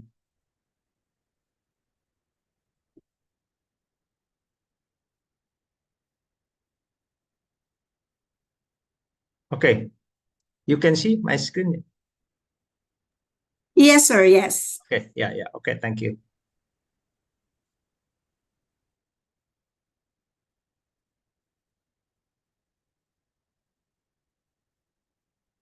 Okay, good evening, everyone. Thank you. First of all, I would like thank you very much for the opportunity so I can present my journal at this forum. My name is Eddie Sahoga, and my mentor is Professor Dr. Wiwik Mardawiya Daryanto. And I'm from IPMI International Business School in Indonesia. My title of the journal is Financial Performance Analysis and Evaluation of Bank Permata Public Company before and after acquired by Bangkok Bank Public Company amid high competition in Indonesia banking industry for the years 2019 to 2023. And then this one is the agenda that I would like to share. So starting with the introduction, I would like to give the highlight of the Bank Permata. Currently, Bank Permata is one of the top 10 banks in Indonesia in terms of the asset. As we know, several major banks in Indonesia have been owned by foreign investors such as CIMB, OCBC, Maybank, and also some bank also owned by the foreign bank. And high competition in Indonesia banking industry. Currently in Indonesia, there are 105 commercial banks and 10 Syariah banks. And also more than 1,500 rural banks, including the Syariah rural bank. So there are competition among banks, but the market in Indonesia is still very potential. With the large population and also huge resources, and for the average bank net interest income is still quite good at 4.5%. Therefore, many foreign investors still invest in Indonesian bank. But because of the competition, not all banks are successful in developing their business in Indonesia. And I think it's depend on the bank strategy to grow the business. Bank Permata entered a new chapter in its journey in May 2020 when the Bangkok Bank Public Company acquired 89.12% of Permata Bank share held by Asta International and Standard Chartered Bank. And then the question is, how is the Bank Permata business grow, and also is bank health rating after being acquired by Bangkok Bank. So the reason is the objective is to compare the financial performance of Bank Permata before and after it was acquired by Bangkok Bank. In addition to find out the head level of Bank Permata, and also comparing the financial performance of Bank Permata with the peers and industry. So I think the question is how is the Bank Permata financial performance developing after being acquired by Bangkok Bank? What is the health level of Bank Permata currently? And also how is the Bank Permata performance compared to peers and industry? The literature review is about the analysis of the bank's financial statement for the Permata in the last 5 years, and also is I think is doing the analysis for the financial ratio to compare year by year in terms of the performance and what is the trend of the performance of Bank Permata. So the methodology is analyzes the financial performance of Bank Permata in the last 5 years to know the performance of the bank in the last 5 years. Also comparing the performance before and after being acquired by Bangkok Bank with using some key financial ratios: non-performing loan, loan to deposit ratio, liquidity coverage ratio, net stable funding ratio, return on asset, return on equity, net interest income, and also operating expense to operating income, we call POPO, and also is capital adequacy ratio. Actually, those ratio are part of risk-based bank rating, that the parameter which represent 4 parameter of risk-based rating to assess the bank health rating in Indonesia. This is already stipulated by the regulator, that we have the regulator is Financial Service Authority in Indonesia, that arrange in terms of the bank health rating, doing the some key parameter that consists of risk profile by measuring the credit risk and liquidity risk. So in this analysis is using the NPL, LDR, loan liquidity coverage ratio, and also net stable funding ratio. And the secondly is good corporate governance by the bank self-assessment. And the third one is earning. We are measuring is what is the ability of the bank to generate earning by measuring the return on asset, return on equity, net interest income, and also is operating expense to operating income. And the last one is capital by measuring capital adequacy ratio. Therefore, this analysis will also evaluate the bank health rating based on the bank financial performance and bank self-assessment. Basically, we want to find out whether the bank performance is good or not, and what is the comparison with peers and industry is also carried out. So basically, is for the methodology when we are exercising in terms of the key ratio is we can know is the performance of the bank, and at the same time we also can measure in terms of the bank health rating. This feature is to describe the summary of the concept. Basically, is we are starting from the risk-based rating to know what is the bank is healthy or not, and then is using the financial ratio analysis that measure that I already explained before, that we are considering the risk profile, good corporate governance, earning quality, capital asset, and then is the financial ratio analysis. We can know the some parameter to know what is the financial performance of the bank. So for the finding and the discussion, Bank Permata asset as well as the liabilities, equity, and profit before tax have been growing well from year to year and having a significant increase, particularly in the last 2 years.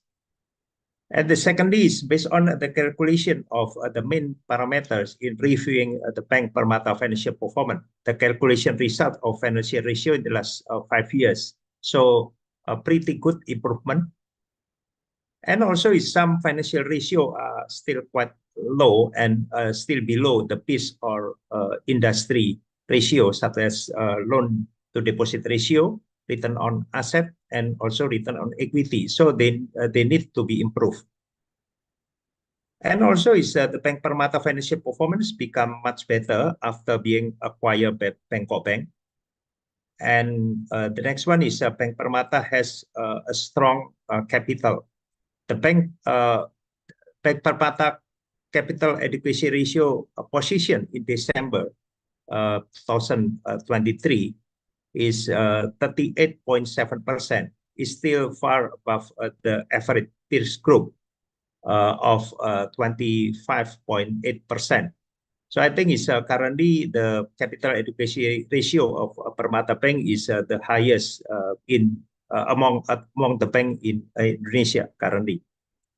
And the last one is overall based on risk-based bank rating report as the result of the bank self-assessment, which was already conducted by the bank in last year. The Bank Permata has the composite rating of healthy. So we can show, we can see here that the Bank Permata financial ratio after we calculate in terms of the key financial ratio to review in terms of the trend year by year. So we can see here that the number is mostly increased for the financial ratio in the last 5 years. And we can see this chart, I think is to be easier to see the progress from year to year in terms of its financial ratio. That I think is from year to year is the trend is very good. I think it's increase for all the parameter of financial ratio. For the conclusion and the recommendation, as overall, the result of Bank Permata health level assessment based on the Bank Permata self-assessment in last year have the composite rating of healthy. So I think it's from the evaluation of the Bank Permata financial performance, also is we can see that it shows a very good development of the performance, especially in the last 2 years. And overall, Bank Permata performance after being acquired by Bangkok Bank has become much better because it has the stronger capital. And so it can be concluded that the development of Bank Permata financial performance is very good and classified as a healthy bank. For the recommendation, based on the analysis of some financial ratio, the first one is with the strong capital and liquidity, Bank Permata needs to accelerate the loan growth with the right strategy and prudent to have the optimum loan to deposit ratio and generate more income. Bank Permata loan to deposit ratio in December last year was 74.8%, which is still lower than the average of LDR, the peers group, that 88.62%. So I think Permata still have the room to grow in terms of the asset and also is the loan because it has the strong capital. And the second one, Bank Permata needs to identify new business opportunity by monitoring economic growth in each province in Indonesia, by reviewing the market segmentation, target market, and has the right strategy priorities to increase the income, which can be reflected in the better return on asset and also return on equity ratio. And the last one is Bank Permata need to accelerate the penetration of digital banking to the customer or the public through digital adoption and digital migration to facilitate and increase the customer transaction. So it will give impact to the higher fee-based income and also increasing the operating account portfolio to increase the bank income. So that's all my presentation. Thank you very much for your kind attention. Okay, thank you very much, Professor Edi Sahoga. That was so interesting because it's all about banks. And when we say banks, we're thinking about money. So do you have any questions about Sir Eddie's presentation? Anyone? Okay, sir, I have one question here. After conducting your studies, Sir Eddie, what now? What is your next plan? I'm just curious about your next step about this because your studies, I think, very helpful in your country or in your institution. Can you please elaborate? Okay, thank you, Ms. Ethel. I think it's from the analysis, so I can give feedback to the bank. There's some initiatives that the bank can do for the Permata Bank to improve the profitability, and also is how to have the better initiative to grow the bank in terms of the for the lending, especially to grow the asset, and also is generate more income for the bank, because is the bank currently is very strong in terms of the capital, and then is have the good opportunity when we analyze in terms of the number of customer currently is 6.5 million. So I think is have the big room to do the cross selling to the client and generate more business from the client. Oh, okay. Thank you. Thank you very much, sir, for sharing. And once again, congratulations. Thank you. Thank you so You're much. welcome. Thank you. Okay. So our next presenter is Professor Teresia Agustina Soriani and Professor Dr. Wiwik Mardawia Daryanto with their paper entitled Financial Performance Measurement, Analysis, and Evaluation. Are you ready, sir, ma'am? Hello, good evening. Yes, I'm ready. Hi. Okay, Okay. first, let me share the screen.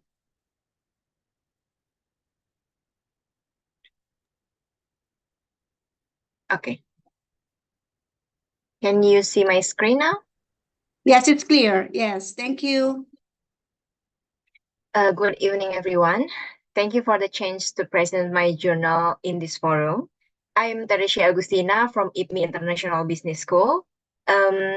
Would like to present the journal, collaborate with Professor Wiwik Mardawia Daryanto with the title Financial Performance Measurement, Analysis and Evaluation of PT Siloam Hospitals TBK before and during COVID-19 pandemic crisis in Indonesia for years 2017 to 2022. This is the agenda of my presentation. And this is my introduction. So the effort to improve healthcare status is always becoming part of the annual government program in Indonesia. This is I attached for Indonesian Health Budget Development 2017 to 2022. It shows increasing trend. And then the PT Siloam Hospitals Tbk itself is a leading networking hospital company in Indonesia and established in 1996. And for 2022, it has 41 units networking hospital in Indonesia.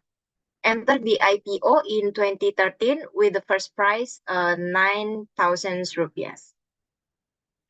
And this is my research question. How is the financial performance of PT Siloam Hospitals TBK in comparison before and during pandemic COVID-19?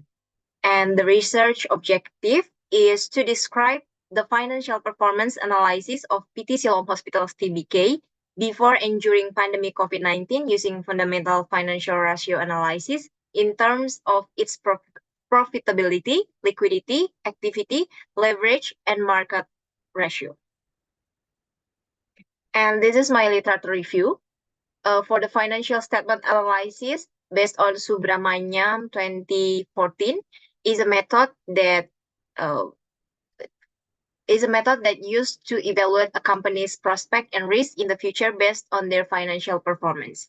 And then for financial analysis is the process of assessing and evaluating a company's performance to make a decision and give recommendation by focusing on evaluate the company's ability to earn the return of benefit on minimum equal to its started capitals, to grow the business beneficially, and to initiate good cash flow to meet the obligation and pursue more opportunities. It based on according to Robinson 2020. And fundamental financial ratio analysis is a process of analyze financial performance by measuring activity ratio, liquidity ratio, and profitability ratio, according to Anggoro 2020. And financial ratio is a process comparing and calculating several indicators in a financial statement report, such as liquidity ratio, profitability ratio, financial leverage ratio, and asset turnover ratio, according to Piper 2010. Fundamental financial ratio analysis is a method to measure the profitability of a company using some ratio such as gross profit margin, net profit margin, return on assets, return on investment, and return on equity, according to Peller 2022. And for pandemic, COVID-19 is a global outbreak of an infectious disease caused by SARS-CoV-2, according to WHO 2019. The virus firstly found in Wuhan, China, in the late 2019 that gives some danger symptoms, especially to the breathing system.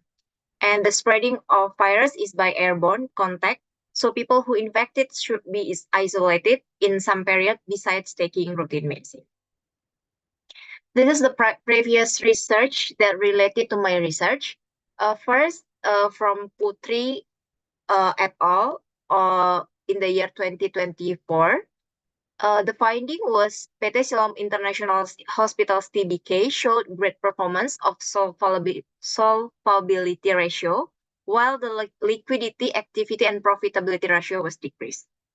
Ramadhani in the year 2023 with the title Analisis Perbandingan Kinerja Keuangan pada PT Siloam International Hospitals TBK sebelum dan sesudah adanya pandemi COVID-19. The findings are performance of liquidity is not liquid enough to pay the liabilities. The solvability ratio in debt ratio was not good enough, while the debt to equity ratio performed well. And the profitability ratio was performed positive trend. And the last one is from Hartati et al. In the year 2022 with the title Perbedaan Kinerja Keuangan Sebelum dan Sesudah Pandemi COVID-19 pada perusahaan sektor kesehatan yang terdaftar di DEI. The finding was there was no significant difference of financial performance in health sector industry before and after pandemic COVID-19 based on solvability, liquidity, activity, and profitability variables ratio.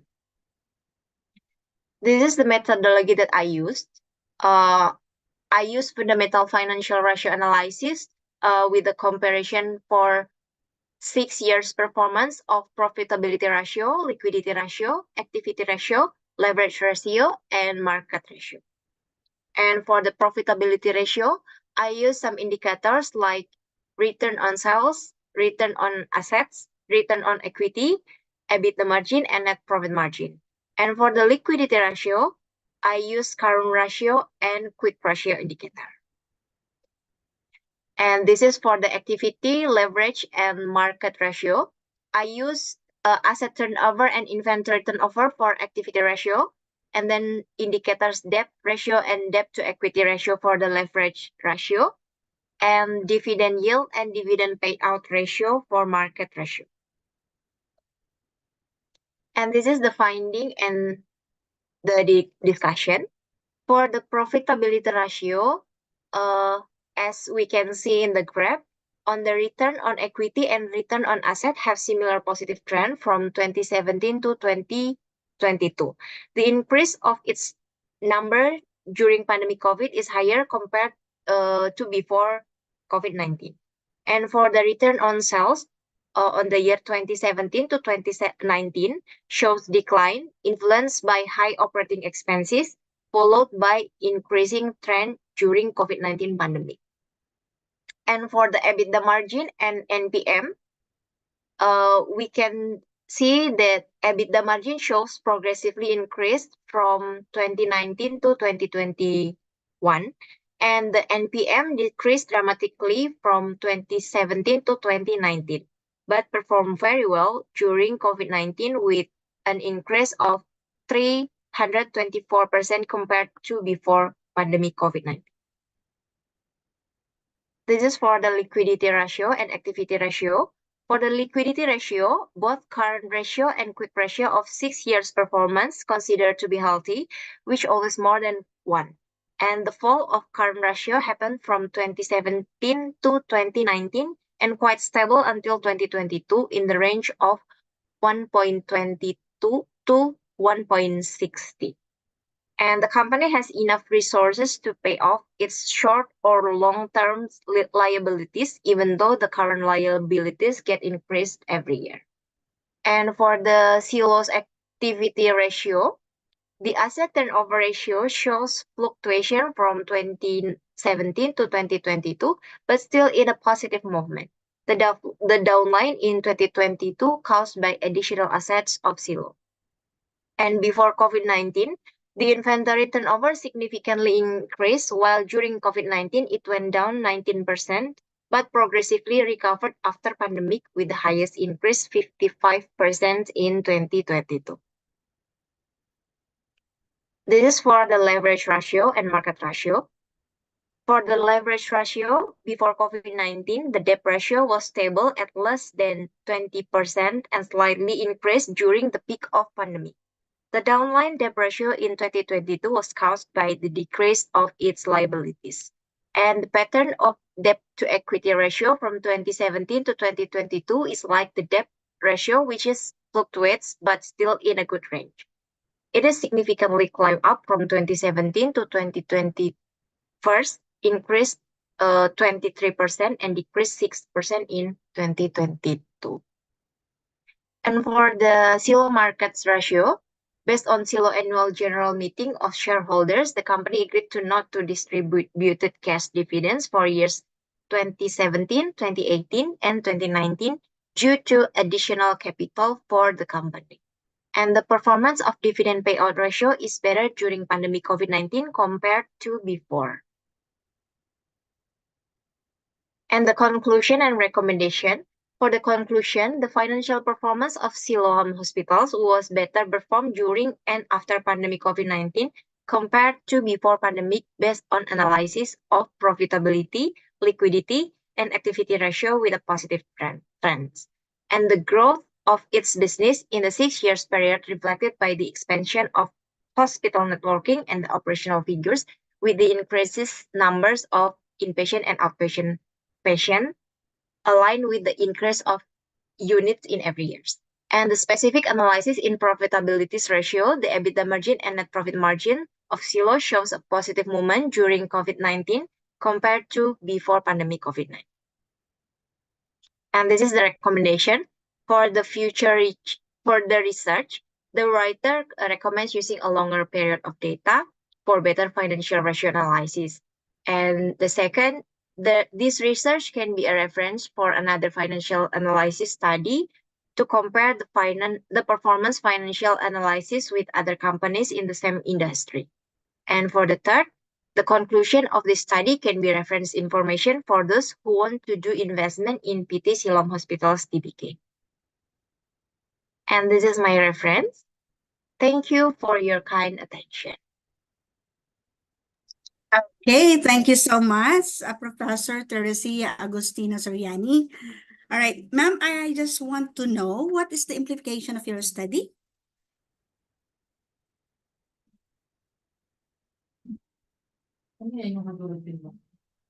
Sorry, can you repeat, please? What is the implication of your study?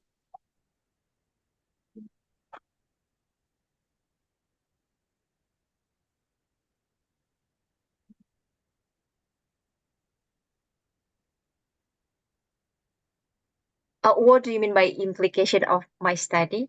Sorry. After gathering your data, what does this imply? Yeah, most especially in your yes, ma'am. Yeah. The Would you like to implication share is with us? yeah. Sorry. So this can be a recommendation for people that want to see the financial performance of PT Siloam Hospitals itself. To maybe they want to do some investment. That this can be the reference for the information. Okay, so because your study, ma'am, is very interesting and you have ample or profound review of related literature. Thank you so much for sharing. Okay, thank you very much. Okay. Our next presenter, ladies and gentlemen, are you still there? The title of the presentation is Assessment and Prospects for the Development of Tourist Destinations as the Basis for Sustainable Tourism in Kazakhstan. Please welcome the researchers Sauzulan Sadikov, Almaral Maimuronova, Marjan Muslimbekova, and Yarbolat Amangeldi. Sir, ma'am, are you ready?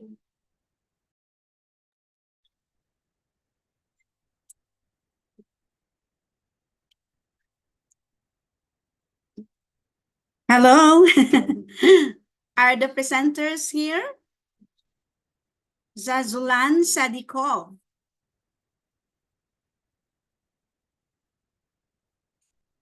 Can you wait for a while if they're here? Is there anyone who could tell us that these people are not around? Or maybe we can proceed to the next? Okay, so maybe while waiting for them, maybe we can proceed to the next topic. The role of Sufi mystic order in peasant rebellions of 18th to early 19th century in India. Subham Das. Sir, ma'am, are you ready?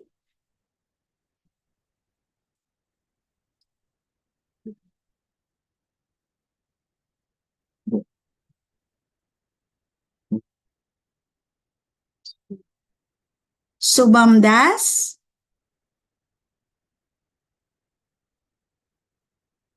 I'm looking into the participant's name and I think their name is not here. So we only have one left. If that's the case, you're making my life easier. Next presenter, we have Otana Zarova Gozal Adilbekovna. Sorry. The title is Common Future Addressing Global Problems. Are you here, ma'am? Otana Zarova.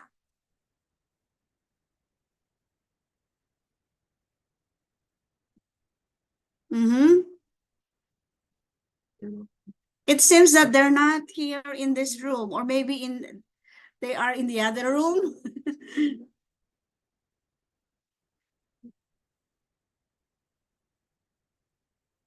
Okay, so eventually we only have two presenters in this room.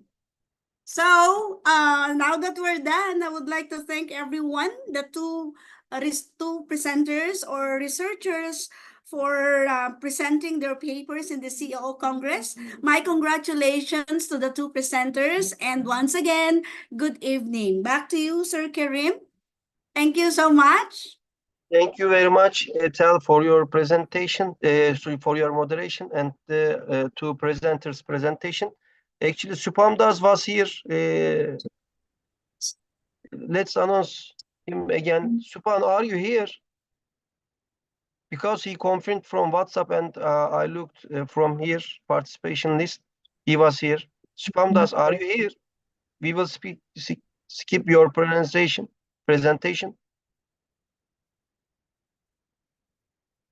Okay, I think he's not here now.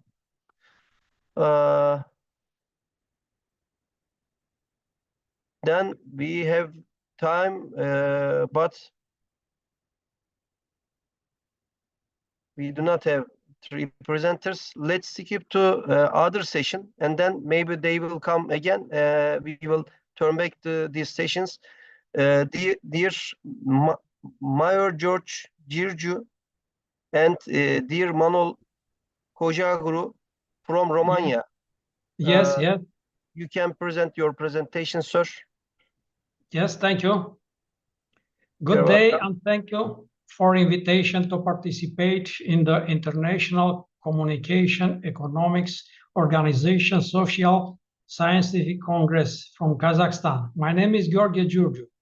I am a researcher at Deniplan Tai de Sante Medical Center from Bucharest, Romania, and with Professor Dr. Manole Cojocaru at Titu Maiorescu University, present the paper, The Therapeutic Effects of Deniplant Nutraceuticals on the Gut Microbiome in Patients with Psoriasis. Moment to share the paper.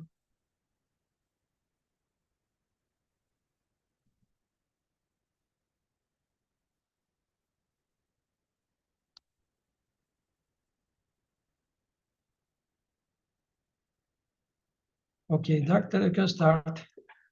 Good day. I am Manole Cojocaru, professor of allergology and clinical immunology at Titu Maiorescu University, Faculty of Medicine of Bucharest, Romania, member of Academy of Romanian Scientists, researcher degree 1, European Specialist Laboratory Medicine.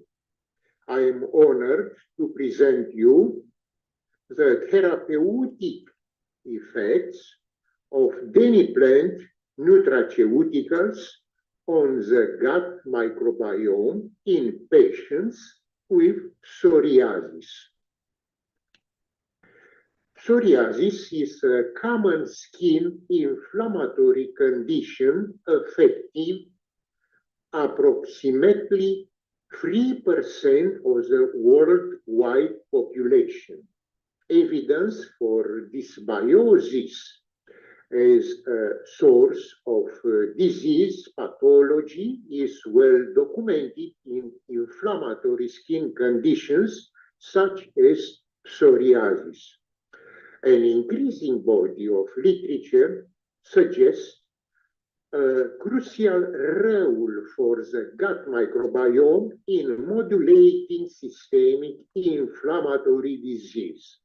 Psoriasis is a chronic systemic inflammatory disease, and its pathogenesis is related to the interaction between genetic susceptibility, immune response, and environmental triggers such as diet, stress level, skin care routine, etc. Nutrition plays an important role in the development of psoriasis, and it can modulate microbiota and microbiome composition.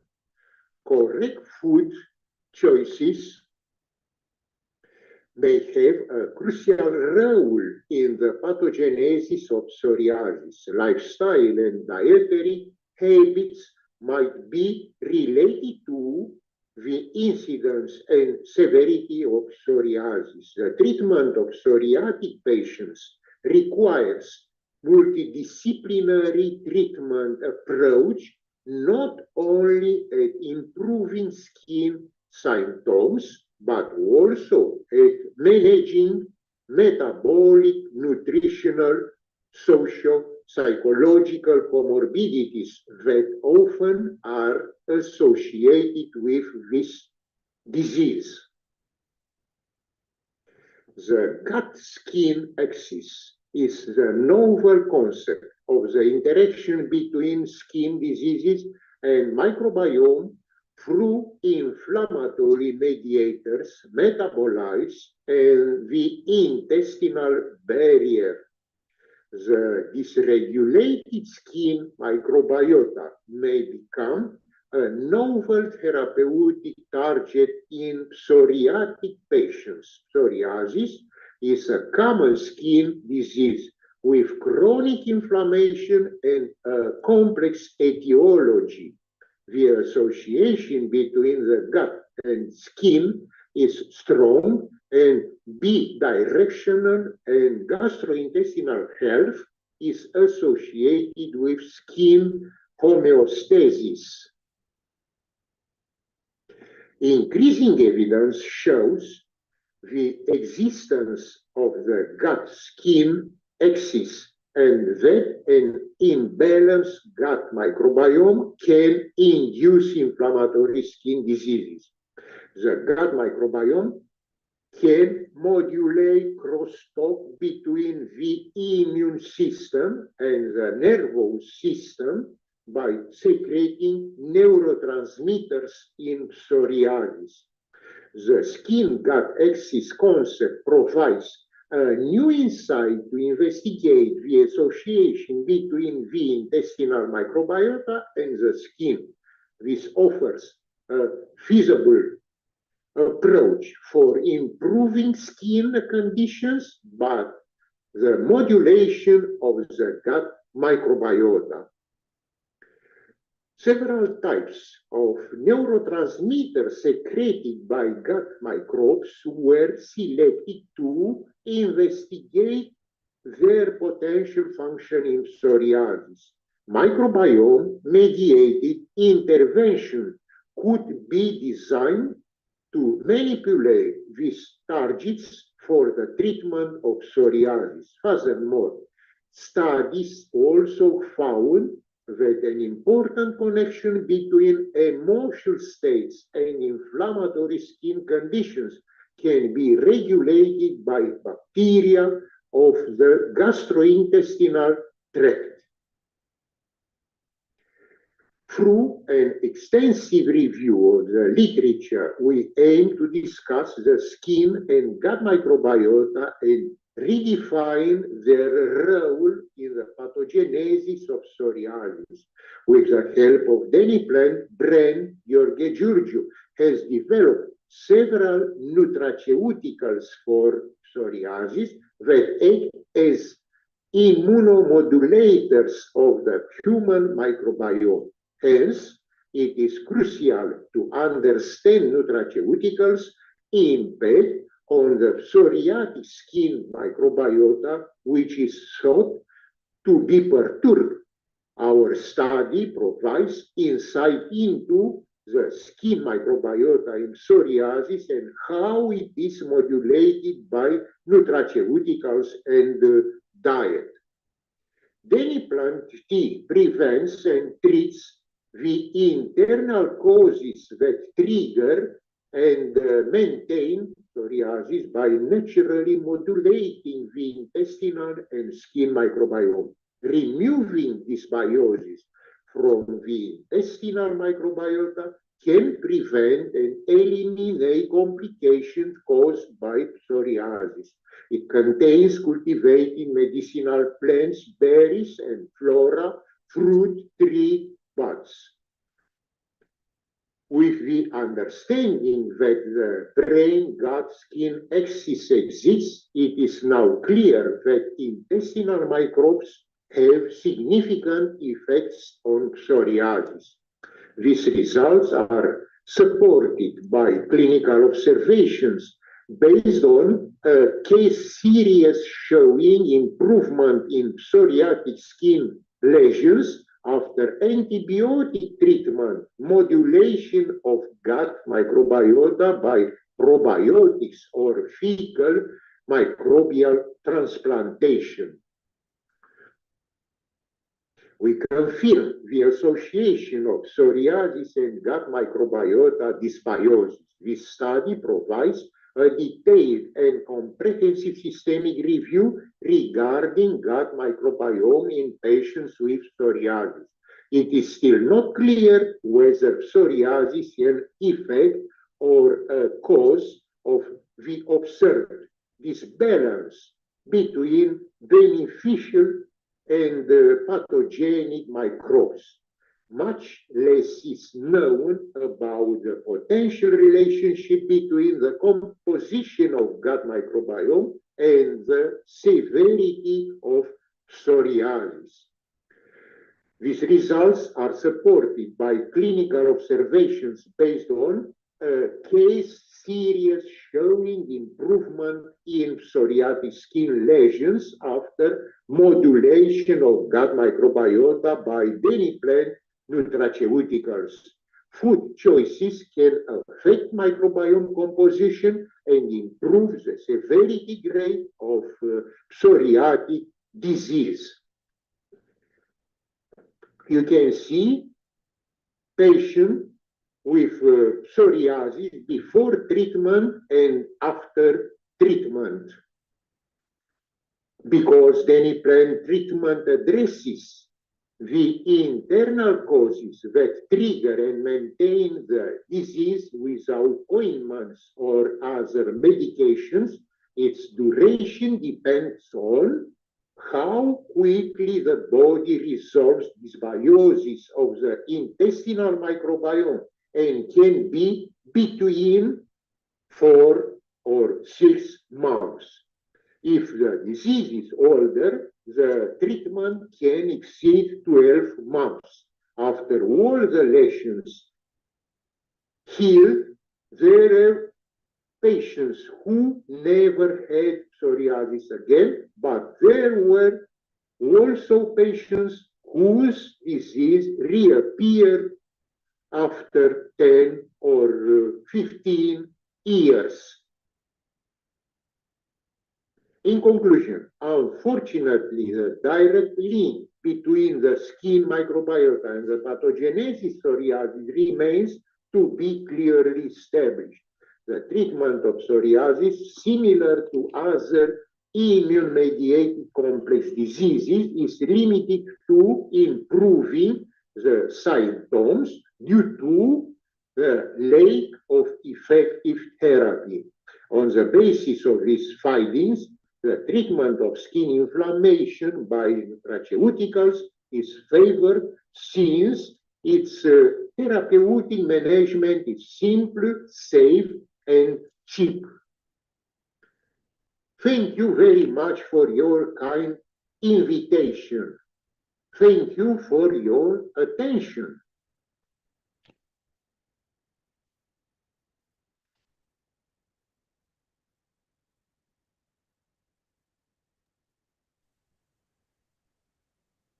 Thank you, dear Giorgio. Is there any question from floor to Mr. Giorgio about his presentation?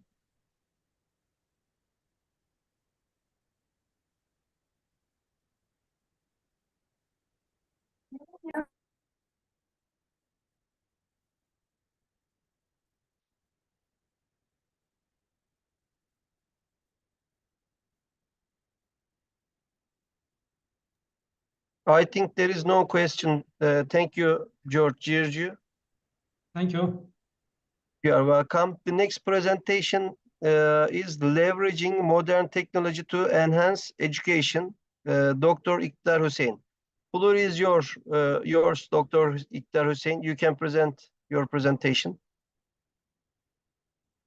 Are you here, sir? Iktar Hussein, are you here?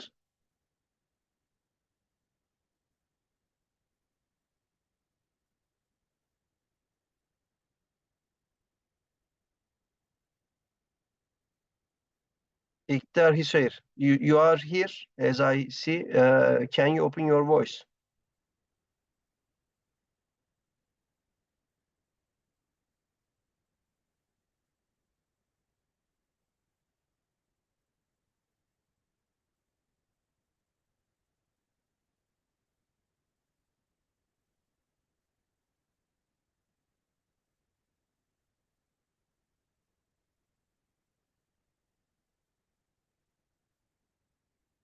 He wrote me, he wants 2 minutes.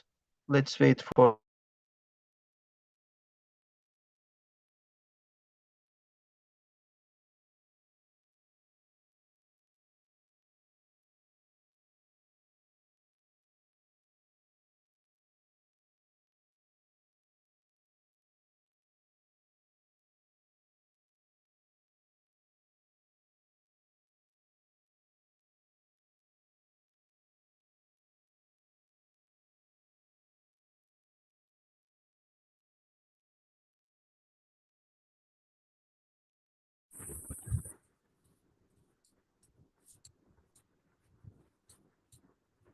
Rickshaw नहीं आनी होती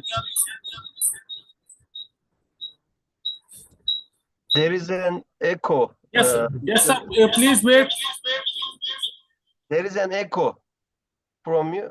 Please close one of the machines, phone or computer, because you have two machines. There is an echo.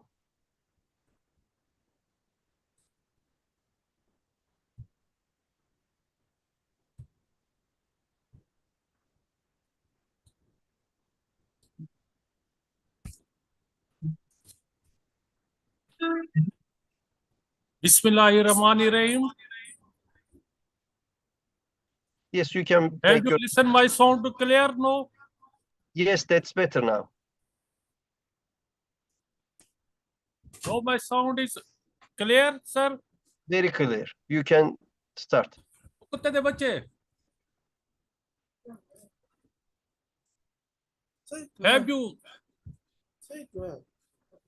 have you listened my sound, sir?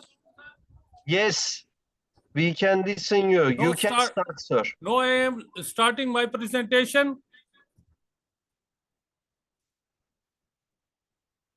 My research topic is leveraging modern technology to enhance education by Dr. Iqtidar Hussain, Department of Agronomy, Faculty of Agriculture, Gumbaz University, Khyber Pakhtunkhwa, Pakistan. First of all, agenda, introduction, methodology, literature review, finding and discussion, conclusion and recommendation. Introduction about education. Education is one of the key factors for changing the existing state of a nation in the globe. For a country like Pakistan, education becomes even more indispensable for its socio-economic development. Primary, lower, and secondary education completion rates stood for 67%, 47%, and 23% respectively. Various initiatives have been taken at federal and provincial level to raise the standard of education in terms of quality education. Here I introduce my town, Dera Ismail Khan, which lies on the border of Afghanistan. Here, Taliban and Afghan infiltrations are continued since a memorial time due to Taliban invasion. Here is terrorist activities and other target killing activities are too much. Due to this, education level become very low in our town, Dera Ismail Khan. Here, the challenges, since the single national curriculum is more reform in the country, there are few challenges in order to implement it in true letter and spirit. These challenges include capacity building of existing teacher, introduction of new teacher as per requirement, uplifting the educational facility in far-flung areas of Pakistan like Dera Ismail Khan. Literacy. According to Labor Force Survey 2021, literacy rate tend to show 62.8% in 2021 as compared to 62.4% in 2018-19, more in males from 73 to 73.4%, then female from 51.5 to 51.9%. Area-wise analysis suggests literacy increase in both rural and urban. Government policy, Pakistan literacy enrollment and other education indicators have been improving over last couple of years. Government is very much focusing on improving both the quality and coverage of education through effective policy, intervention and enhancing allocation of resources, but the required reforms and improvement in education sector cannot be achieved without active participation of public-private sector and without law and order situation, especially in Dera Ismail Khan. Literature review. Educational technology may be considered as the utilization of modern machines and gadgets in the field of education to increase the rate of learning, to develop the learner interest for effective and productive learning by exerting its influence on teaching learning process through vicious and progressive use. Educational technologies plays various tools. From the traditional point of view, it serves as presenter of knowledge, just like teacher adopting lecturer method. It also serves as productivity tool. With the internet, technology has facilitated communication among the people. From constructive perspective, educational technology is a meaningful learning tool by serving as a learning partner. Evolution of education technology. First of all, human write their scripts on the leaves, and from these leaves and plants, paper was evolved. From paper and other activities, telephone, television, internet was evolved, and no modern technology is internet based. Distance education or mass education needed net facilities throughout the globe. Educational technology can be conceived as a science of techniques and method by which educational goals could be realized. Building a learning culture, there is a triangle among the teacher, learner, administrator. Teacher, learner, and administrator have their role in building a learning culture.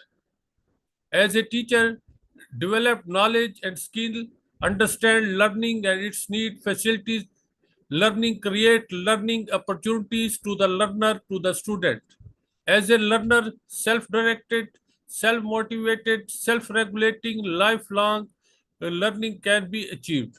As an administrator, which control the whole process of teacher and learner capacity, administrator create learning environment, provide ICT infrastructure, resource for lifelong learning processes. Education technology is sometimes referred to as instructional technology or informational technology.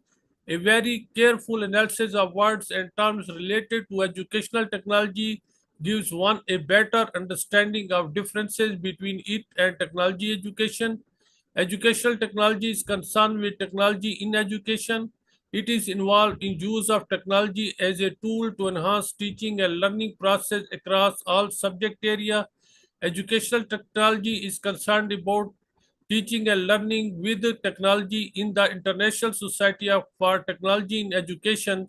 National Educational Technology Standard for Students. The document states that these standards describe what students should know about technology and be able to do with technology and think, learn, and transfer the education to others by these technology. Scope of educational technology: distance education, mass education, historical information, gaming and simulation, collecting, storing, and retrieval of informational research. Main areas of educational technology: programmed learning, micro-teaching, simulated teaching, interaction analysis. Roles of educational technology in learning: technology can play a traditional role as delivery vehicle for instructional lesson or in constructive way as a partner in the learning process. In a constructive way, technology helps the learner build more personal introspection of life in her, his world. Technology is a learning tool to learn with, not from. It makes learner gather, think, analyze, synthesize information, and construct meaning with what technology presents. Proper implementation of technology in the classroom gives students more control of their own learning and tend to move classroom from teachers-dominated environment to ones that are more learner-centered. Aims of our study: to meet the education need of ever-increasing population of world, It is the cry of the day to bring innovation in the field of education. The aims of this study are to assess present level and scope of educational technology, to explain and identify the role of different aids like internet, television, telephone, print media in educational technology, to check the adoption and effectiveness of aids during teaching learning process. Methodology of the study. Number one, population. All teachers of compressed population of study government higher secondary school number 1, 2, 3, 4, 5 district Deir Eswil Khan KPK Pakistan during 2021 were included as population. A sample of 100 specific teachers who are teaching science subjects was selected on random basis from Government Higher Secondary School District Deir Eswil Khan KPK Pakistan. Instrument: a comprehensive questionnaire was set up with 20 questions. Administration of tools: questionnaires were personally distributed and collected from the respondent. Collection of data: mostly data was collected personally from the required respondent. Data analysis: data was analyzed by applying percentage formula. Finally, recommendations were made in pie chart. Finding and discussion. Here, the question number 3, use of educational technology. The question raised to the teacher: you use educational technology in your daily teaching? 92% teachers replied in yes, and 8% teacher replied no. They are using only lecture method and do not use any audio visual aids in their classroom. Question number 4, educational technology promotes standard of education. Respondent replied 80 in reply yes, and 20 have replied in no.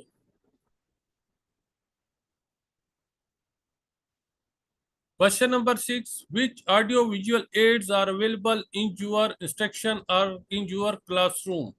Mostly 80 teachers replied that charts are available in the classroom, while 40 are in the favor of globes, 50 favored the maps, and 50 teachers replied newspaper. After charts, 70 teachers replied that books are the best audio-visual aids in teaching learning process, while TV and radio contributed only 25% personally, while computer-based or internet-based, only 40% teacher replied that they use computer in teaching learning process. Audiovisual aids availability of audiovisual aids, average availability of audiovisual aids. The table number 4 shows 100% teacher had in their school charts, 80% globes, 40% map, 50% newspaper, 50% books, 70% TV, 70% radio, 25%. But they usually not use the computer-based education due to high cost of it in remote areas like Deir Eswil Khan. Use of audio-visual aids. Do you use audio-visual aids to improve your teachings? Mostly teachers replied in the favor of charts. 100% teachers replied that charts are utilized by them in teaching the science subjects, while remaining audiovisual aids are less behind the charts, while computer-based, mostly teachers are not aware about the science subject which are internet or computer-based.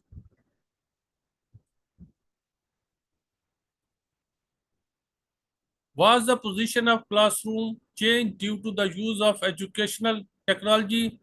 in which mostly teacher replied, 80% teacher replied that due to use of educational technology like internet-based and electricity, the position of classroom changed from single classroom to mass communication or distance education.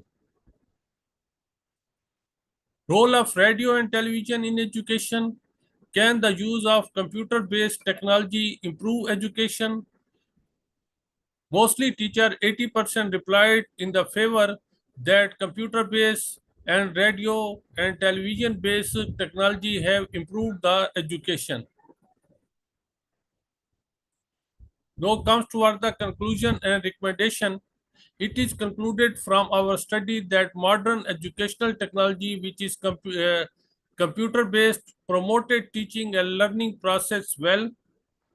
Majority of the teachers use charts, globe, maps, and lecture method, which are the oldest techniques used in the school, but latest electronic technology, internet-based, was not available in the school of Dar es Khan due to not availability of electricity and due to high cost of laptop, computer, and etc. So it is recommended that computer and internet-based programs should be introduced to cope with changing circumstances and challenging of the globe. Thank you for your kind attention. Now house is open for the question. Is there any question from followers to presenter?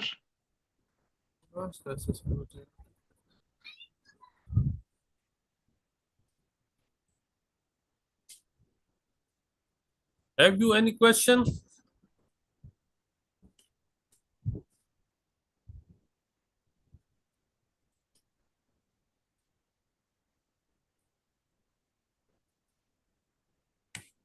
Have any question by audience? I think there is no question. Thank you very much, dear Thank you, Dr. sir, for Iqbal your- Hussain from Gomal University, Pakistan. Ratnesh Dwivedi, do you want to present your presentation now?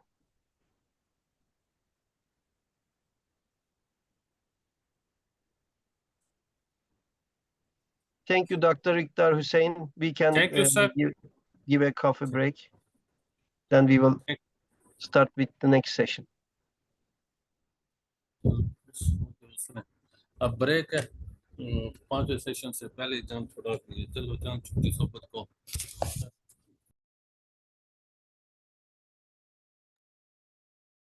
Thank you.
you.